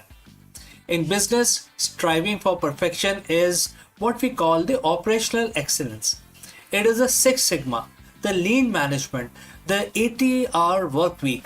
Out of the thousands of entrepreneurs, only a handful actually have the discipline to build a perfect machine. If you are a CEO, you are likely mastered this. You know how to optimize, you know how to win, etc., etc. But here is a trap. The perfection is static. Perfection is about following the rules of the game better than anyone else. And if you strive for perfection, you are a master of the mechanics, but you are not yet master of the essence.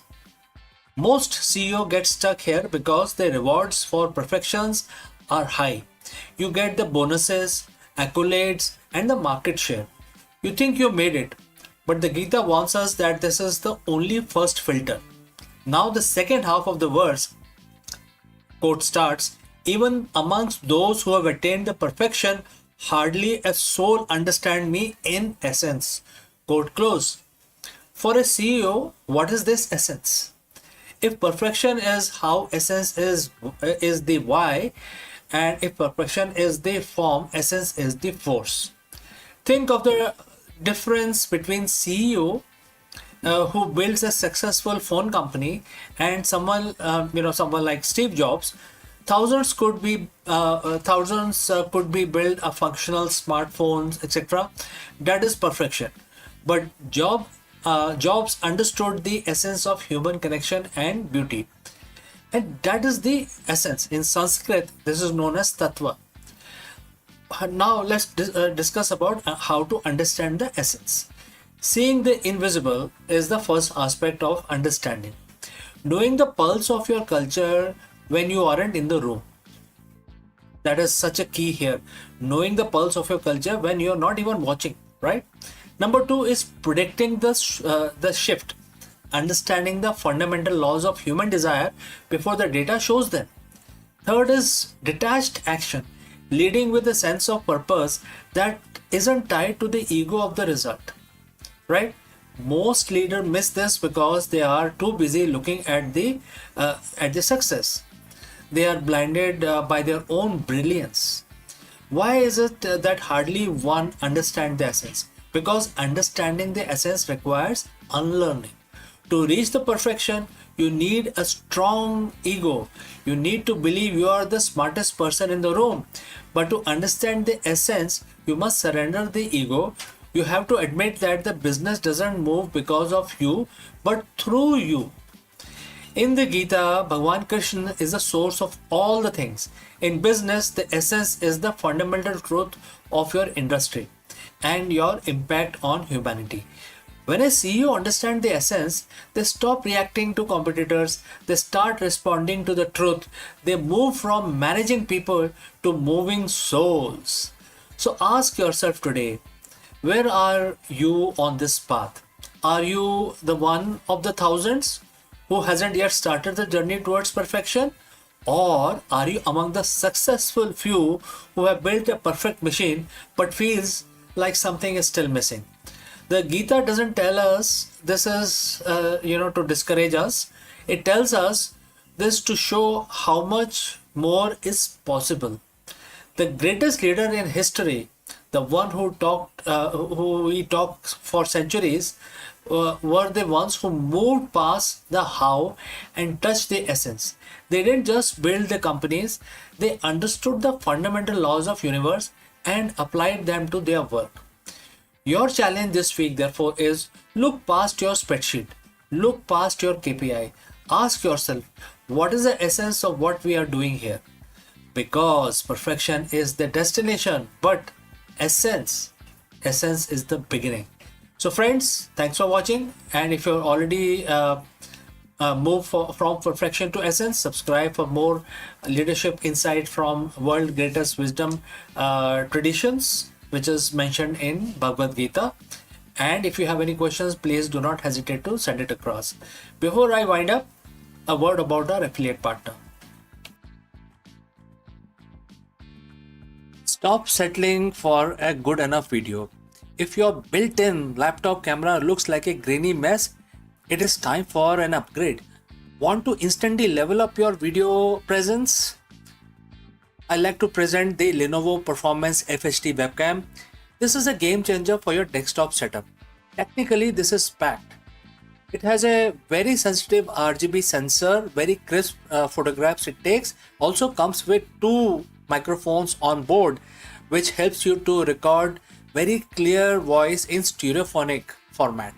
And these microphones are very sensitive. You can actually move away from the camera up to 2 meters and these microphones will pick up your voice without any problem. This is a very strong piece. This is very sturdy. Comes with tripod ready. Comes with a very long leash, so it gives you a lot of flexibility to place the webcam wherever you want to keep in your studio. And also it has a swivel base, which is also very handy. So if you want to basically level up your game and you want to pick up this camera at a discount, please click on the link here or scan the QR code. Now let's get back to our video.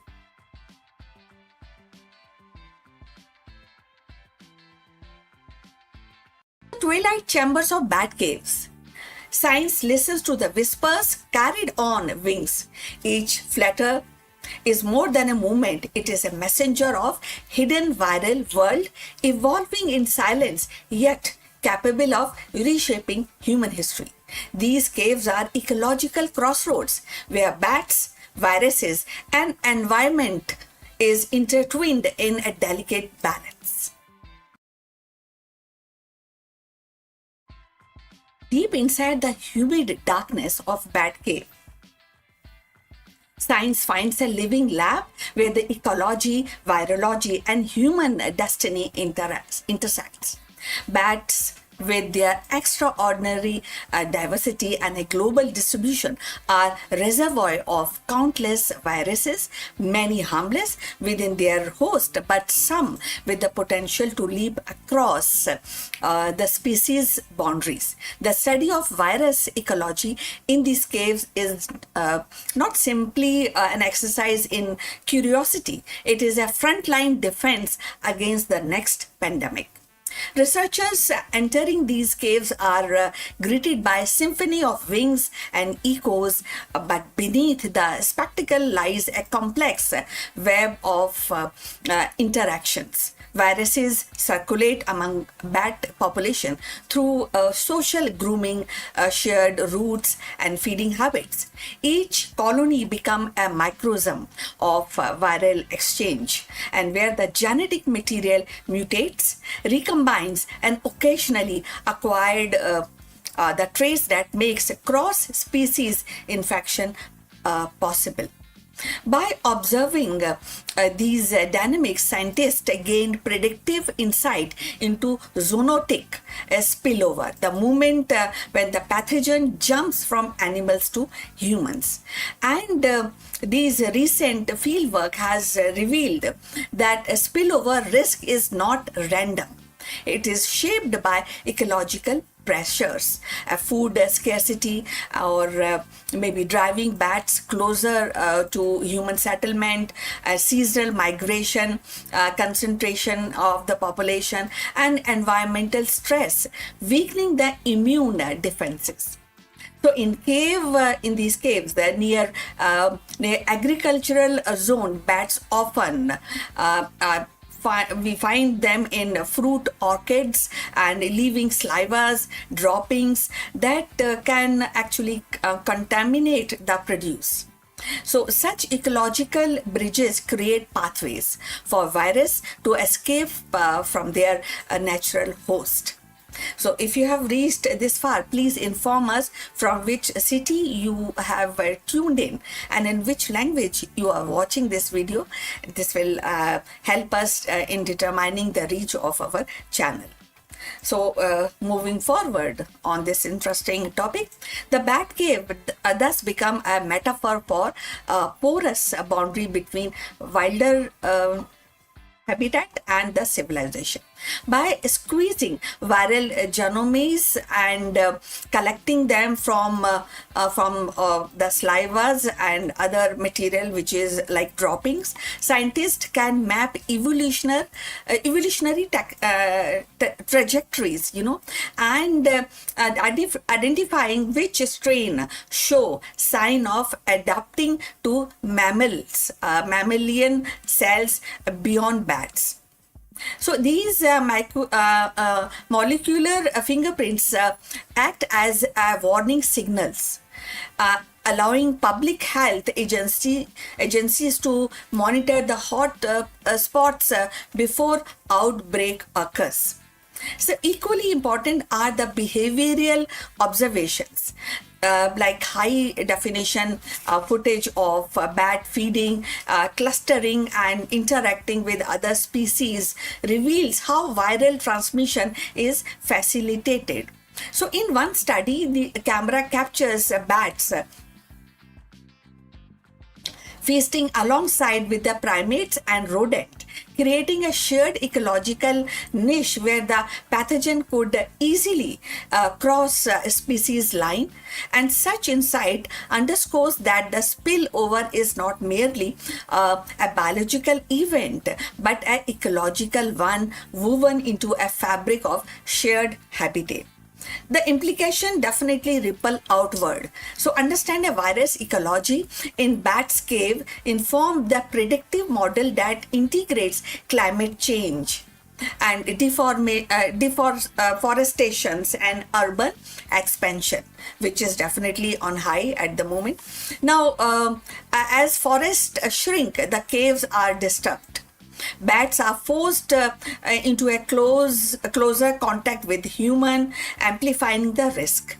So by stimulating these scenarios, scientists can forecast where and when spillover is most likely and guiding surveillance and intervention strategies. They can work on that, these kind of strategies. Yet, the narratives is not one of the fear alone.